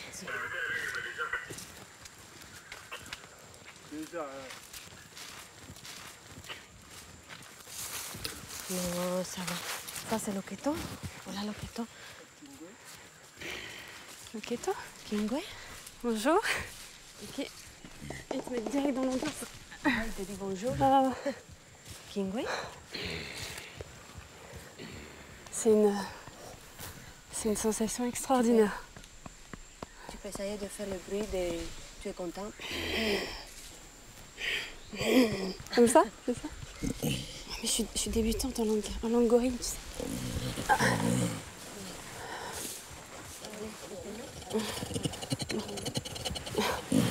Ça, c'est un peu le chant de l'amour qui me fait. Allez, tu me montres ta forêt? Ouais, et dès qu'il tire, il peut m'emmener où il veut. Hein. Bonjour. Bonjour. On dirait qu'ils m'ont accepté. C'est comme si je venais d'entrer dans un nouveau monde.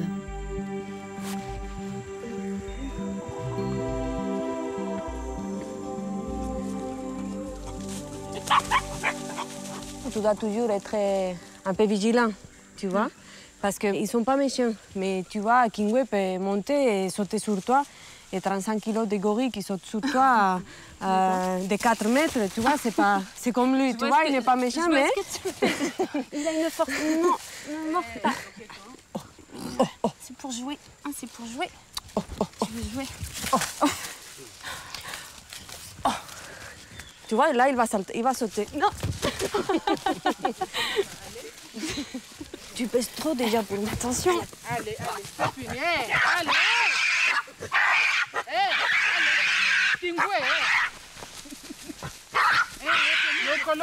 En 2 secondes, ça dégénère. C'est impressionnant, mais pour un jeune gorille, se chamailler, c'est tout à fait normal. Surtout quand dans le groupe, il y a 3 mâles et une seule femelle. Alors les parents font la police. Du matin au soir, Luc et Edith ne les quittent pas des yeux. Quand il a faim, il veut prendre quelque chose. Regarde. Ça fait 18 ans que tu es maman de substitution. Oui.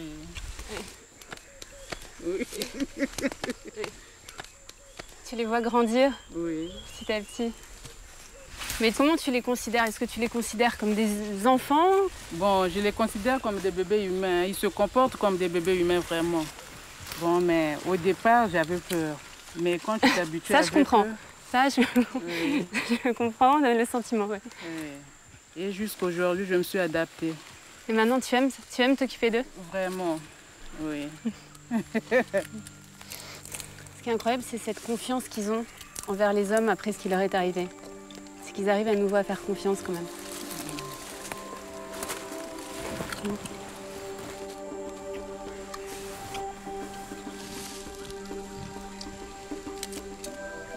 Ouais, c'est les mêmes oreilles que toi. C'est pareil. Moi, je suis moins poilue.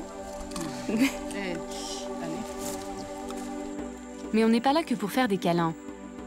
Dans quelques mois, ces gorilles vivront seuls dans la jungle. Alors en attendant, c'est stage intensif pour tout le monde. Objectif numéro 1, apprendre à trouver sa nourriture. Des fruits, des feuilles, des racines. Ces gros costauds sont végétariens.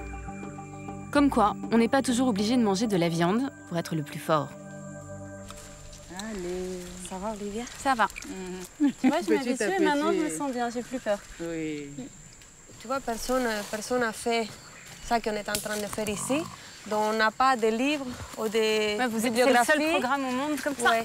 On n'a pas de là où là où on peut lire qu'est-ce qu'on peut faire ou si cette option c'est meilleure que l'autre, tu vois. Donc on essaie de trouver la meilleure solution entre nous tous. Tu vois, souvent. C'est compliqué d'avoir une conversation. Oui. Souvent, Kingway, il est en train de regarder. Tu veux voler la casquette. Et dire doucement à un gorille. Non, pas là-bas. Kingway. Fais-moi un massage, c'est bien ça. Un massage. Kingway. Non. Oh. C'est mon tout premier contact avec eux. Et je comprends déjà pourquoi Virginia a décidé de consacrer sa vie aux gorilles. L'extraordinaire est devenu son quotidien.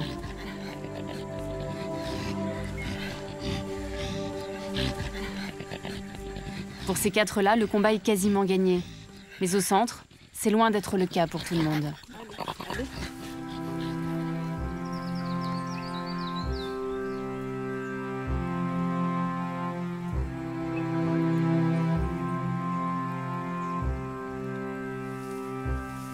Pour certains orphelins comme Kelly, les tentatives de réintroduction dans la nature ont échoué.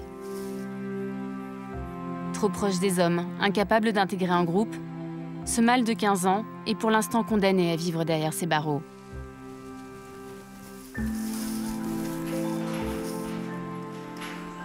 C'est un jeu de regard.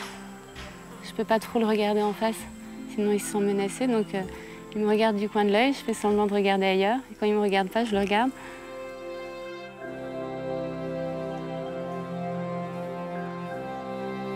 La seule chose que je peux faire pour l'aider, c'est de lui tenir compagnie pour chasser un peu sa solitude.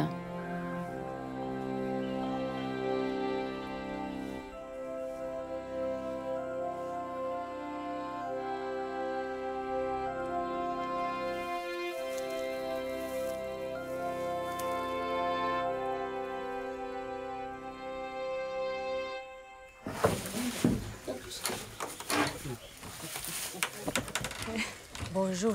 Le lendemain matin, je retrouve Owando, le petit dernier, bien agrippé à sa nouvelle maman. Donc Roselyne, c'est sa maman de substitution, c'est ça? Oui, elle est sa maman de substitution. En attendant le jour où il sera peut-être relâché dans la réserve, d'ici quelques années, Roselyne sera la seule et unique personne à s'occuper de lui. Comme tu vois, c'est comme un petit, un enfant, quoi. Elle va le protéger, lui redonner confiance et l'aider à oublier son passé.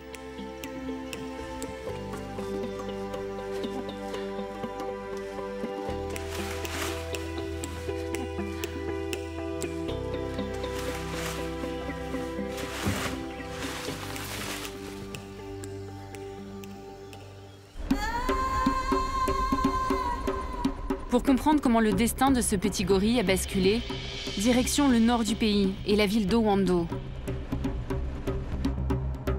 C'est là-bas qu'il a été trouvé. C'est comme ça qu'on l'a appelé. Cette partie du pays abrite l'une des plus fortes concentrations de gorilles sauvages au Congo. Mais ici, ils ne vivent pas à l'abri dans une réserve. Wando a été trouvé quelque part ici, à côté de toute sa famille massacrée, par un des employés de la compagnie qui construit cette route.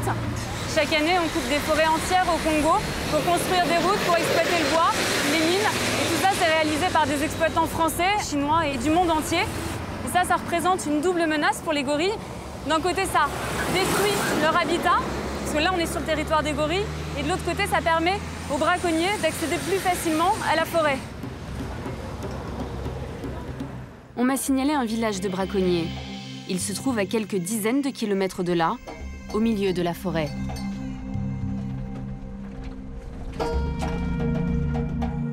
Plusieurs centaines de personnes vivent ici, de la cueillette, de la culture du manioc et surtout de la chasse. Par tradition, mais aussi par nécessité, ces villageois ont toujours consommé de la viande de brousse. Ceux qui ont tiré sur la famille de Wando habitent peut-être ici. Impossible à vérifier. Tout le monde sait parfaitement qu'il est interdit de tuer des gorilles. Alors les braconniers ne se bousculent pas pour témoigner. Je finis par convaincre Eric de me raconter ce qui est devenu pour lui un business qui lui rapporte 1 500 € par mois. Une fortune au Congo. Tu vas chasser combien de fois par mois à peu près? À peu près 2 fois. Et tu tues combien de gorilles? Parfois 13, 12. C'est beaucoup 13? Oui, c'est beaucoup. Si c'est une groupe de 15 ou 10, il faut chercher celui qui est le plus gros. Et puis l'homme. Le mâle? Oui. C'est lui que tu tues en premier? Ah oui, parce que quand vous commencez par les plus petits, le chef là vous atteindre. Et puis, les plus petits là n'ont pas la valeur plus que celui qui est gros. Pour la chasse aux gorilles, les braconniers sont toujours au moins 2. Ils partent plusieurs jours en expédition clandestine. Pour ne pas se faire repérer, la viande est aussitôt débitée et fumée. Je gagne parce que, hormis la chair, il y a des os, il y a des ongles, il y a ses poils, son peau, fait les gris-gris. C'est quoi les gris-gris?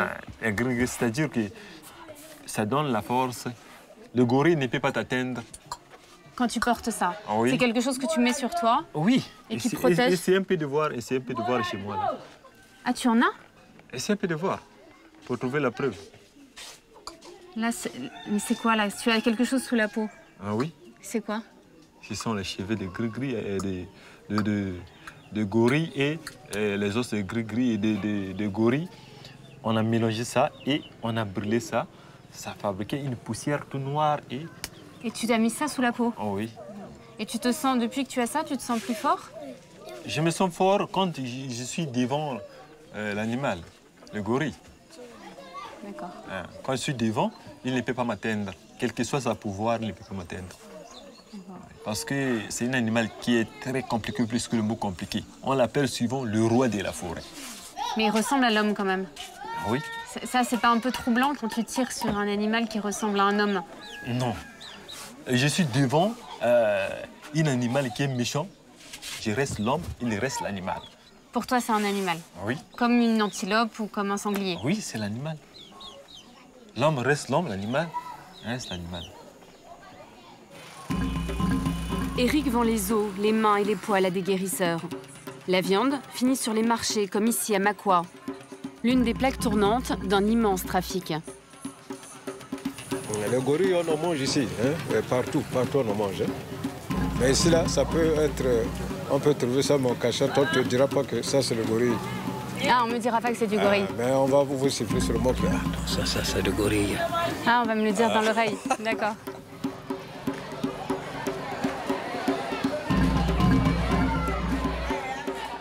Sur les étals, des rongeurs, du potamochère, de l'antilope.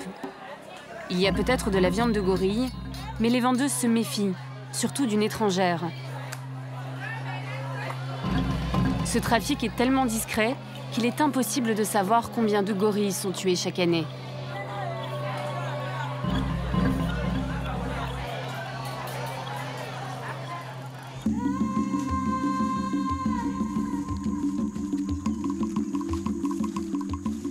Bien loin du marché de Makwa, Owando s'apprête à vivre une grande journée. Sa première sortie en forêt depuis son arrivée à l'orphelinat.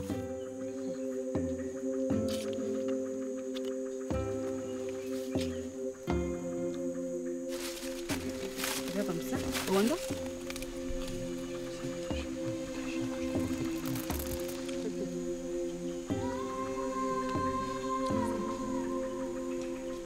Il n'y a pas de formation pour devenir maman gorille. Il faut en permanence improviser. Non, ça c'est pour moi. Roselyne a élevé 3 enfants et elle applique les mêmes recettes avec les bébés gorilles. De la patience et beaucoup d'amour. Mais il s'éloigne pas trop de toi quand même, hein? Non, non. Il y a 1000 pattes. D'accord. Et la... Et non, mais Owando, il va falloir apprendre. Hein. C'est juste un 1000 pattes, viens. C'est pas la petite bête qui va manger la grosse. Allez, viens, regarde.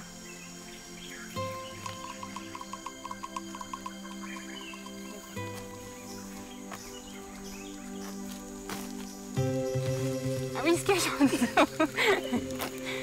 Il se cache en dessous. Hop. Voilà, la pluie.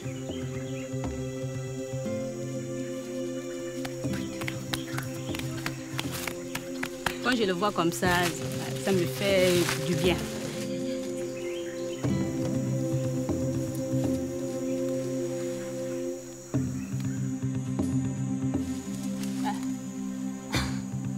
Petit à petit, Owando s'affirme.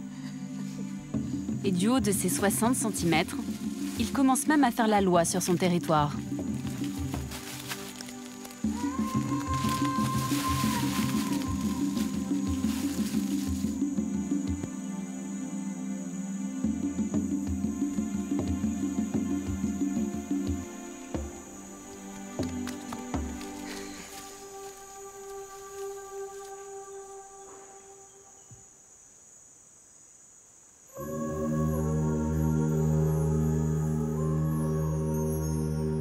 Pour pouvoir continuer à s'occuper des gorilles, Virginia et son équipe doivent s'assurer du soutien des populations locales. Il y a quelques années, c'était encore la guerre ici, et le climat reste tendu. Une visite s'impose pour tous ceux qui, comme moi, arrivent dans la région. Et ici, on ne plaisante pas avec le protocole.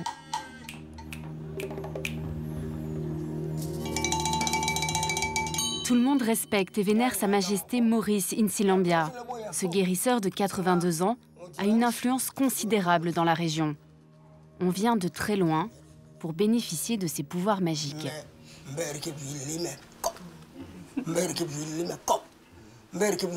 Je te reçois à bras ouverts et je suis heureux que tu sois venu me voir.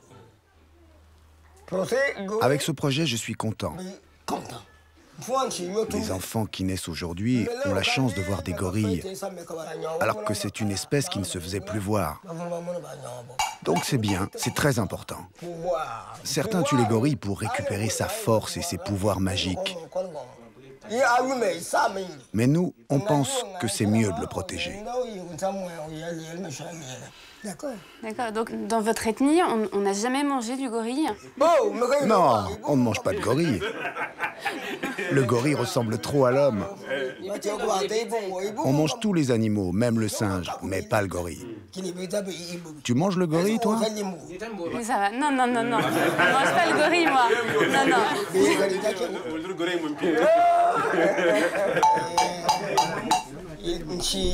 Je souhaite apporter ma protection au bébé gorille qui vient d'arriver à l'orphelinat, pour qu'il s'adapte et qu'il grandisse tranquillement.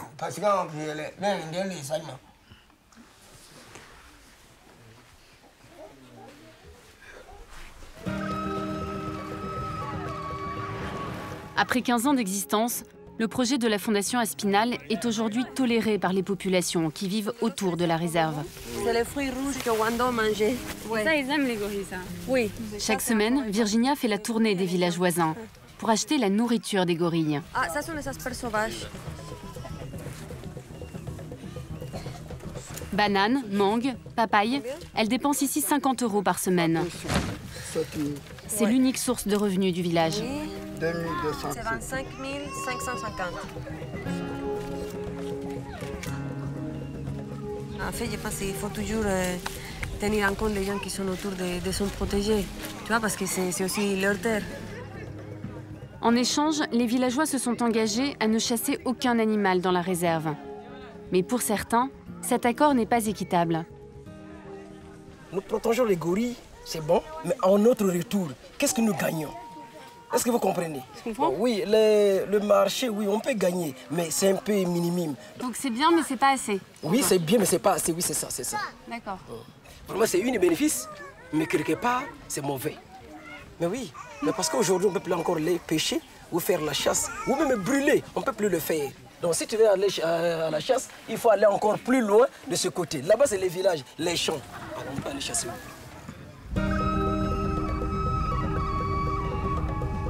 La Fondation Aspinal s'est engagée à financer la construction d'un dispensaire.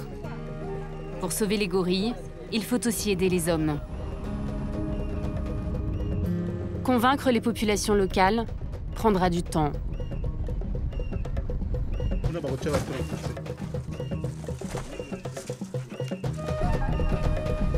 À la fin de la journée, notre caddie est impressionnant. 250 kilos de fruits et légumes. Mais ça y est, c'est fini, c'est beau. Ouais, c'est beaucoup, hein. Mais oui. Tu vois, tout ça, ça finit même pas une semaine. 4-5 jours, tout est parti.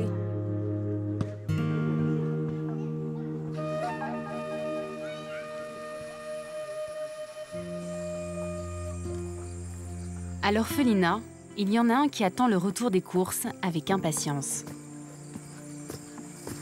Ah, il y a Sid qui est là. Alors Sid, c'est notre plus proche voisin au campement. C'est un gros bonhomme de plus de 200 kilos et il vit sur cette île qui fait 25 hectares. Il vit là en semi-liberté.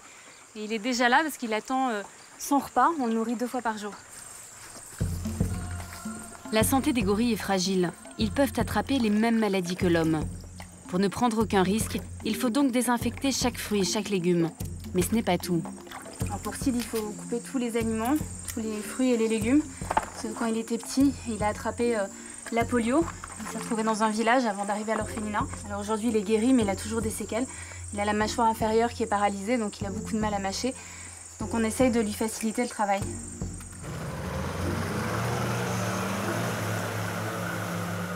Pour aller nourrir Sid, j'ai besoin de l'aide de Saturnin. Et pas question de mettre un pied sur l'île. Ce vieux gorille ne garde pas un très bon souvenir des hommes.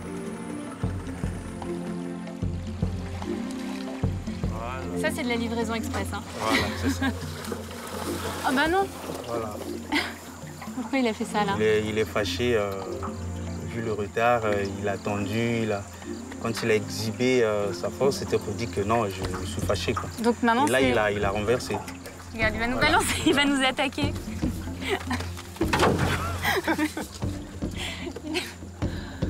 Il a un sacré caractère, quand même. Oui. Ah non. Voilà. Ah non.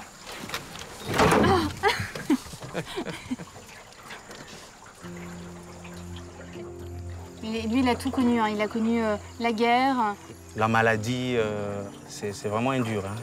Il a tout survécu. Ah ben voilà. Ah, il met sa main voilà, comme ça sous la mâchoire. Sous la mâchoire pour bien mâcher. Ah parce que oui, tout ça c'est paralysé. Il a du mal, voilà, tout ça c'est paralysé. Il a du mal à pouvoir mâcher tout ce qui est un peu dur. Quoi. Donc il doit s'appuyer sur sa main. Ce qui est dur, c'est de se dire que s'il n'avait pas été orphelin, bah, Sid aurait eu une vie totalement normale. Son destin a été complètement changé et il est condamné à vivre sur cette île. Alors bien sûr, c'est mieux qu'une cage, mais c'est quand même difficile de le voir dans cet état-là, tout seul, à vivre une vie de gorille solitaire.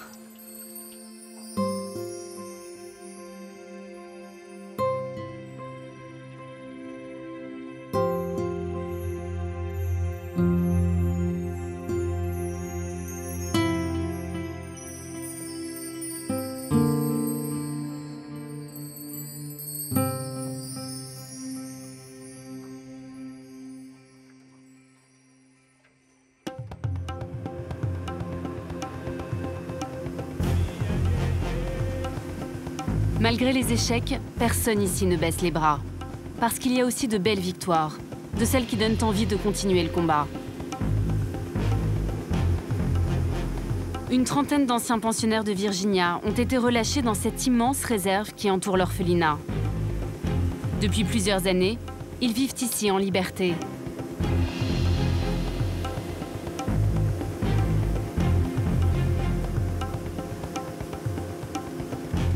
Après 2 heures de pirogue sur la rivière Léfini, je suis sur le point de réaliser un rêve. Approcher des gorilles sauvages. Attention! Saturnin et son équipe savent parfaitement où les trouver. Chaque semaine, ils suivent les traces des gorilles pour s'assurer que tout va bien. Allez,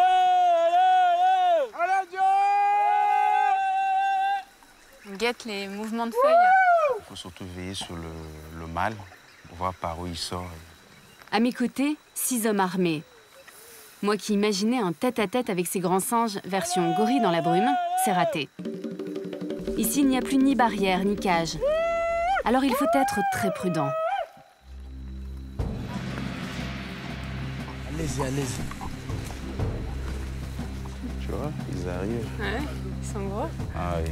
Là, tout de suite, l'appréhension que j'ai eue avec les petits me paraît un peu ridicule, là, tout d'un coup.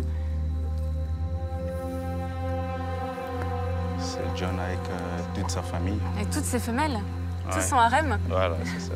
Tous ses enfants.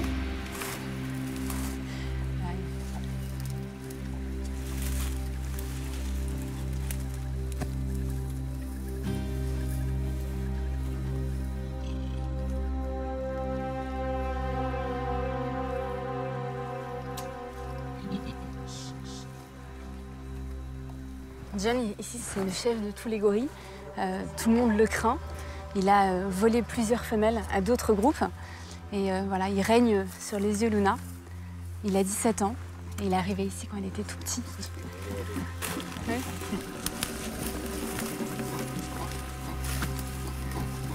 Ah, il intimide. Voilà. Ça marche bien. On dit c'est moi le chef ici. Bah, ça, on avait vu.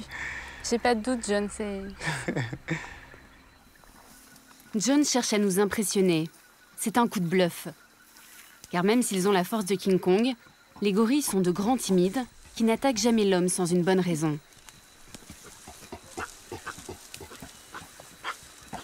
Ils sentent qu'on n'est pas une menace pour eux, Non. ils se sentent... Non. Là, on est en contact avec les gorilles. Ça se passe bien parce qu'on respecte les règles.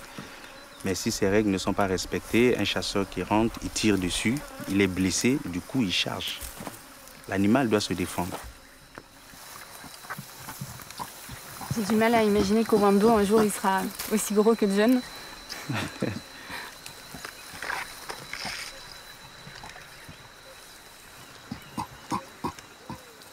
Et là, est-ce qu'il y a des différences entre ce groupe d'orphelins et un groupe de gorilles totalement sauvages? Est-ce qu'ils se comportent de la même façon? Ils ont été élevés par les humains, donc ils ont plus de rapport avec les humains. Mais en termes de comportement social lié aux gorilles, il n'y a vraiment pas de différence. L'environnement où ils vivent s'y prête parce qu'ils trouvent suffisamment de ressources alimentaires, ils sont bien en sécurité. Ils n'ont plus besoin de vous, là, aujourd'hui? Oui, aujourd'hui, ils n'ont plus besoin de nous. Et puis en plus, les naissances montrent un peu la dynamique du travail, la réussite. Parce que c'est un long parcours. Arriver jusqu'à avoir des bébés, c'est formidable. Parce que vous avez vraiment l'impression que tout ce que vous faites, ça sert à quelque chose? Ah oui, ça sert à quelque chose. À chaque fois qu'il y a des naissances, c'est comme une victoire. Vous allez en bataille, vous remportez. La joie qu'on ressent, c'est immense, quoi.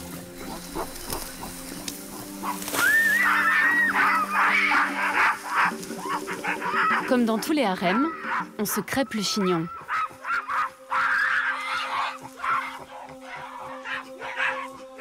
Cette fois-ci, il aura suffi que John se lève pour faire respecter l'ordre. Mais face au fusil des braconniers, que pourrait-il faire ?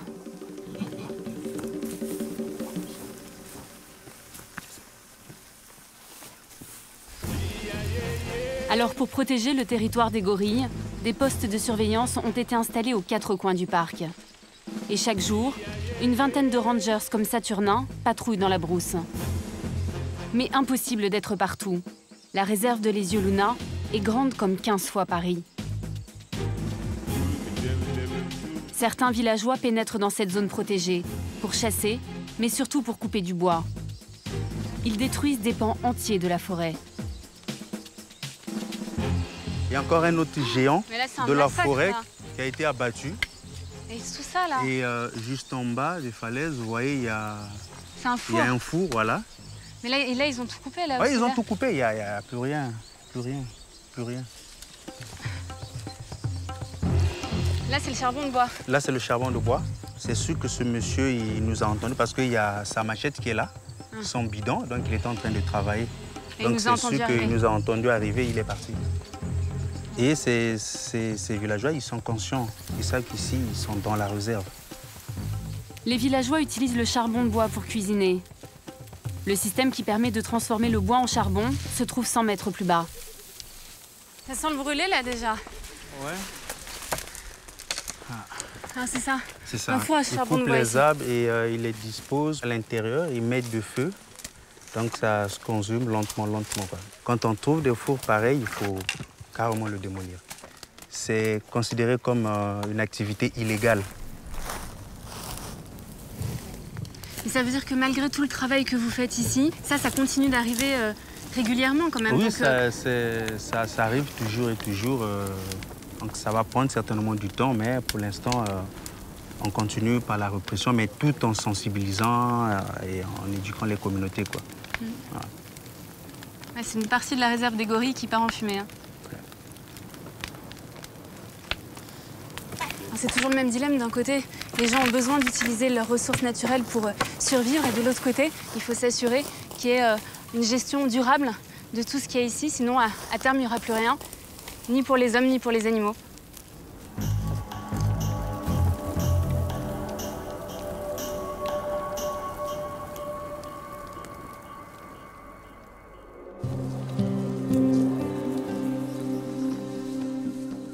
Lorsque ces rangers partent en patrouille, c'est pour plusieurs jours. Ils restent parfois 1 mois sans voir leur famille. Il y a 10 ans, pendant la guerre, certains d'entre eux ont protégé les gorilles au péril de leur vie. Sans eux, la réserve aurait été pillée. Pour moi, ces hommes sont aujourd'hui des héros, et peu importe leur passé. Vous étiez tous d'anciens braconniers? Oui. Tous? Oui. De temps en temps, là, surtout derrière cette forêt-là, je venais tout le temps pour abattre les animaux. Et surtout, ils me poursuivaient là. Donc, comme ils n'avaient pas de moyens de m'arrêter, ils étaient obligés de venir me recruter. On a cherché à recruter les chasseurs parce qu'ils connaissent les animaux et les forêts jusqu'aux traces des animaux. Je sais là où les braconniers ont l'habitude de pénétrer. Donc, depuis que le projet est venu s'installer ici, on leur a bloqué la voie. Donc, quand ils nous voient, c'est des problèmes, hein, l'échange de tirs.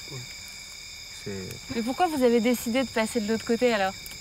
Comme il n'y a pas de l'emploi dans le pays, j'ai eu ça, je préfère concentrer à travailler ici. Mais c'était une opportunité et... Oui.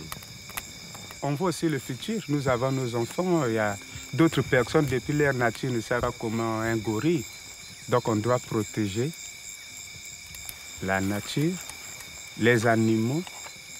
Il y avait presque plus d'animaux ici dans la réserve. Il y avait presque rien. Oui, mais ça, c'était un peu aussi à cause de vous, parce que vous étiez en train de... C'est vous qui avez tué quand même beaucoup d'animaux. Enfin, pas oui, que oui. vous, hein, tous. Mais oui, parce que sans emploi, il faut débrouiller pour avoir quelque chose à nourrir les enfants. Comment ils ont réagi, les gens, autour de vous? Ah, moi, les gens, surtout les gens de mon village, disent seulement que j'ai des gris-gris. Hein? Parce que là-bas, les gens ne croyaient pas que une personne humaine peut travailler avec les gorilles. Même en ce moment, quand nous parlons que nous vivons ensemble avec les gorilles, les gens refusent. Hein? Ils ne vous croient pas? Oui, ils vous croient pas? Ils n'acceptent pas. Ils disent c'est pas vrai. Beaucoup de personnes disent que ah, là-bas, vous cherchez des diamants, de n'importe quoi. Avec vos blancs là-bas, vous cherchez des diamants, de l'or. Ce n'est pas des gorilles. Qu'est-ce que le blanc a à foutre avec les gorilles? Laissez-nous le temps d'aller faire notre chasse. Vous les considérez comment, les gorilles que vous voyez tous les jours? Bon, les gorilles, chez nous, on les prend comme nos amis. Hein. 2 ou 3 semaines, on ne voit pas les gorilles, vraiment, nous sommes mal à l'aise. Ah, il vous manque les gorilles quand vous ne les voyez pas? Vraiment. Quand on va en suivi, si on ne les voit pas, ça fait mal. Il y a plus de temps avec ces animaux qu'avec les siens, quoi. Ouais.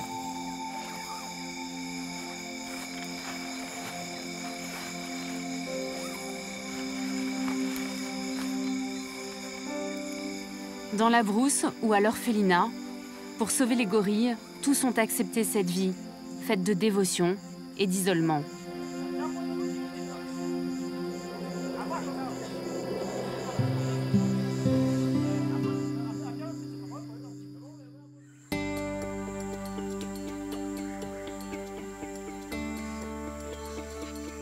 Un mois après son arrivée, les progrès de Wando sont impressionnants.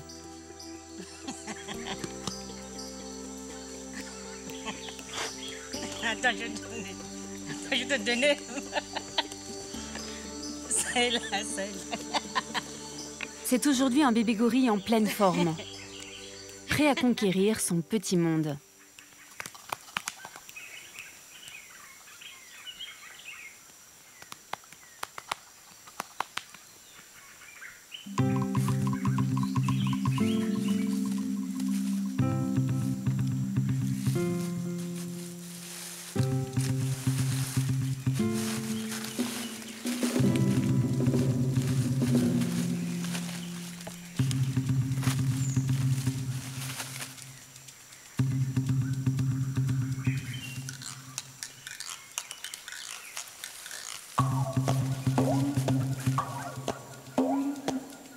Pour épater la galerie, petite démonstration de ses nombreux talents, car monsieur sait tout faire.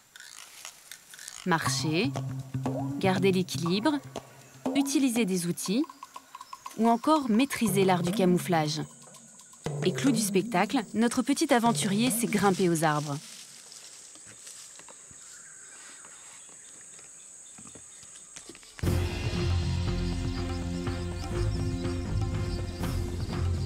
De l'autre côté de la réserve, je continue la patrouille avec Saturnin et son équipe.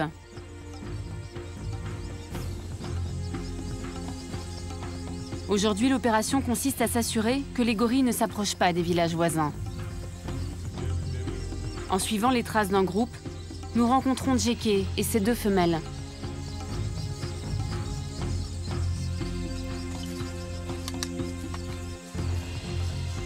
Chaque fois que nous croisons des gorilles, je me dis que c'est un miracle qu'ils soient encore là. Ce qui est incroyable, c'est que quand on est face à eux, on a tous cet instinct de protection qui se développe, ou cette certitude et cette évidence qu'il ne faut pas les laisser disparaître. Et quand ils nous regardent, surtout quand ils nous regardent, moi je ne sais pas si c'est ce qu'ils disent, mais il y a comme un appel dans leurs yeux. Il y a un message. Est-ce que tu imagines que peut-être un jour il n'y en aura plus? Si les gens prennent conscience, on peut sauver le peu qui reste. Mais si les gens ne prennent pas conscience de l'intérêt de préserver ces animaux, ils risquent de disparaître un jour. C'est une richesse naturelle inestimable. Ouais. Ça donne une certaine image du Congo à l'extérieur. C'est une fierté. Une fierté. Et quand on dit que non, chez nous, on a des gorilles et on les voit à travers des initiatives, c'est bien pour nous. Mais en fait, aujourd'hui, la protection des gorilles, c'est pas que le problème des Congolais. Non, on les protège non seulement pour nous, les Congolais, mais aussi pour l'humanité tout entière. Une humanité dont ils sont parfois si proches. Peut-on laisser disparaître celui avec qui nous partageons tant d'ADN?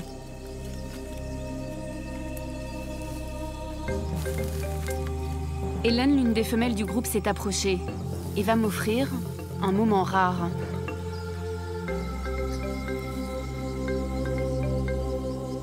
Humain, gorille, l'espace de quelques minutes, la frontière va s'effacer.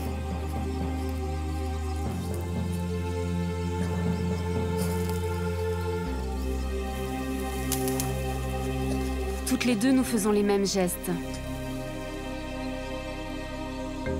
nous sommes en train de communiquer.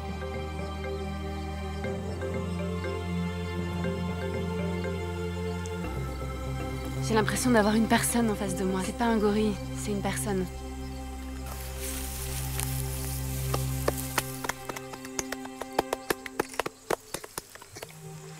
Je peux pas te toucher. Je peux pas. Non, je la touche pas. J'aurais tellement voulu prolonger ce moment. Mais les contacts physiques avec ces animaux redevenus sauvages sont interdits.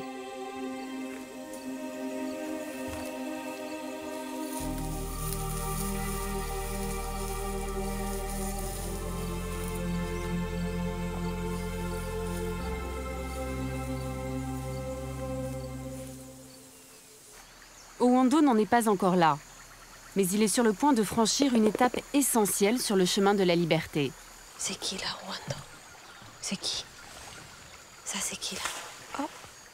Il va rejoindre Loketo, Lokolo, Kingwe et Epena, les autres orphelins du centre. C'est la première fois depuis que sa famille a été tuée qu'il voit d'autres gorilles.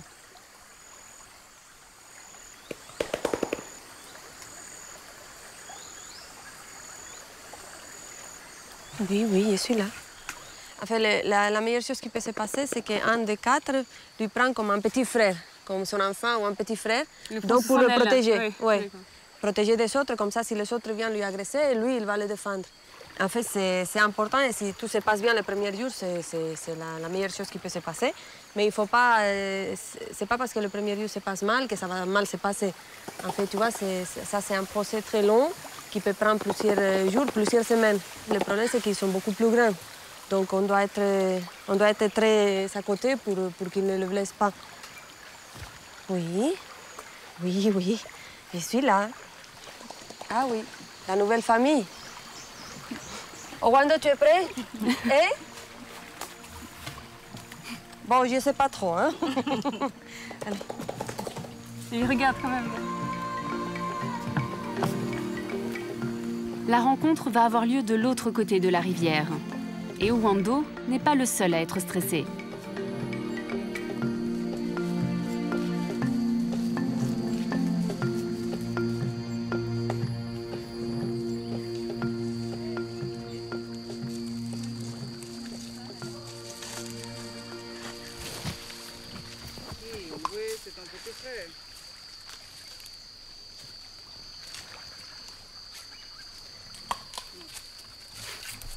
Il est incroyable. C'est incroyable. Il est incroyable.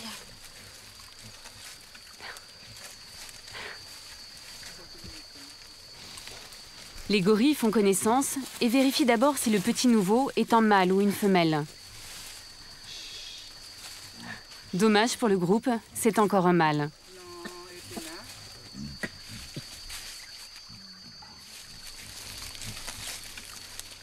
Ça ne fait pas les affaires du petit Owando, qui va subir un bizutage façon gorille.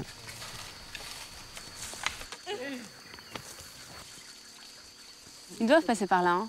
Oui. Même dans la nature, ça se serait passé comme ça. Il doit se bagarrer avec les autres du groupe pour établir un rôle de dominance. Oui.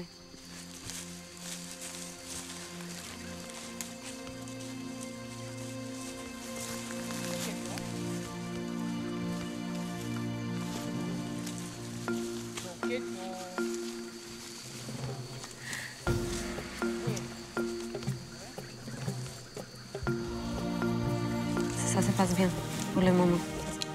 Owando a déjà un caractère très affirmé pour son âge.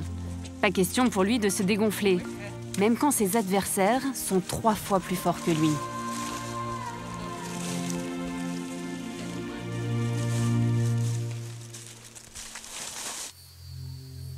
Pendant plusieurs jours, nous allons devoir laisser les gorilles seuls avec leur maman.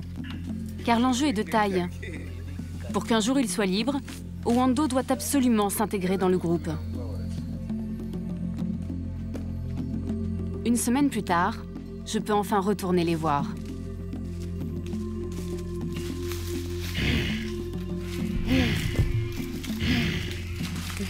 Moi aussi, ça me fait plaisir de te retrouver.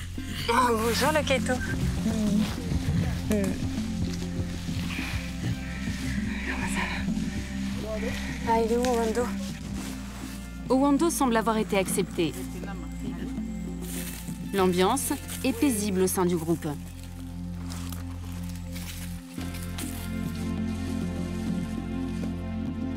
Et quand on se mord, maintenant c'est pour jouer.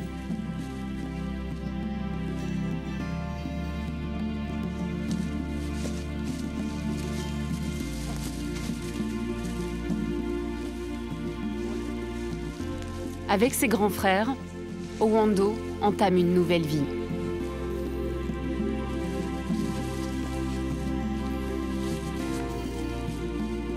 La Fondation Espinal en sauve une poignée.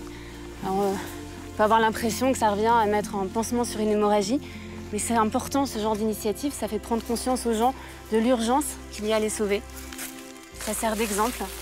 Et j'ai beau être inquiète pour leur avenir quand je vois le petit Owando qui s'adapte à sa nouvelle famille si bien, j'ai envie de croire que c'est encore possible de les sauver.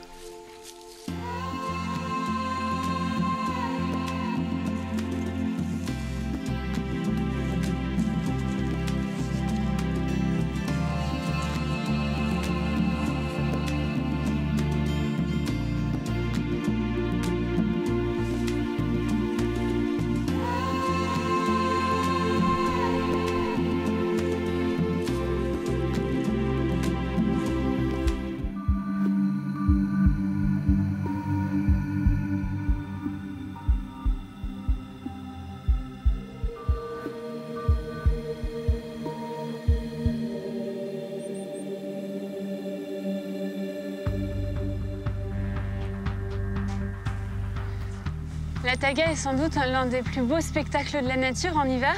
C'est aussi l'un des derniers royaumes des ours bruns. En ce moment, ils sont en train d'hiberner dans leur tanière, quelque part dans cette immense forêt.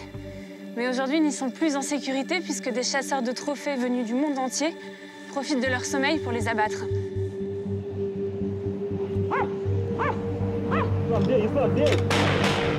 Cette chasse fait plus de 2000 oursons orphelins par an. La plupart meurent de faim ou de froid. Mais ce jour-là, à 500 km de Moscou, un petit miracle va se produire. Et ça commence un peu comme dans les contes. Bonjour. Bonjour. Bonjour, je te présente Olivia. Suivez-moi, ils sont à l'arrière. D'où viennent-ils? De la région de Novgorod. De quel coin? Du côté de Marevski. La chasse a eu lieu aujourd'hui? Non, non, il y a 2 jours. Je les ai gardés chez moi. Qu'est-ce qui s'est passé, Sergueï? Il a récupéré les oursons après une chasse à la tanière. C'est une chasse traditionnelle toujours légale en Russie. Après avoir tué la mère, certains chasseurs récupèrent les oursons et les confient à des gens qui nous connaissent. On les prend? Oui.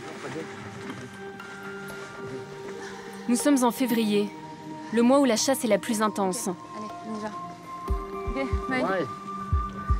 C'est à cette époque que les rescapés arrivent chez Sergueï et son père. Chaque année, depuis 25 ans, ces biologistes recueillent une quinzaine d'oursons.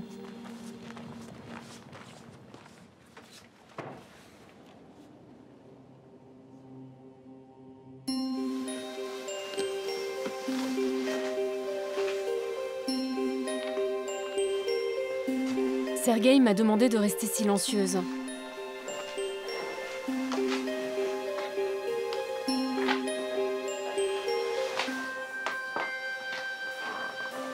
Il y a un mâle et 3 femelles.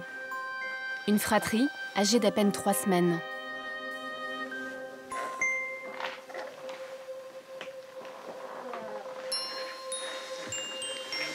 Ils sont tout petits. C'est un garçon.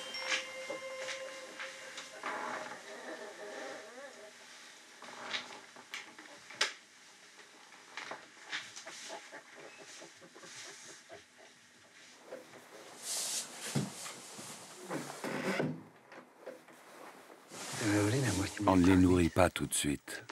On doit les laisser tranquilles. Ils sortent à peine de leur tanière. Ils ne connaissent pas cet endroit, ces odeurs. Donc le premier jour, il faut observer un silence total. Nous sommes inquiets pour eux en permanence. Comment vont-ils réagir, se comporter? Est-ce qu'ils vont survivre? Et là, c'est une nouvelle aventure qui commence pour toi. Oui, et pour eux aussi.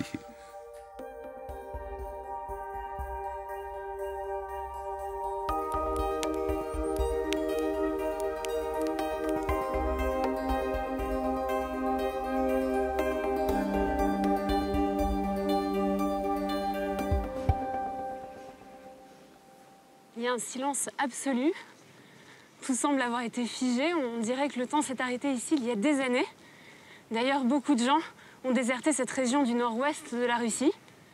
Et c'est ici, à Boubonnitsi, dans ce petit village abandonné, que le professeur Valentin Pagetnov et sa famille se sont installés il y a 25 ans. Ils ont tout quitté par amour des ours et de la nature. Et ils ont transformé ces vieilles isbas en orphelinat pour oursons. À Boubonnitsi, la vie n'est pas toujours facile. 6 mois de neige par an, jusqu'à moins 40 degrés au plus fort de l'hiver. Tout ça, au milieu de nulle part. Pour trouver du lait et nourrir les oursons, il va falloir parcourir 30 km tous les jours. Une expédition sur ces routes enneigées. Mais s'ils habitent ici, ce n'est pas par hasard. C'est mon père qui a choisi cet endroit. Il a mis longtemps à le trouver. Pour s'occuper des oursons, il fallait un endroit isolé. Notre but est de les réintroduire dans la nature. Et pour ça, il faut limiter les contacts avec les humains. Autrefois, c'était une région agricole. Maintenant, la majorité des paysans sont partis. Il ne reste donc plus beaucoup de vaches. C'est difficile de trouver du lait. C'est pourtant indispensable, car les oursons ne sont pas sevrés. Le lait de vache va donc remplacer celui de leur mère. Et voilà, du lait tout frais. Ah oui, il est encore chaud. Et tu prends que ça? Nous n'en prenons pas beaucoup car le lait pour les oursons doit absolument être frais. La composition du lait change selon la vache. Ça peut jouer sur la santé des oursons et provoquer des maladies graves. C'est pour ça que c'est important de prendre du lait qui provient toujours de la même vache.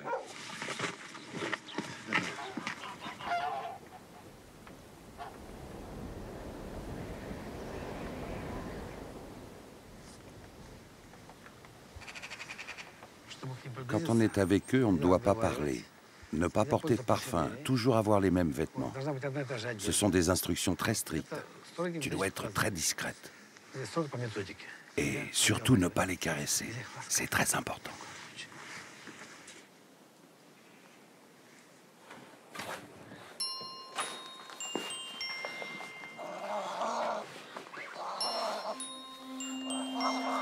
Les oursons ne doivent en aucun cas s'habituer à nous. Pour survivre dans la nature, plus tard, ils devront avoir peur de l'homme, leur pire ennemi. Il va donc falloir les élever en évitant tout geste de tendresse. C'est dur, mais je vais devoir résister.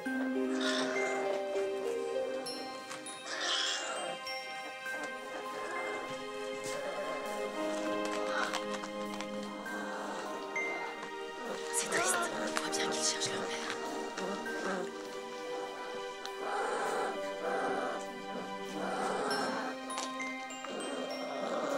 Ils sont encore aveugles et se dirigent uniquement grâce à l'ouïe et l'odorat.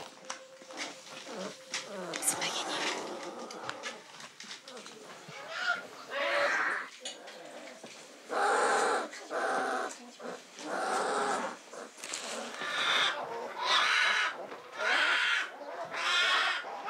Si tout va bien, dans quelques années, ils feront plus de 2 mètres et près de 200 kilos.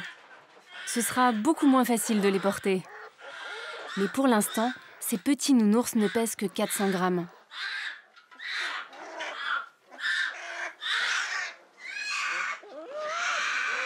Les premiers biberons sont difficiles. Pas évident pour eux de passer des mamelles de leur mère à une tétine en plastique.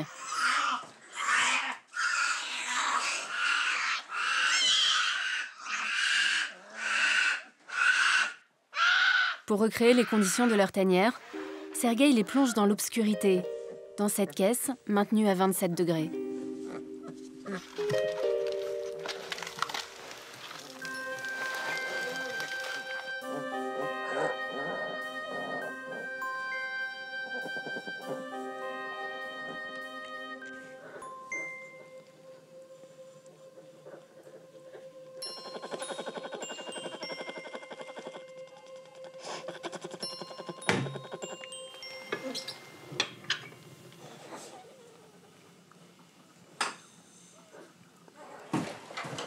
À peine le premier biberon de la journée fini, il faut déjà penser au suivant. Il y en a 5 par jour, un travail à plein temps. Comment ils vont maintenant, les oursons? Parmi les oursons qu'on a récupérés, il y a une femelle très fragile. Ça devait sûrement être la première portée pour sa mère. Dans la nature, cette petite ours n'aurait pas survécu, elle serait morte. Elle est un peu plus petite que les autres. Oui, on espère que tout ira bien pour elle. On voit se dessiner des personnalités. Il y a un ourson qui est une vraie peste. Il crie en permanence. Tout va toujours de travers pour lui. Si tu veux, tu peux choisir un mâle et une femelle et leur donner à chacun un prénom. Traditionnellement, on choisit un prénom qui commence par la même lettre que celle de l'endroit où on les a trouvés. Cette année, ils viennent du coin Marevski, donc c'est la lettre M. Moi, je te propose pour le mâle Mishka, parce que Mishka en russe, ça veut dire ourson. Et pour la femelle, je te propose myrtille, c'est les fruits des bois, que les oursons aiment beaucoup d'ailleurs. D'accord, ce sont de jolis prénoms. Mishka et myrtille. Allez, vendu.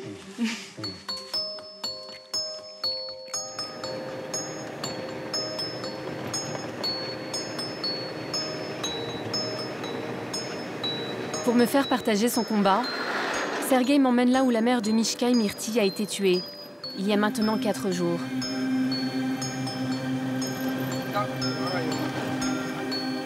À 250 km de Boubonitsi, nous rejoignons Vladimir. C'est lui qui a guidé les chasseurs ce jour-là. Ce garde-chasse connaît les secrets de la forêt. Il sait où se cachent les ours. J'emprunte le même chemin que les chasseurs. Et lorsqu'ils arrivent devant la tanière, voilà comment ça se passe.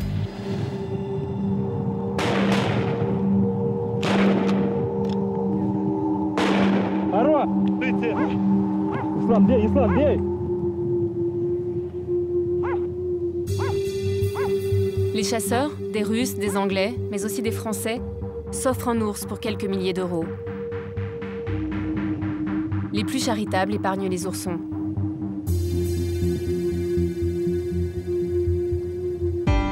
Cette chasse est réglementée en Russie.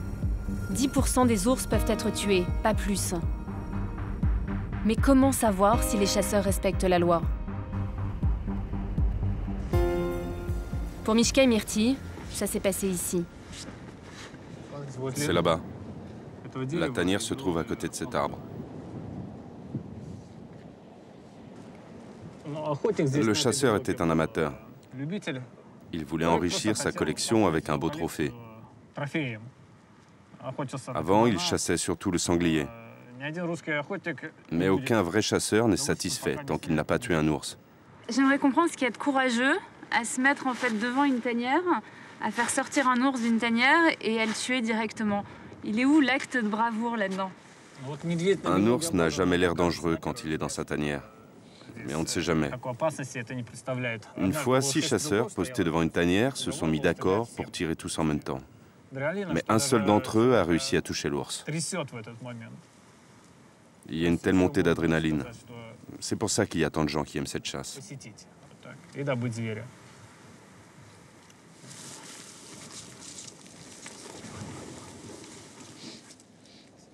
Et c'est ici que les 4 oursons sont nés, vraisemblablement mi-janvier par rapport à l'âge qu'ils ont aujourd'hui. Et voilà, ils auraient dû rester dans leur tanière avec leur mère jusqu'à fin avril et vivre les 2 premières années de leur vie avec elle. Et voilà, là, maintenant, c'est un autre destin qui les attend. Ah, mais c'est un peu bizarre là, de revenir après. Là, ça paraît tout vide quand même. Hein. Il y a du sang partout en plus.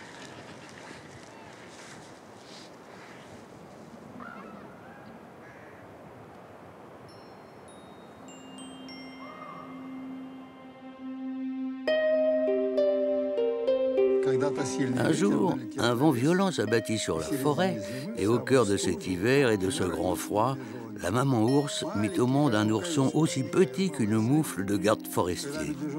Quand l'ourson eut un peu grandi, il se souleva de toutes ses forces sur ses pattes. Il fit quelques pas dans la tanière et, épuisé, il retomba sur le ventre. À Boubonici, il y a un vieux monsieur, un grand-père, qui écrit des histoires d'ours. Valentin Pagetnov est le père de Sergueï. C'est avec lui que tout a commencé.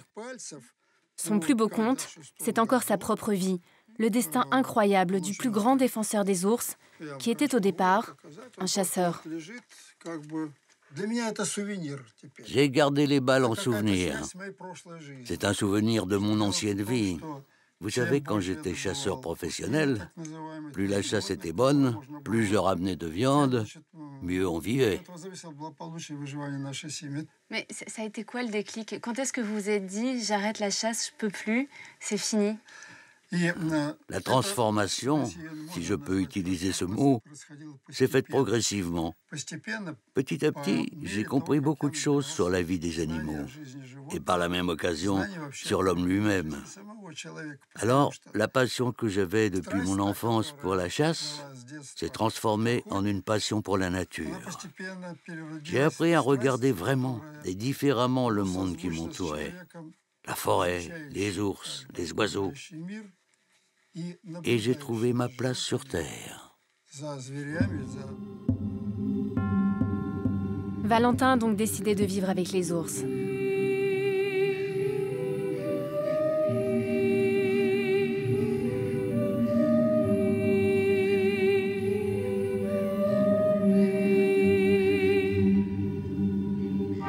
Comme souvent dans la nature, c'est la mère qui a la garde des petits. Il n'y a pas de vie de couple.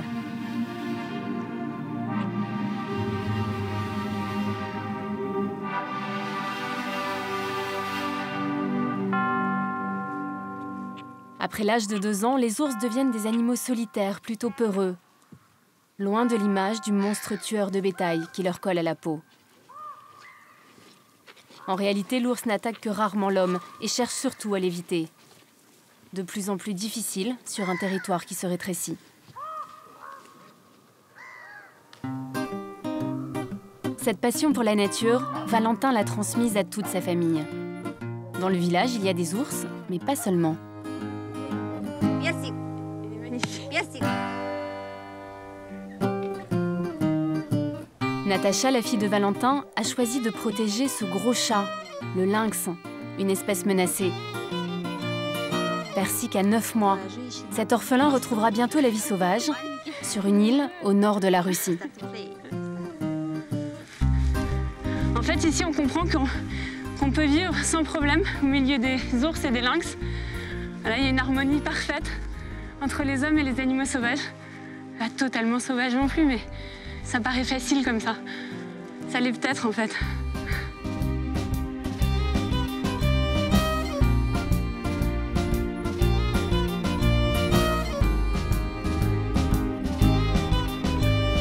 Dans la famille Pagetnov, c'est Svetlana, la femme de Valentin, qui fait tourner la boutique.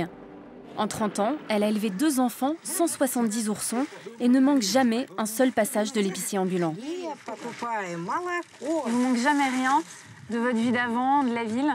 Vous savez, ici, la vie n'est pas facile. Il n'y a pas de médecin à proximité. Mais quand on a choisi de s'installer ici, on sait à quoi s'attendre. Avec mon mari Valentin, nous avons quitté la ville il y a longtemps. Ici, nous vivons dans la beauté et la tranquillité. Nous avons trouvé une sorte de confort de l'âme. Et ça nous suffit.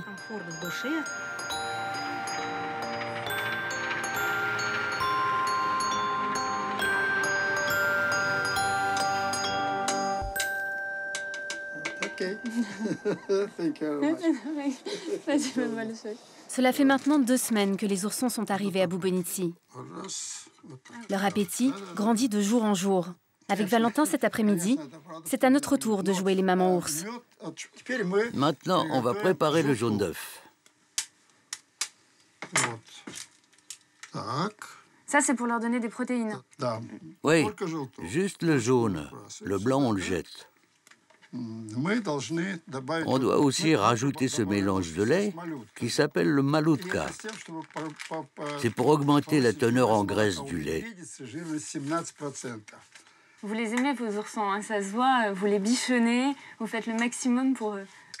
Bien sûr que j'aime les oursons, mais nous ne pouvons pas leur montrer, parce qu'on ne doit pas les câliner, ni les toucher, alors que c'est une chose qui paraît évidente dans une relation entre deux êtres. Alors, nous transmettons notre amour à travers la préparation de la nourriture. C'est ce qu'on vient de faire ensemble. Bon, et ben on y va alors. Allez. À table les oursons.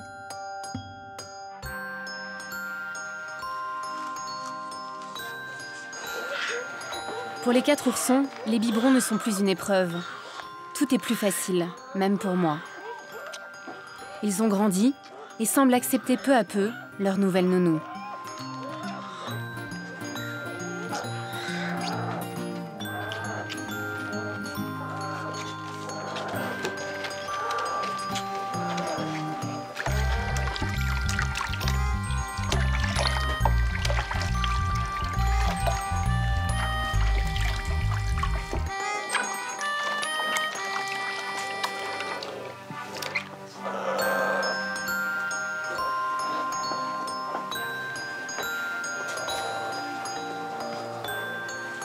Ces moments sont tellement magiques qu'on en oublierait presque que pour eux, le chemin est encore long.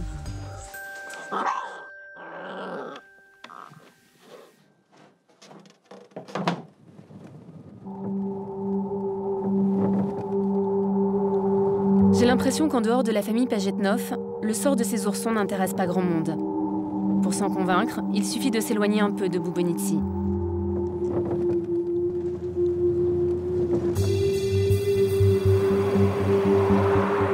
Dans cette région très touchée par le chômage, le commerce de peaux d'animaux ne choque personne. Tout au long de la route, là, il y a beaucoup de vendeurs à la sauvette, puisque c'est un lieu important de passage. On est à 2-3 heures de Moscou à peu près.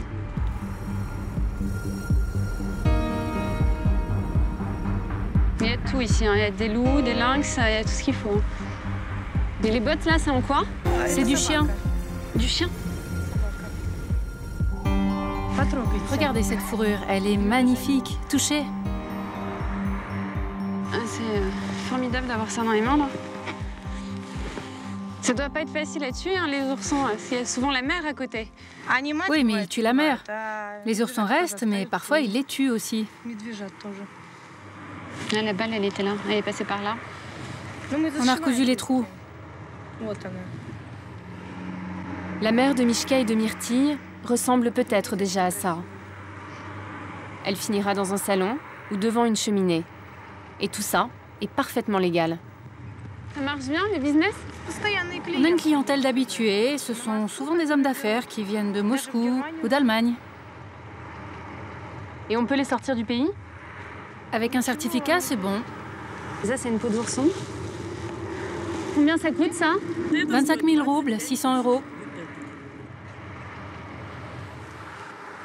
C'est vraiment prestigieux, vous savez. Voilà, c'est absolument pas vital, on n'a absolument pas besoin de ça. Mais voilà pourquoi les ours sont chassés, principalement.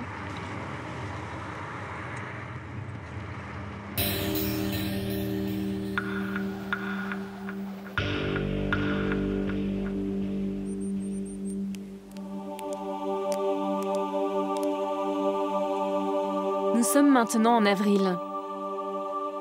L'interminable hiver s'éloigne peu à peu.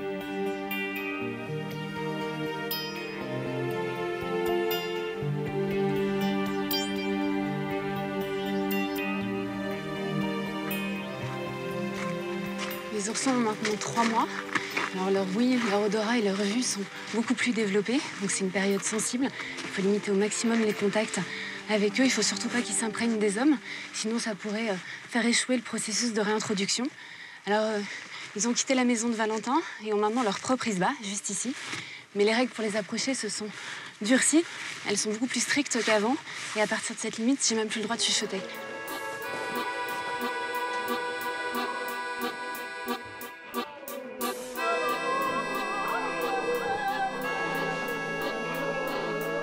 En un mois et demi, les oursons se sont métamorphosés. Ils sont devenus curieux et découvrent leur petit monde.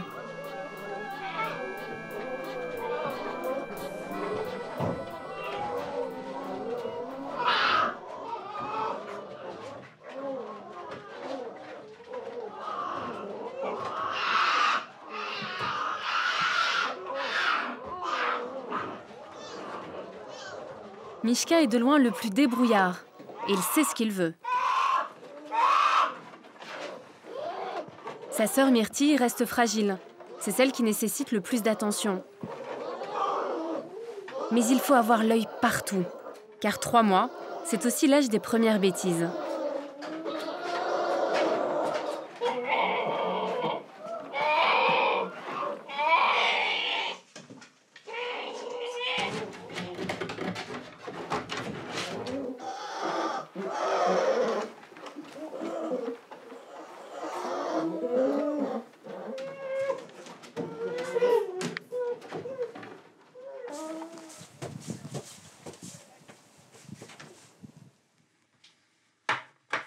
Ce soir, une étape décisive s'annonce pour les oursons. Demain, c'est un jour très important. Nous allons transférer les oursons de leur petite maison du village à celle qu'on leur a construite dans la forêt. Il faut le faire maintenant parce que dans la nature, c'est le moment où la mère ours sort de sa tanière avec ses oursons et commence à se déplacer dans la forêt. Et où elle leur apprend à trouver de la nourriture. Et tu penses qu'ils sont prêts? Oui, la plupart mangent déjà dans les gamelles, donc on peut les transporter là-bas. Alors pour fêter ça, Sergueï t'a mis un joli t-shirt, du coup. Ouais. À la santé des oursons.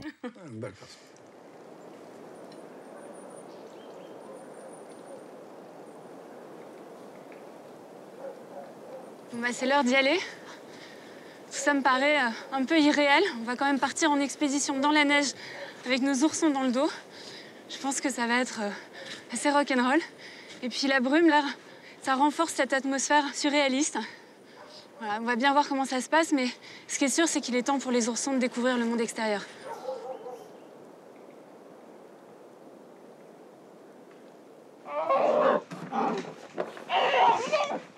Encore un déménagement pour les oursons.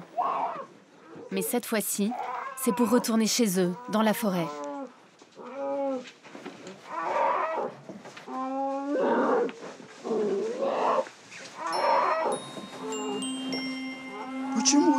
Myrtille, où es-tu?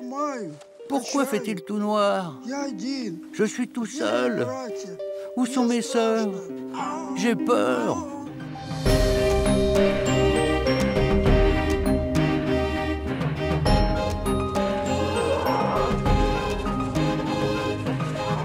Leur nouvelle cabane se trouve à 1 kilomètre du village. Avec sur le dos Mishka, Myrtille et leurs 2 sœurs, nous franchissons la frontière entre le monde des hommes et le monde des ours.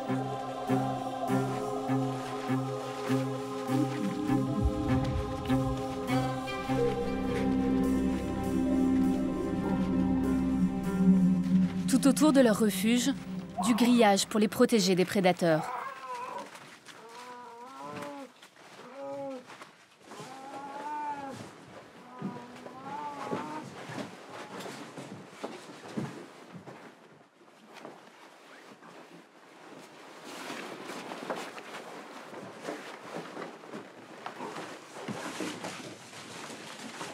À peine arrivés, les oursons semblent vouloir faire le tour du propriétaire. Mais pour Sergueï, il est encore trop tôt.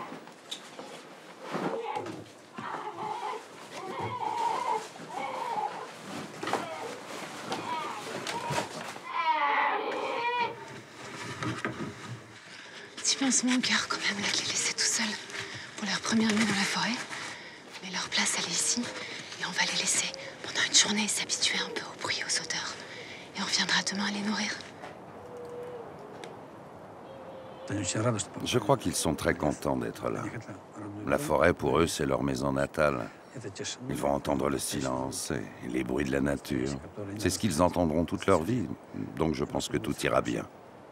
Alors tout ça, c'est déjà une petite victoire, mais la mauvaise nouvelle, c'est que maintenant, tous les jours, on va devoir faire ce trajet pour aller les nourrir. Oui, il faudra faire tout ce trajet. Mais moi, je suis ravi. Je serai tous les jours dans la forêt et en plus, c'est bon pour la santé.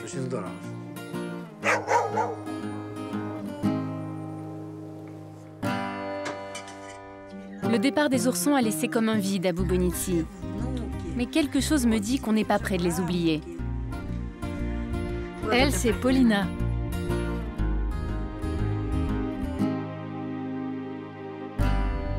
Chez les Pagetnov, la vie continuera toujours de tourner autour des ours.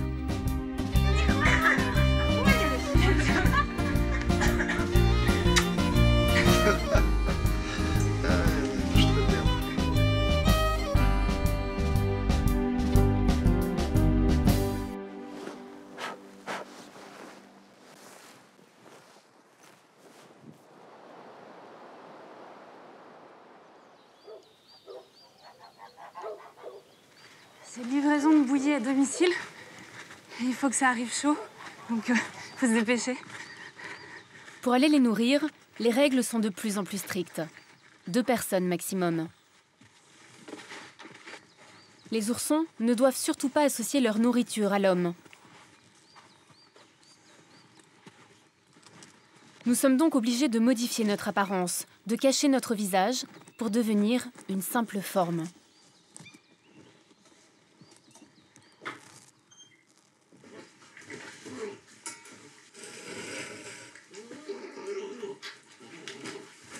Pour Mishka et 2 de ses sœurs, le sevrage se passe bien. Myrtille, en revanche, a du mal à abandonner le biberon. Pourtant, aujourd'hui, comme les autres, elle va faire un pas de géant vers sa vie d'adulte.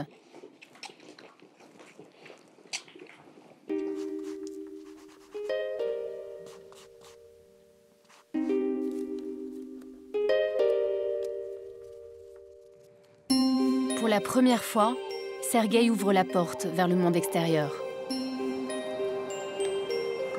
Qu'est-ce qu'il est grand, ce monde! Et toutes ces odeurs inquiétantes. On a l'impression de les connaître, mais qu'est-ce qu'il y a là?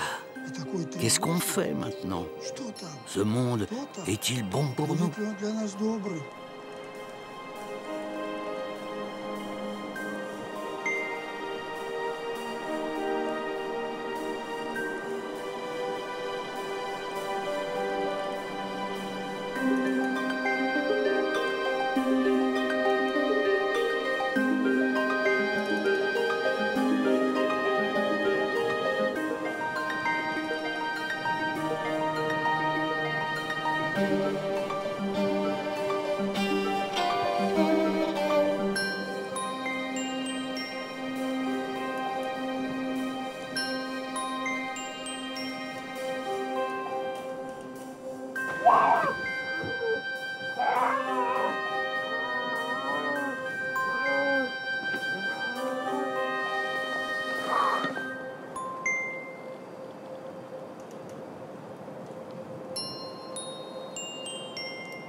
J'imagine qu'il y en a qui vont être plus débrouillards que d'autres. Ils n'ont pas tous les mêmes chances. On ne peut pas encore se prononcer. Ils sont encore très petits et ils commencent à peine à s'adapter à la vie de la forêt.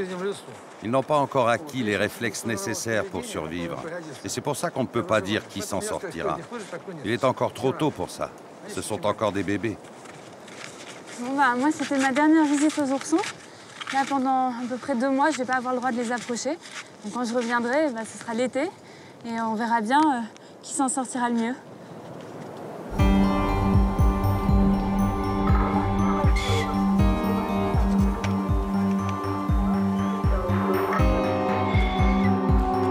Je rentre à Paris. Retour à la réalité.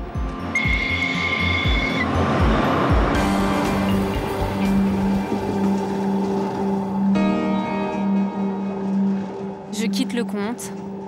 J'ai l'impression d'avoir rêvé.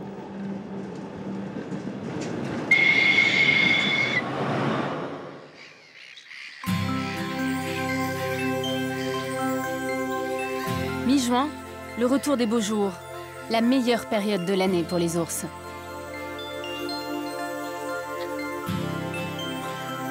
La nourriture est abondante, il fait 30 degrés et surtout c'est la trêve. Pendant 2 mois, la chasse à l'ours est interdite.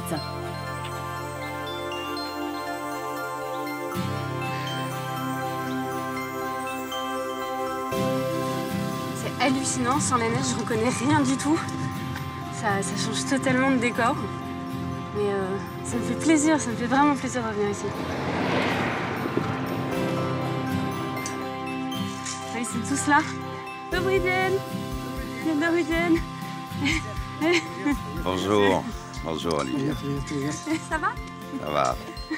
Salut Olivia. Ça va bien? Ça va, mais il fait chaud.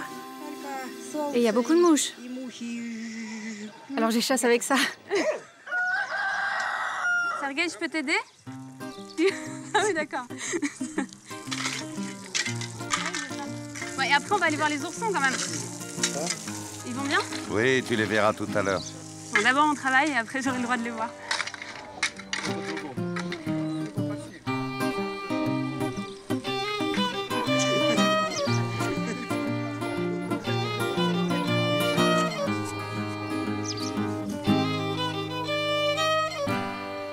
J'ai vraiment hâte de retrouver Myrtille et Mishka. Si ça se trouve, je vais même pas les reconnaître, parce qu'ils ont 5 mois maintenant. Et ils doivent avoir énormément grandi. C'est ce qu'on va voir.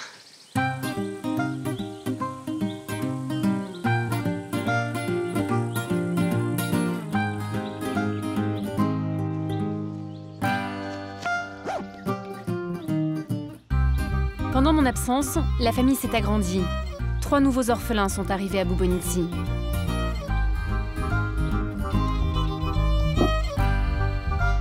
Les portions sont plus copieuses, car les oursons ont grandi.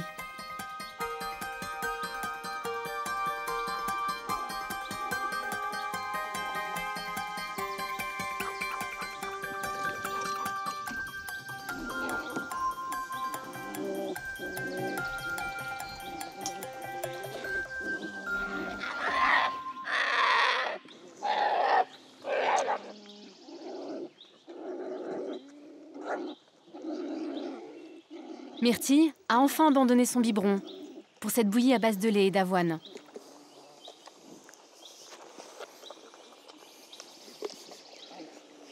Chez les oursons, le repas c'est sacré, mais c'est chacun pour soi.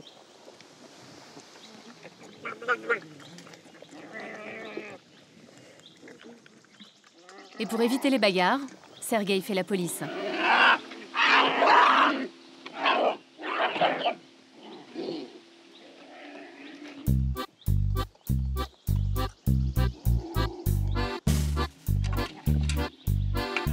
Je ne sais pas pourquoi, mais j'ai tout de suite reconnu Mishka.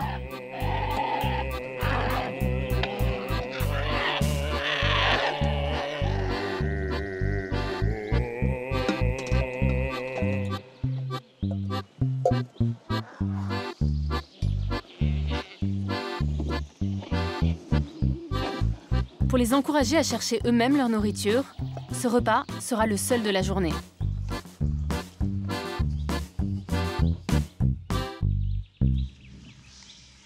J'ai vu qu'ils commençaient vraiment à se battre entre eux.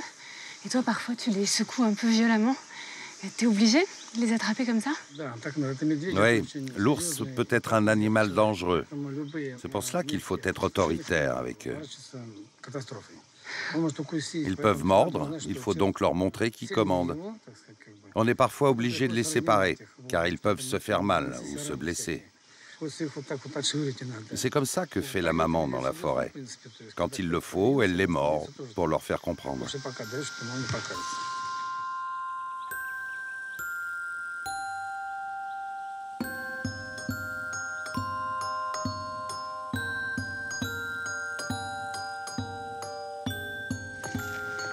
m'a fait plaisir de les voir comme ça. Ils sont en pleine santé, ils mangent comme des ogres et ils s'adaptent parfaitement à la forêt. Et puis ça me dérange plus du tout de ne pas pouvoir les toucher, de ne pas avoir de contact avec eux.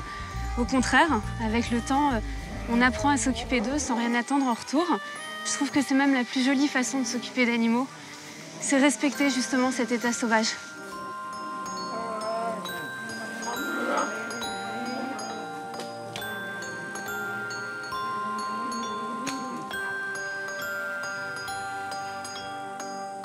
L'été, c'est aussi le seul moment de l'année où les Pagetnov peuvent penser un peu à eux. Les oursons ont tous survécu, ils vivent désormais dans la forêt, le plus dur est fait. Alors tout ce petit monde s'accorde du bon temps.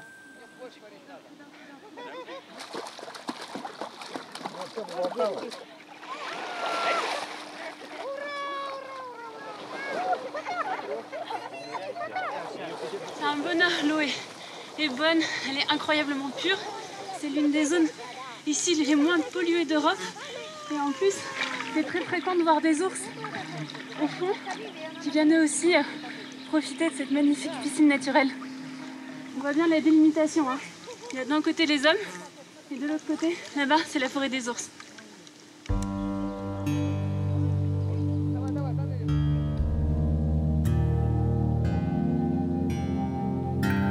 Mais pour les ours sauvages, ce n'est pas l'heure des vacances.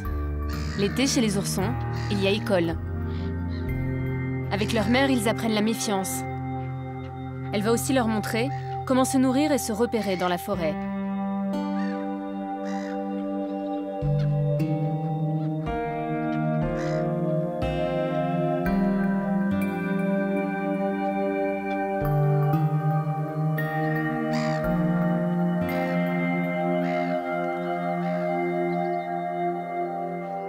Les orphelins de Boubonici, eux aussi, ont besoin de savoir tout cela.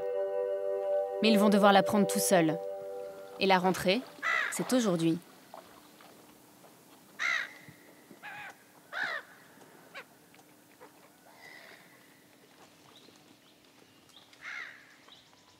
Voilà, on va ouvrir la porte de l'enclos. C'est un moment très important pour les oursons. Parce qu'ils vont enfin pouvoir découvrir le reste de la forêt. L'enclos est devenu trop petit. Il n'y a plus assez de nourriture pour eux. Et ils sont trop grands pour tous tenir dans l'enclos. Donc voilà, on ne sait pas comment ça va se passer. On ne sait pas s'ils vont sortir tout de suite ou pas.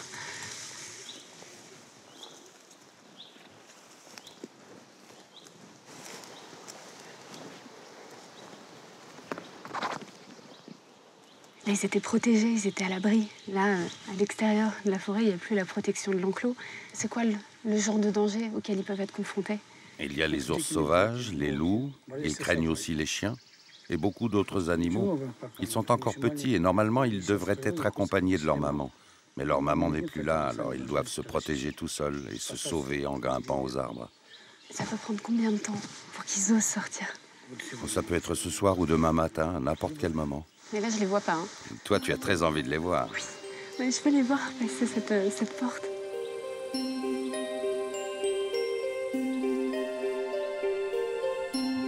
Je les imaginais déjà se précipitant vers la sortie.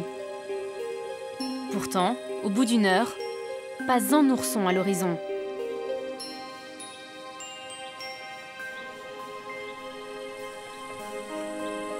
Une fois de plus, Sergueï va remplacer la maman ours, en les guidant jusqu'à la porte.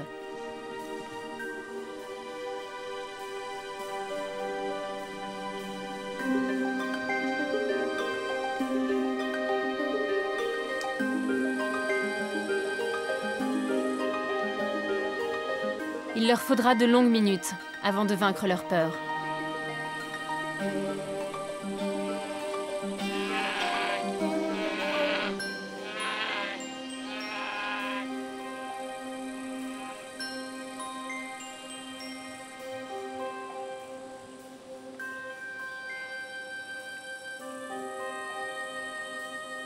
Le plus intrépide va tenter une sortie.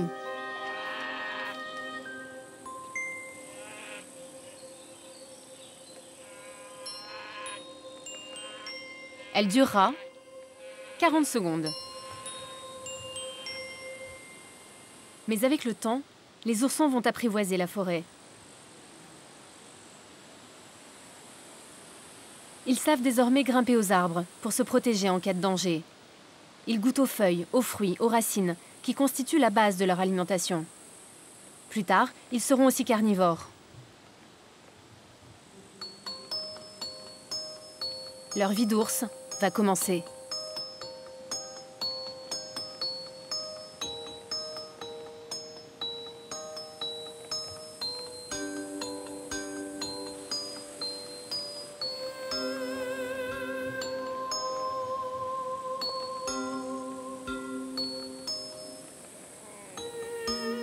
C'est bientôt la fin de l'été. Les oursons ont aujourd'hui 7 mois. Ils sont de plus en plus téméraires. Même s'ils ne s'éloignent jamais vraiment de cet enclos, qui les rassure encore.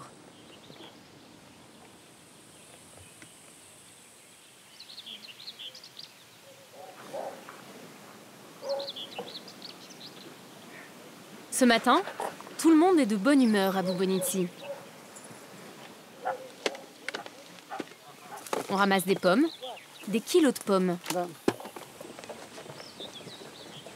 En fait, c'est le péché mignon des oursons de Sergueï, un fruit pour lequel ils sont même prêts à se battre.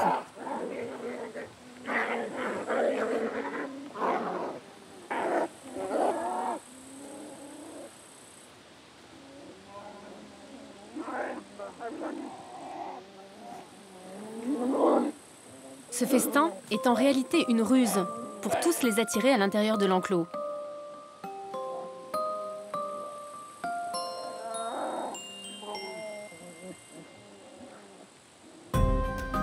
Car Sergueï a une idée derrière la tête. Il va relâcher définitivement 2 des orphelins. Pour ça, il va d'abord devoir les anesthésier. C'est Mishka le débrouillard et la petite Myrtille qui ont été choisis. Les autres attendront encore quelques semaines ou quelques mois, le temps d'être prêts.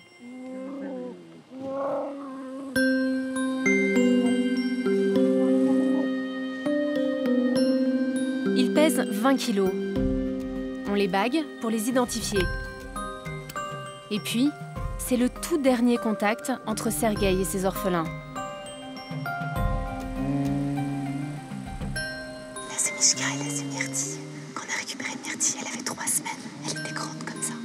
Maintenant, c'est une jeune ours en bonne santé qui va retrouver la liberté. C'est la seule fois où je pourrais les caresser, alors j'en profite.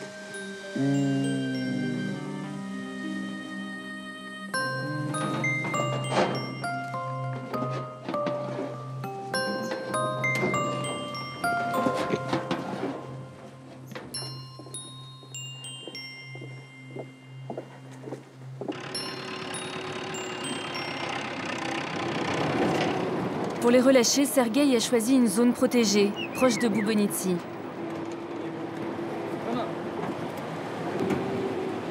Ils y resteront sans doute 1 an ou 2 avant de se séparer et de se risquer chacun dans des forêts plus éloignées.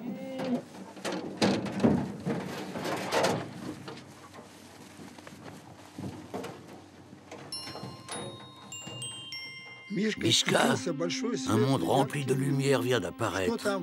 Qu'est-ce qu'il y a dans ce monde? Qui vit ici? Est-ce que nous allons pouvoir y vivre? Il faut que l'on se sauve.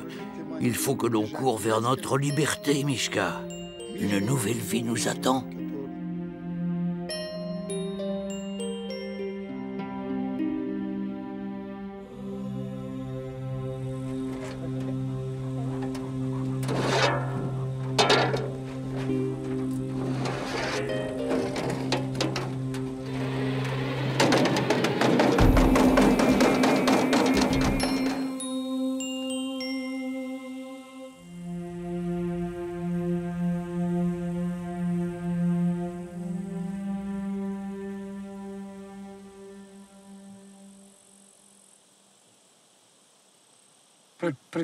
C'est un excellent relâché. Je pense que tout ira bien.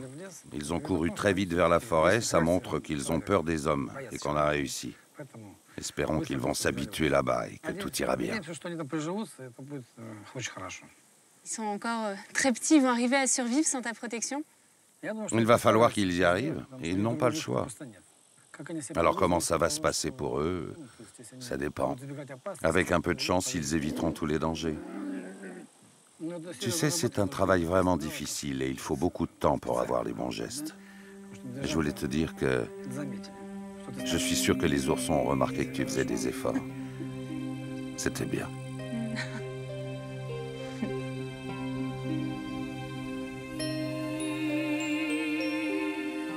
La famille Pagetneuf a relâché une centaine d'ours ces 10 dernières années et aucun n'a jamais attaqué ni le bétail, ni les gens qui vivaient aux alentours.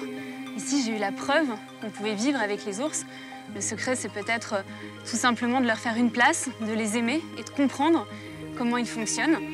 En France, il n'y a plus qu'une vingtaine d'ours, mais pour beaucoup, c'est déjà trop. Et j'espère qu'un jour, on verra les choses autrement. Après des années de combat, la famille Pagetnov et l'association qui les soutient, AIFO, viennent d'obtenir du gouvernement russe l'interdiction de la chasse à la tanière.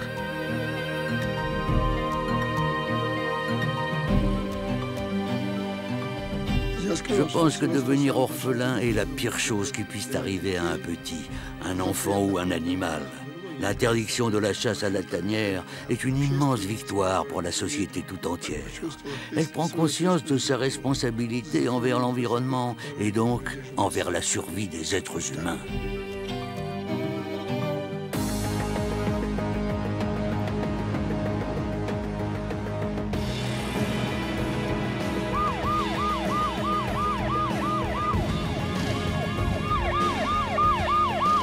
Il est 22h, on vient de nous prévenir qu'il y a un koala en difficulté à quelques kilomètres d'ici.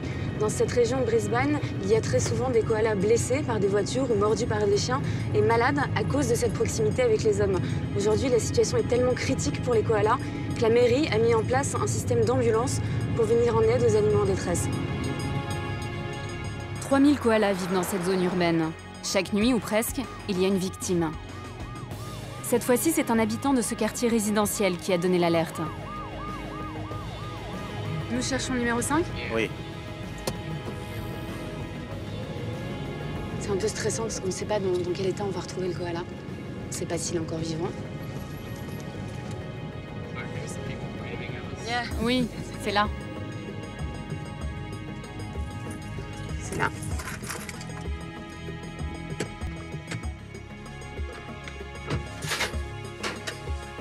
Qu'est-ce que je peux faire? On a besoin d'une torche? Non, mais prends la couverture et les gants. On est obligé de porter des gants parce qu'ils peuvent être dangereux et agressifs. Et sont capables de mordre à tout moment. J'aurais jamais cru qu'un koala pouvait être dangereux. C'est vous qui l'avez récupéré? Oui, on l'a trouvé au bord de la route. Il était assis, il avait l'air un peu perdu. Quand il essayait de marcher, il titubait, il tombait. Il s'est beaucoup débattu quand on l'a attrapé. Il donnait des grands coups de griffe. Ça n'a pas été facile de le mettre dans la boîte. Si jamais il saute, écarte-toi. N'essaye surtout pas de l'attraper.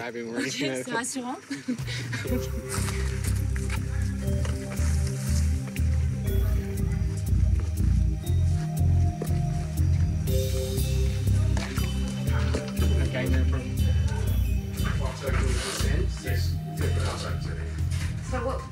On va y aller doucement.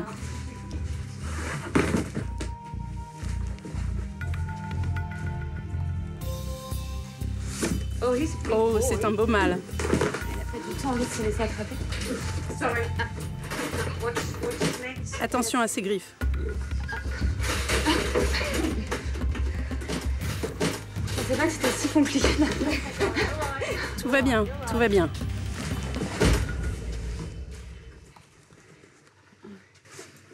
Il est gros quand même. Il a les yeux complètement rouges. Je sais pas s'il voit grand-chose encore. Il doit rien comprendre là, le pauvre. Là, on va le plonger dans l'obscurité pour qu'il soit plus calme pendant le trajet. Ah oui. Ah oui, il est lourd. D'accord. Grand garçon, quoi. Big boy. Oh, vous voulez lui donner un nom? Lokia. Lokia? Yeah. Lokia. Thank you very much. Thank you. Thank you. Merci d'avoir appelé.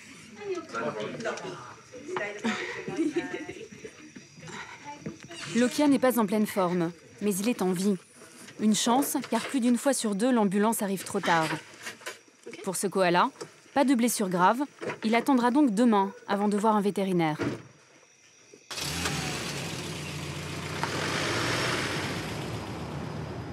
Les koalas sont des animaux nocturnes, donc ils sont actifs la nuit, la journée ils dorment. Et toutes les interventions de sauvetage ont lieu évidemment pendant la nuit. Et je suis très admirative de David et Stéphanie parce qu'ils sont volontaires. Ils font ça de façon totalement bénévole. Et tous les deux depuis 4 ans d'ailleurs. Je travaille la journée dans un supermarché. Parfois, on patrouille jusqu'à 3 ou 4 heures du matin. Après, je me repose un peu et je retourne au boulot. Ça doit être dur. Pourquoi tu fais tout ça? En fait, je trouve que c'est vraiment dingue d'avoir des koalas sauvages dans son jardin. Redland est l'une des dernières villes où on peut encore en voir. Ça serait quand même dommage qu'un jour, on n'en trouve plus que dans les zoos. Chaque fois que mon téléphone sonne, chaque fois qu'on nous appelle pour un sauvetage, j'ai toujours l'angoisse que ce soit pour aller sauver le tout dernier koala.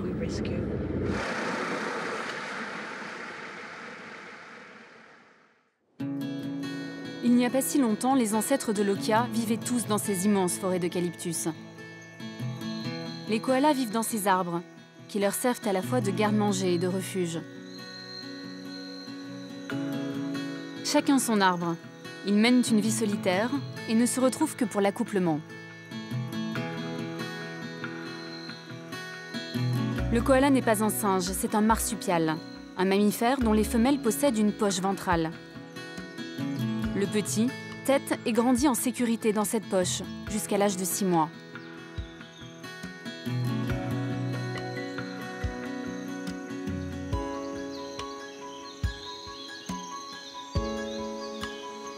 La vie du koala n'a rien de trépidant. Sa principale activité, dormir. Et ça, 18 heures par jour, quelle que soit la météo.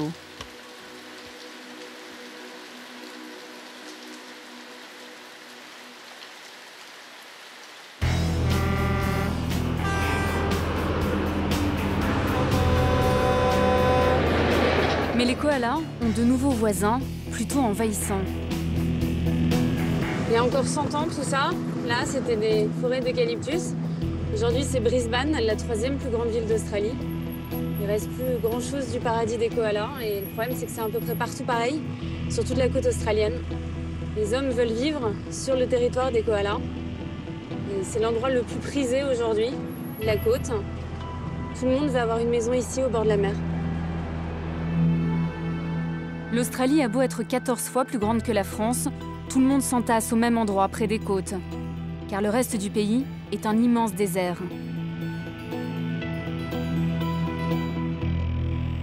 Ici, chaque année, les promoteurs gagnent du terrain. Les koalas se retrouvent cernés par les hommes.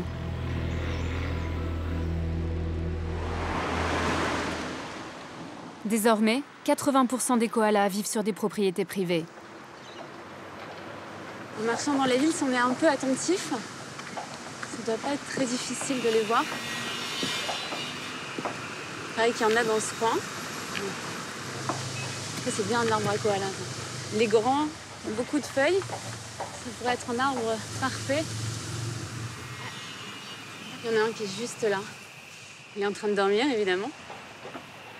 Ce type de scène est totalement hallucinante parce que l'arbre de ce pauvre koala est coincé entre un parking et une route où il y a beaucoup de passages. Il y a des immeubles partout autour, des gens qui sont en train de faire des travaux. Donc même s'il a l'air imperturbable et qu'il dort, il doit subir la pollution, le stress, cette proximité avec les hommes. Et le stress, ça crée des maladies chez les koalas. Dès qu'il décidera de descendre pour aller dans un autre arbre, il a une chance sur deux de se faire écraser par une voiture, de se faire mordre par un chien. C'est pas un squatter, il était là avant, hein. C'est toutes les maisons qui se sont installées autour de son territoire. Si rien ne change, on estime que d'ici 5 à 10 ans, les koalas urbains auront disparu. Il me fait penser à un ours polaire sur sa banquise qui essaye de résister sur son petit bout de terre. Et lui, il va tenir combien de temps ?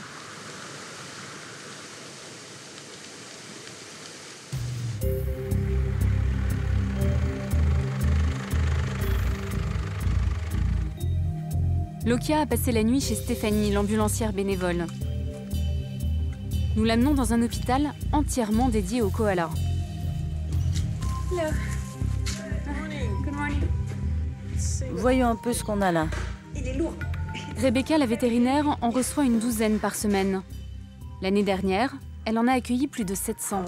Oh mon pauvre. Tes yeux sont vraiment dans un sale état. Qu'est-ce que c'est a priori? C'est une conjonctivite, une chlamydia. Ça s'est dégradé depuis hier parce que hier soir, il n'avait pas du pus comme ça autour des yeux. Il avait simplement les yeux rouges. Oui, il y a beaucoup de pus et ça va empirer. L'inflammation va s'aggraver jusqu'à ce qu'il ne voit plus rien. Mais si on l'opère, il devrait s'en sortir. Tu penses qu'il souffre? Oui, ça doit être douloureux. Pour l'examiner, il va falloir l'endormir. Il n'aime pas ça. Et s'endormir, c'est la chose la plus facile pour un koala. Il s'appelle Lokia. Ah oui? Bon, c'est maintenant qu'on va s'amuser. Je vais avoir besoin de toi. Prends-le par en dessous. Dis donc, il est costaud. On va l'emmener là-bas, voir combien il pèse. Parce qu'il pèse lourd. 7 kilos. Oui, 7,10 kg. Il est gros. Tu penses qu'il a quel âge? Il n'a pas l'air très vieux. On va le vérifier en regardant sa mâchoire. Je vais le coucher comme ça pour examiner ses dents. Voyons voir. C'est des grandes dents quand même. Ouais, vaut mieux pas se faire mordre. Il a 5 ans, peut-être 5 ans et demi. C'est plutôt jeune parce qu'un koala, ça peut vivre jusqu'à 15 ans. Oui, mais tu sais, les mâles vivent moins longtemps que les femelles. Parce qu'ils sont plus téméraires, ils ont plus d'accidents. Là, tu vois les rougeurs de la conjonctivite? C'est totalement enflammé. Lokia est victime de la chlamydiose, une maladie sexuellement transmissible, déclenchée par le stress et très répandue chez les koalas. S'ils ne sont pas soignés à temps, ils deviennent aveugles ou stériles. Ça, c'est l'antibiotique qu'on va lui mettre dans les yeux pour essayer de guérir la conjonctivite. You think it's enough? Encore. Je suis en formation, moi, je suis pas une vraie vétérinaire. C'est bon.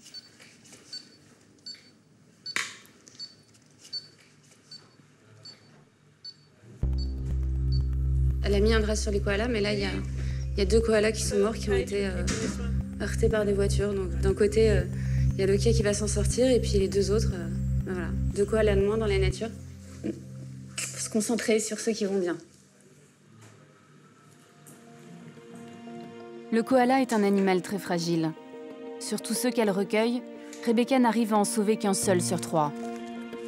Les autres meurent des suites de leur maladie ou sont euthanasiés. Lokia fait partie des chanceux. Il a même droit à une chambre individuelle. C'est pas la forêt, mais c'est l'endroit où va rester Lokia pendant plusieurs semaines jusqu'à ce qu'il soit guéri. C'est pas mal quand même. Il a tout ce qu'il faut, il a à manger, il a des branches.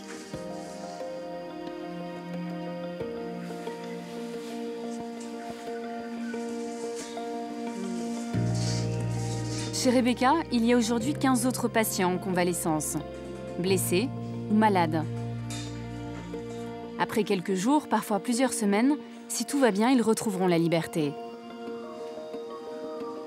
Malgré tous ces efforts, la population de koalas continue de chuter, car d'autres dangers menacent cette espèce.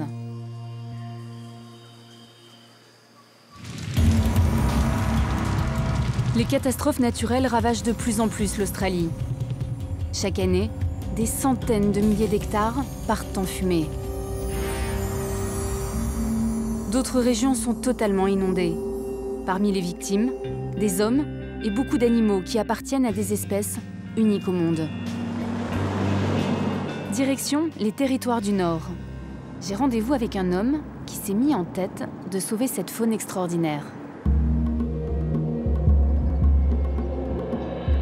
Chris Darwin semble sorti d'une autre époque. C'est l'arrière-petit-fils du célèbre naturaliste Charles Darwin, l'auteur de la théorie de l'évolution. Regardez, là c'est un dendrocygne. Si on écoute, on l'entend siffler.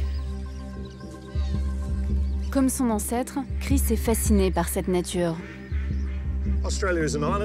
L'Australie est une île, et elle n'a pas connu de période glaciaire. Elle n'a jamais été submergée par les eaux. La biodiversité est donc très riche. Les animaux et les plantes ont évolué de façon unique. À tel point qu'on ne trouve la plupart de ces oiseaux nulle part ailleurs dans le monde. Il y a tellement d'espèces différentes en Australie que c'est impossible de toutes les connaître. Oui, c'est vrai. C'est incroyable. Les scientifiques ici ne se spécialisent pas seulement dans une espèce, mais aussi dans une région. En Australie, on continue de découvrir de nouvelles espèces totalement inconnues. Votre arrière-arrière-grand-père est venu ici il y a 175 ans. Qu'est-ce qui l'a frappé le plus? Quand il est arrivé en Australie, une question l'obsédait. Une question effrayante pour l'époque. Dieu a-t-il créé les animaux et les plantes, ou bien s'agit-il de l'œuvre d'une autre force? Par exemple, le koala est un marsupial totalement différent de ce qu'il avait vu auparavant. Pourquoi Dieu aurait-il créé les marsupiaux en Australie et des mammifères sans poche en France? Pour lui, ça n'avait pas de sens. Il a donc élaboré une théorie, et c'est celle de l'évolution. Charles Darwin a bouleversé la vision que l'on avait du monde. Ce n'est pas Dieu qui a créé les animaux, mais la nature elle-même. Selon sa théorie, depuis l'apparition de la vie sur Terre, toutes les espèces évoluent, et ce depuis 4 milliards d'années. Leur couleur, leur forme, leur mode de vie, tout est lié à l'environnement dans lequel elles vivent. Les mieux adaptés survivent, les autres disparaissent. C'est ce que l'on appelle l'évolution par la sélection naturelle. Mais Darwin n'est pas le seul à s'être intéressé à l'origine des animaux.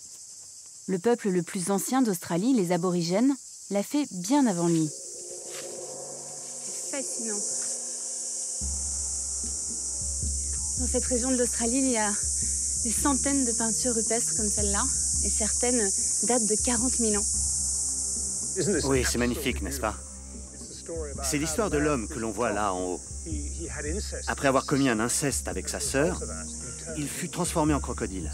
Et c'est comme ça, d'après les aborigènes, que le crocodile a été créé. Donc là, c'est tout le contraire de la théorie de l'évolution de Charles Darwin. Ah oui, totalement. C'est assez fréquent dans les peintures rupestres de voir des animaux. À l'époque, à quoi ressemblait la faune australienne au moment des tout premiers aborigènes? La faune était complètement différente il y a 20 ou 40 000 ans. Les animaux ressemblaient un peu à ceux qu'on trouve en Afrique. Il y avait des procoptodons, des kangourous géants avec une tête plate. Tout un tas d'herbivores impressionnants vivaient ici. Mais aussi des grands prédateurs tels que le lion marsupial, une sorte de félin immense. C'était complètement différent. Tous ces grands animaux auraient disparu principalement à cause de la chasse. Il y a 25 ans, Chris Darwin a choisi de consacrer sa vie à la protection de la nature. C'est comme ça qu'on fait le thé dans le bush. Il a quitté une carrière dans la pub pour suivre les traces de son aïeul. Ah, c'est lui. Oui, c'est lui. Et là, c'est sa femme. Faites-moi voir. Vous lui ressemblez pas beaucoup quand même. Peut-être les yeux. Ses favoris à lui sont plus longs. À votre avis, qu'est-ce que Charles Darwin penserait s'il revenait aujourd'hui en Australie? Si on le téléportait dans notre époque, que penserait Charles Darwin? Je pense qu'il s'évanouirait. Il serait sans doute très choqué, attristé de voir comment on détruit la planète. Vous savez, il a écrit sur la forêt amazonienne, en disant qu'elle était indestructible parce qu'elle repoussait plus vite qu'on ne la coupait. Il serait horrifié de voir dans quel état sont aujourd'hui les forêts tropicales.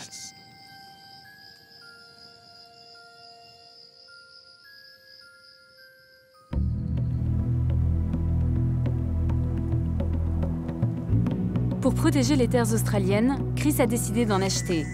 Grâce à son héritage, il a déjà financé une réserve de 68 000 hectares, 6 fois la surface de Paris. C'est un paysage lunaire ici. Oui, tout a l'air désert. Mais en fait, il y a beaucoup d'espèces ici. Des insectes, des reptiles, des rock wallabies. Je suis sûr qu'ils sont en train de nous observer.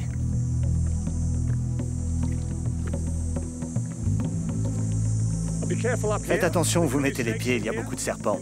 En Australie, vous savez, on trouve 8 des 10 serpents les plus venimeux du monde. Vous savez ce que je vais faire? Je vais oublier immédiatement ce que vous venez de me dire.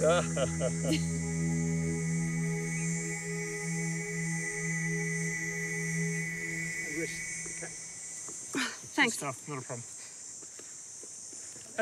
Olivia, venez ici, vous allez adorer cette vue. C'est splendide, Olivia. On peut regarder partout autour de nous. Il n'y a pas une seule trace de vie humaine. Rien. Moi qui suis né à Londres, je dois me pincer pour y croire. Voilà pourquoi j'adore travailler en Australie. Il y a tellement d'endroits à protéger et à sauver. C'est fantastique. C'est magique. Ça a coupé le souffle. Ça tombe bien, j'en ai plus.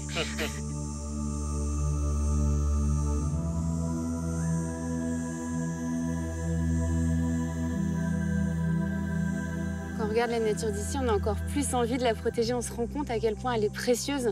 Et aujourd'hui, il n'y a pas que les koalas qui sont en danger. C'est toute cette nature australienne, toute cette faune qui sont aujourd'hui menacées. Oui, c'est très grave. Aujourd'hui, l'Australie détient le record mondial du taux d'extinction de mammifères. Vous avez sans doute entendu parler de la disparition des dinosaures. Ça, c'était la 5e extinction de masse sur Terre. Aujourd'hui, nous provoquons peut-être la perte de plus de 60 000 espèces différentes chaque année. La 6e extinction est en marche. Elle a déjà commencé.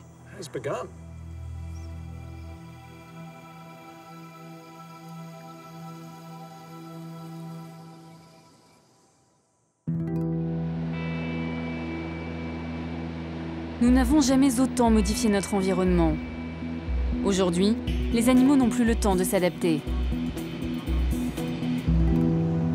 Le descendant de Darwin n'est pas le seul à avoir pris conscience du problème. Retour à Brisbane. Ici aussi, on a décidé d'agir. Aujourd'hui, des centaines d'Australiens se mobilisent pour tenter de sauver la mascotte de leur pays. Et parmi eux, il y a ceux qu'on appelle les carers. Ce ne sont ni des vétérinaires ni des scientifiques, mais simplement des bénévoles qui acceptent d'accueillir chez eux des koalas orphelins et de les élever jusqu'à ce qu'ils soient en âge d'être relâchés. La plupart du temps, les animaux orphelins ont été trouvés sur le bord de la route ou près de ces maisons, comme ici chez Hélène.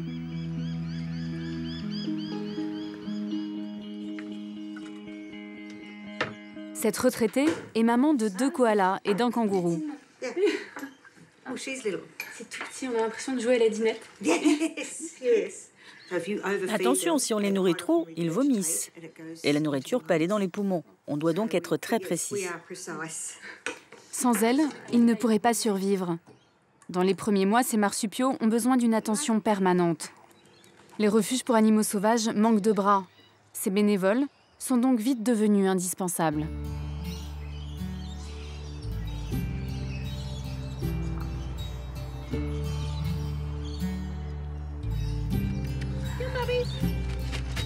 Hélène appartient à un groupe qui se réunit souvent le week-end.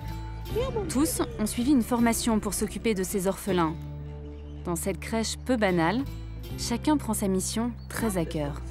Oh là là. Ah, il est tout petit, lui. On dirait vraiment qu'il vient de naître. Il a quel âge? À peu près 4 mois. Mais c'est facile de s'occuper d'un animal si jeune. C'est fatigant, il faut le nourrir 6 fois par jour. Je l'emmène avec moi au travail, je lui donne son biberon quand je fais une pause et pendant l'heure du déjeuner. Et après, je le nourris à nouveau à 1h du matin et encore une fois à 5h du matin. En gros, c'est toutes les 4 heures. C'est quoi ton métier? Je travaille sur ordinateur et je réponds au téléphone. À votre bureau, ils disent quoi? Mon patron le prend plutôt bien. J'imagine que toi, certains de tes copains te disent « Fais des trucs de mec, arrête de jouer les nounous avec tes animaux. » Non, j'en parle pas beaucoup avec eux. Peu importe ce qu'ils pensent. Moi, j'aime bien m'occuper des animaux, c'est tout. Mais vous arrivez à pas les considérer comme des animaux domestiques? Tout petits, ils ont besoin d'attention et d'amour. Quand ils deviennent grands, il faut s'en détacher. C'est difficile. Plus ils grandissent, plus on doit les repousser. Mais c'est dur, ils sont si mignons. Graham, j'ai l'impression qu'il y a quelque chose qui bouge sous votre pullover. Vous avez tous un animal dans une poche, on dirait les pochettes surprises pour enfants.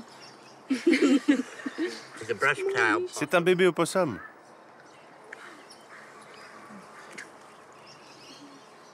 Il pèse 70 grammes. Il a 3 semaines.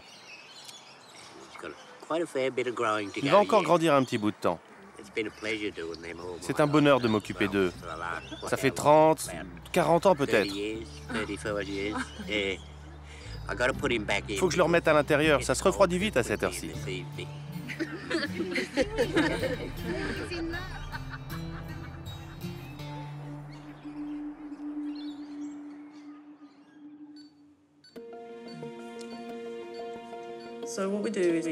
On va devoir couper à l'intérieur de l'œil tous les tissus enflammés par la conjonctivite. À l'hôpital des koalas, Lokia en est à sa deuxième opération. Les antibiotiques n'ont eu aucun effet. Rebecca fait son maximum pour qu'il ne perde pas la vue. Chaque koala est devenu précieux. Chaque matin, j'ai la chance de venir soigner ces animaux uniques et extraordinaires. Et j'ai l'impression, à mon petit niveau, de changer un peu les choses. Ça peut devenir vraiment déprimant de voir tout le mal que les hommes peuvent faire parfois. Donc voilà, c'est pour ça que je travaille ici. Ici aussi, tout le monde ou presque est bénévole. Ils sont une quinzaine à venir avant ou après leur travail. Tous ont une consigne difficile à respecter. Ne pas trop s'attacher aux koalas.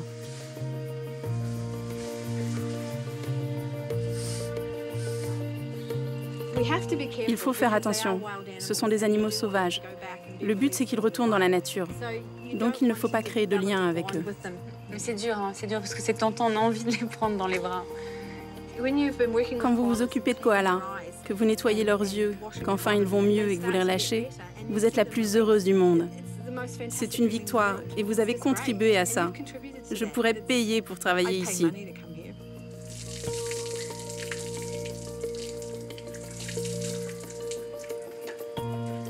Lokia est sortie du bloc. Ses yeux vont mieux, mais ce n'est pas un patient très coopératif. Lokia, faut que je nettoie les yeux. Ah mais je sais, c'est... Bah ouais. C'est pas facile parce qu'il faut que je fasse attention à ces grandes griffes. Et Lokia, elle est so mignon. C'est rien du tout, c'est de l'eau. Ok. Il va falloir y aller petit à petit et plus les jours vont passer, plus il se laissera faire facilement. Et là... Les mains partout. Allez, on va te laisser tranquille. Même malades, même blessés, les pensionnaires de cet hôpital perdent rarement l'appétit. Ils engloutissent chacun 700 grammes de feuilles d'eucalyptus par jour. Un koala, ça mange énormément.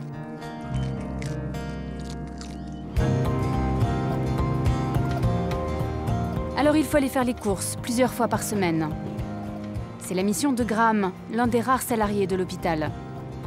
À cause de la destruction des forêts, il doit aller de plus en plus loin pour trouver toutes ces feuilles. Graham peut parcourir jusqu'à 400 km dans la même journée. Il y en a partout là. Là, c'est un vrai supermarché pour koalas.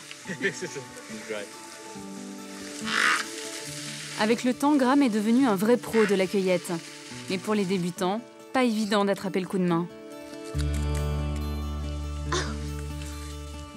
Et c'est que c'est solide un eucalyptus, hein. J'ai réussi. Parfait. Et on doit ramasser combien comme ça? Eh ben, on doit en couper peut-être 300 comme ça. Ok, bye. Attention, on ne choisit pas n'importe quel arbre. Non, non, le koala est exigeant. Sur les 600 espèces d'eucalyptus existantes, il n'en apprécie que 5 ou 6. Ouais, c'est dur. Ah ouais, c'est du boulot. En langue aborigène, koala signifie qui ne boit pas. L'eucalyptus est sa principale source d'eau et le plat unique de son menu. Mais ses feuilles sont pauvres en protéines et donc peu énergétiques. Pour économiser ses forces, le koala dort beaucoup et vit au ralenti.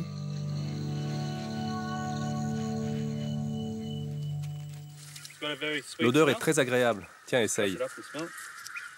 Ah. Mais ils sentent exactement ça, les koalas, en fait. Oui, ça sent très bon. Et si j'ai envie de me mettre dans la peau d'un koala et que je mange ça, qu'est-ce qui se passe? Qu'est-ce qui va m'arriver? Si tu en manges beaucoup, tu seras sûrement malade car c'est très toxique. Mais pas pour les koalas. Ils ont un système digestif très complexe et efficace pour digérer tout ça. Tiens, on va là-bas. Si on se donne autant de mal, c'est que les koalas sont de fins gourmets. Par exemple, sur une feuille comme celle-là, ils vont manger que les feuilles jaunes, les jeunes pousses sont les plus nutritives. Et puis, ils mangent que des feuilles fraîches. C'est impossible de stocker des branches pendant plusieurs semaines. Il faut venir ici tous les 2 jours. Ce jour-là, nous avons cueilli 300 kilos d'eucalyptus, à peine de quoi tenir 48 heures.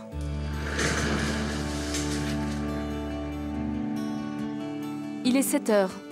Les premiers servis ce matin sont les koalas qui seront bientôt relâchés.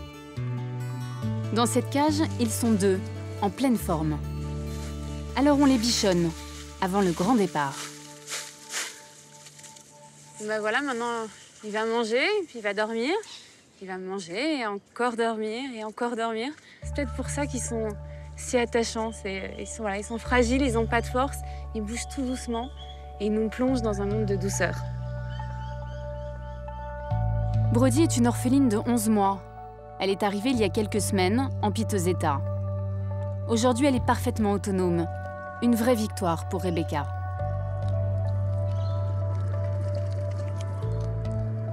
Tout ce qu'elle découvre ici, c'est par instinct. Tu lui apprends rien, donc tu mets des feuilles d'eucalyptus et elle va avoir le réflexe de manger telle ou telle feuille, de grimper de telle ou telle façon.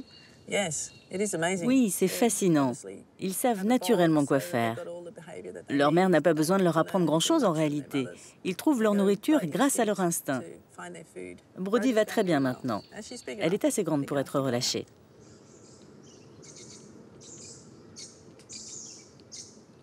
Même si cet hôpital est financé par le gouvernement, j'ai l'impression que le sort des koalas dépend surtout de la bonne volonté des particuliers.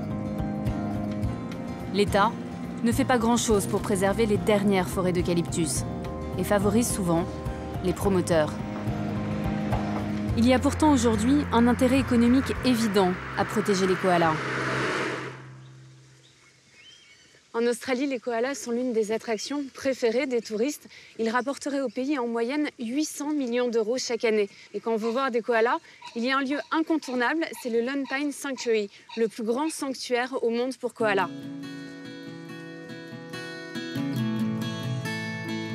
Au total, 150 koalas vivent ici, tous nés en captivité. Ils n'ont jamais connu les grandes forêts d'eucalyptus, seulement ce parc. Pour 10 €, les touristes peuvent se faire photographier avec la star de l'Australie.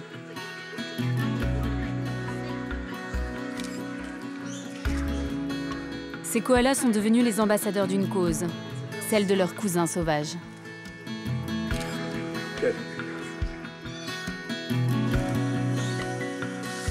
Karen Nilsson dirige l'équipe des soigneurs. Depuis 10 ans, elle veille à ce que ses protégés ne manquent de rien. Là qu'on voit le nombre de koalas au mètre carré, on n'imagine pas que c'est une espèce en danger et menacée. Alors, ce ne serait pas possible de réintroduire une partie de ces koalas pour repeupler des régions où ils ont disparu? On l'a envisagé il y a quelques années. Mais malheureusement, si les koalas n'existent plus dans ces régions, c'est parce que leurs forêts ont disparu. Donc s'il n'y a plus de forêt, il n'y a plus d'endroit pour réintroduire de nouveaux koalas. Je te présente Kelsey. C'est une des femelles les plus âgées du sanctuaire. Elle a 15 ans. Les koalas ont tendance à vivre plus longtemps en captivité parce qu'ils sont gâtés. Ils mangent mieux et sont tout de suite soignés en cas de besoin. En plus, ici, ils ne risquent pas de se faire écraser par des voitures ou attaquer par des chiens. À la base, je ne suis pas une grande fan des zoos, mais je dois admettre qu'aujourd'hui, la situation des koalas est tellement critique. Donc moi, si j'étais en koala, je préférais vivre ici plutôt qu'à l'extérieur.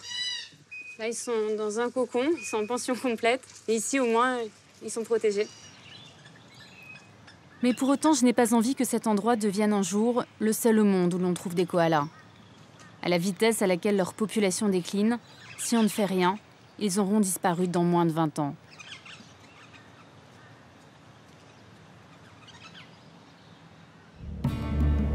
Une autre espèce emblématique de l'Australie a d'ailleurs failli s'éteindre. Mais grâce à la mobilisation des écologistes et de certains chasseurs, on a évité le pire. Cet animal qui a failli disparaître est tout le contraire du koala. Il a un physique effrayant, une très mauvaise réputation. On n'a pas très envie de lui faire un gros câlin. Et en général, les gens le préfèrent en sac à main ou en chaussures. Le sauver a été un véritable challenge. Mais en Australie, on a réussi. Et tant mieux, car c'est un animal extraordinaire et fascinant. Heureusement que je les aime, parce qu'autour de moi, il y en a des dizaines, juste là.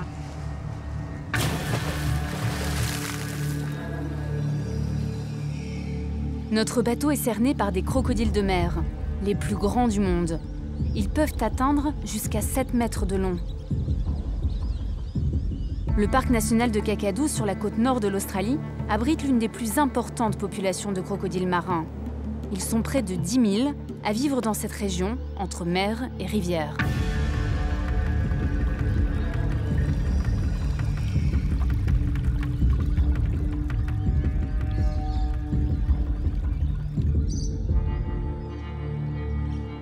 Gary Lindner est l'un des rangers chargés de les surveiller et d'éviter les accidents avec les pêcheurs ou les touristes. Une sorte de crocodile dandy. À un détail près, lui n'est pas chasseur. Tu sens cette odeur? C'est quoi? C'est l'odeur du crocodile? Oui, ça sent fort. Une sorte de mélange de poisson et de musc. Il doit y en avoir un tout près. Il y en a un là, juste là. C'est lui qu'on sent en fait. Oui, c'est un beau morceau, hein. Il doit bien faire 4 mètres. Il y en a un autre là-bas, tu vois, sous les branches? Ah oui, il est caché, mais il se fond bien dans le décor quand même.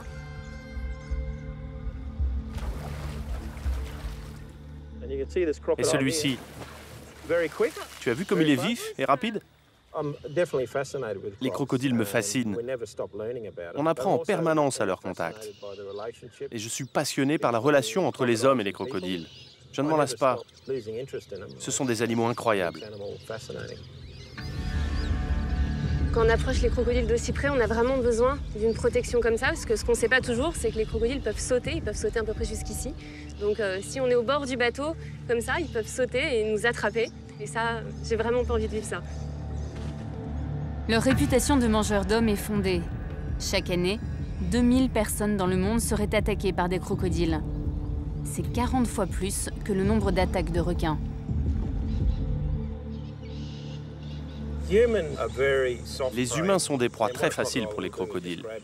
Imagine, ils t'attrapent, t'entraînent au fond de l'eau, tu te noies, et c'est fini. Les crocodiles sont capables de jeûner pendant des jours, voire des mois. En attendant leur proie, ils restent immobiles, la gueule ouverte pour se rafraîchir. Leur physique préhistorique nous rappelle que leurs ancêtres étaient déjà sur Terre il y a 200 millions d'années. Les crocodiles ont vu les dinosaures apparaître et disparaître. En Australie, il y a 40 ans, les chasseurs ont bien failli avoir leur peau. Le crocodile de mer a été sauvé en 1970 par une loi qui en interdit la chasse.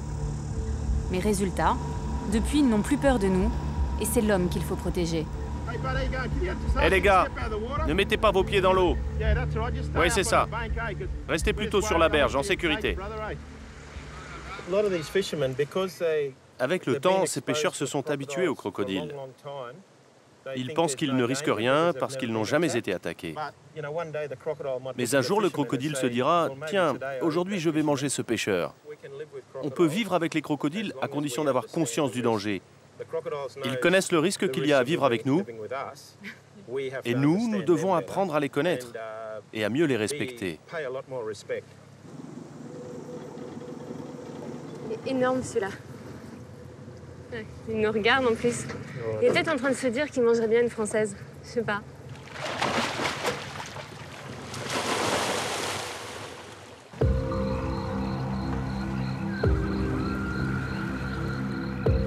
Pour éviter les conflits entre les hommes et les crocodiles, il faut connaître les habitudes des reptiles.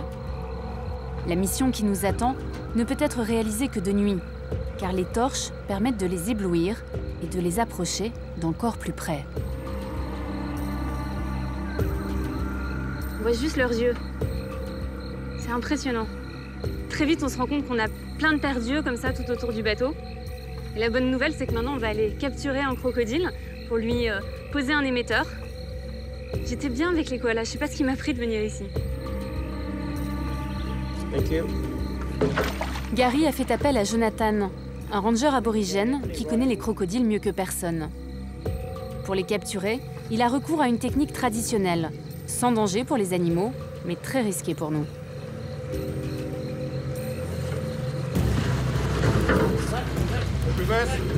Recule, recule, vas-y.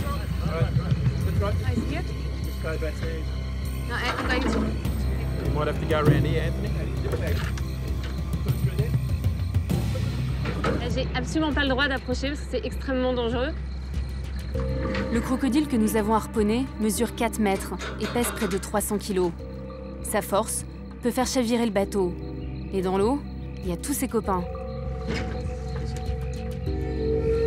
Avant de l'attraper, il faut donc l'épuiser. Contrôle le mouvement. On va essayer de le soulever. Oh là là, j'ai vu.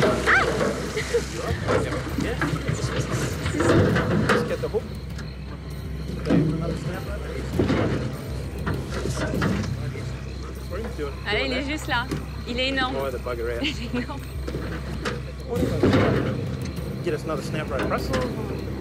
Yeah.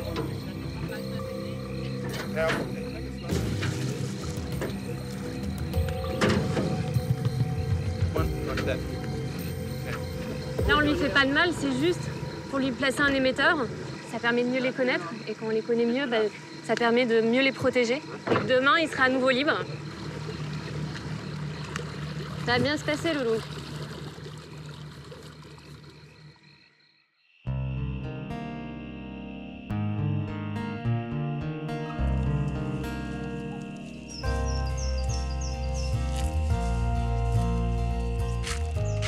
Alors voilà Rocky, c'est le nom que lui a donné Gary. Il a passé la nuit ici. Alors maintenant, on va lui mettre l'émetteur.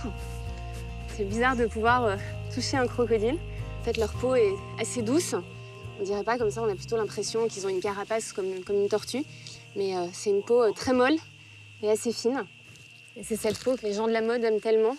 Surtout celle du ventre, c'est la plus fine et c'est celle qui vaut le plus cher.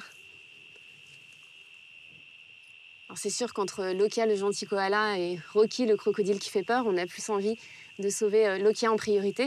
Mais il faut bien comprendre que les crocodiles jouent un rôle essentiel dans l'équilibre de leur écosystème. Ils ont un rôle indispensable dans la chaîne alimentaire et leur disparition serait une véritable catastrophe. C'est pour ça que c'est si important de les protéger aujourd'hui.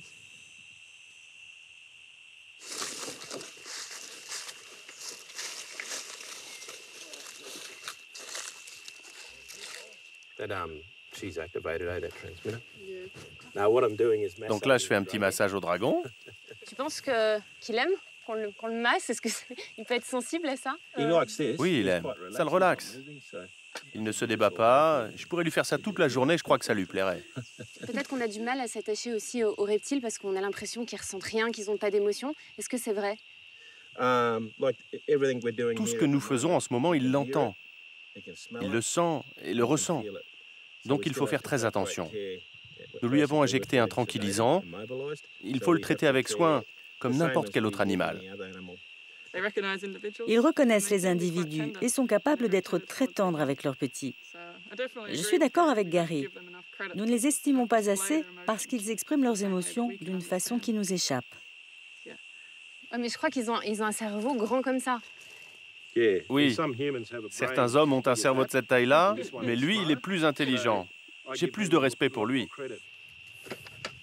Cet émetteur, résistant à l'eau, permettra de suivre les moindres déplacements de Rocky, dans un rayon de 100 km.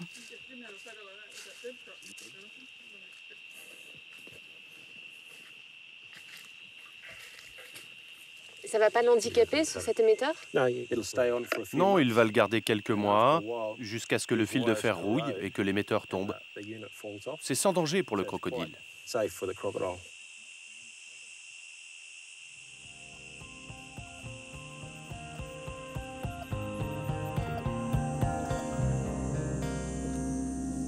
Donc là, il est totalement réveillé et petit à petit, on va enlever les cordes. Et il va falloir faire très attention parce que, évidemment, il risque d'être un peu rancunier.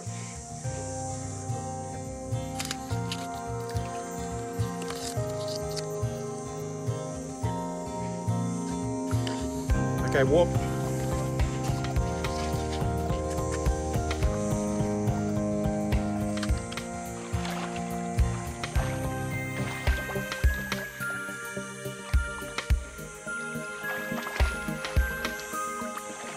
Si on a réussi à sauver les crocodiles, c'est mal aimé. Je me dis que les koalas ont toutes leurs chances.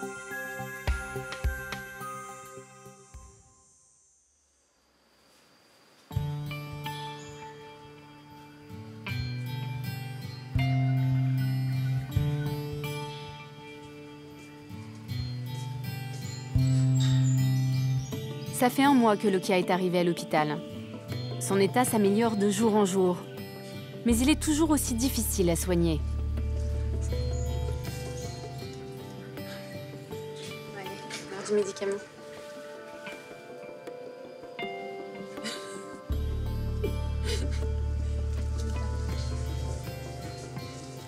C'est bien. Bon, ben voilà. Lokia va rester ici encore 3 semaines et il sera relâché à l'endroit où il a été retrouvé. Il va beaucoup me manquer parce qu'on s'attache très facilement à eux. On se rend compte que, évidemment, ils dorment beaucoup, mais ils sont pleins d'expressions, ils sont extrêmement, évidemment, mignons, drôles. Il y a aussi quelque chose d'intriguant chez eux, c'est comme s'il y avait encore un mystère. On a beaucoup de choses à apprendre sur eux.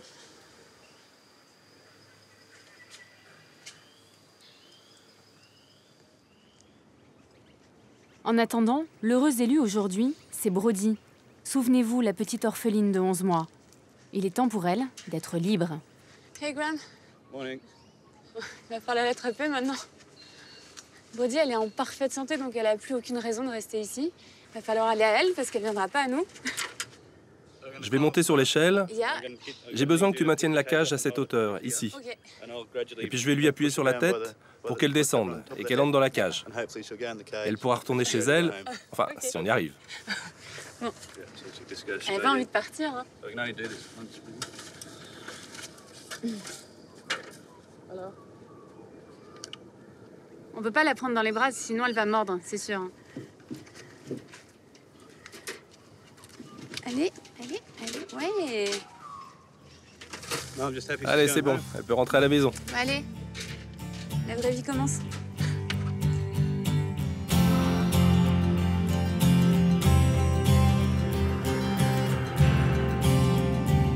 Brody va être relâchée à une centaine de kilomètres de l'hôpital, à l'endroit précis où elle a été sauvée.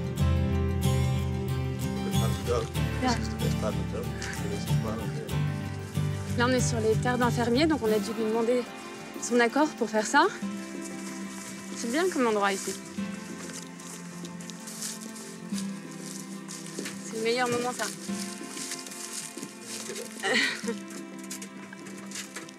Attends. Allez. Ready? Allez, Brody. There you go. Ouais. Allez, grimpe, ma belle.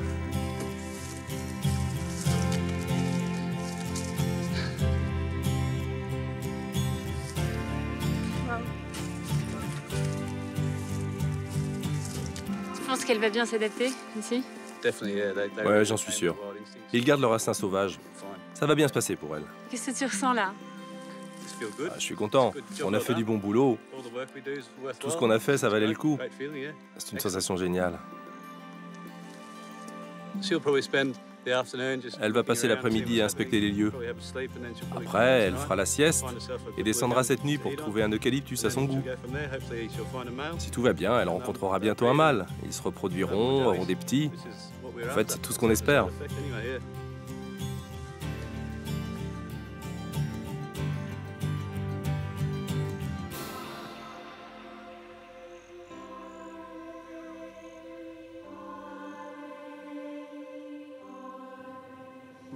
Mon arrière-arrière-grand-père, Charles Darwin, disait à la fin de sa vie qu'il avait adoré étudier la nature, mais qu'il avait un regret. Ne pas s'être battu pour protéger les animaux qui disparaissaient. On a l'impression que tout ça est statique, que ça ne bougera jamais. Mais en fait, petit à petit, année après année, la nature se vide. C'est évident qu'on peut vivre sans koalas, mais j'arrive pas à imaginer l'Australie sans ses kangourous, ses koalas, ses crocodiles. Tout ça paraîtrait tellement vide. Est-ce qu'aujourd'hui c'est trop tard ou est-ce qu'on peut encore sauver cette faune australienne? Oh, vous savez, l'Australie est un pays très riche. Nous vivons tous comme des rois par rapport à d'autres gens, en Afrique ou dans d'autres pays. Plutôt que d'acheter une troisième ou une quatrième télévision, nous pourrions investir un peu plus d'argent pour protéger notre faune sauvage. On se sentirait sûrement mieux. L'Australie sans koala, c'est comme la France sans le vin. C'est totalement inimaginable. Si nous ne sommes même pas capables de sauver les koalas en Australie, ça veut dire qu'on ne sauvera rien. Depuis des millions d'années, des espèces disparaissent. C'est la loi de l'évolution. Mais à cause de l'activité humaine, le rythme des disparitions s'accélère de façon inquiétante. Alors si on ne veut pas voir s'envoler l'incroyable richesse de la vie sur Terre, il est peut-être temps de réagir.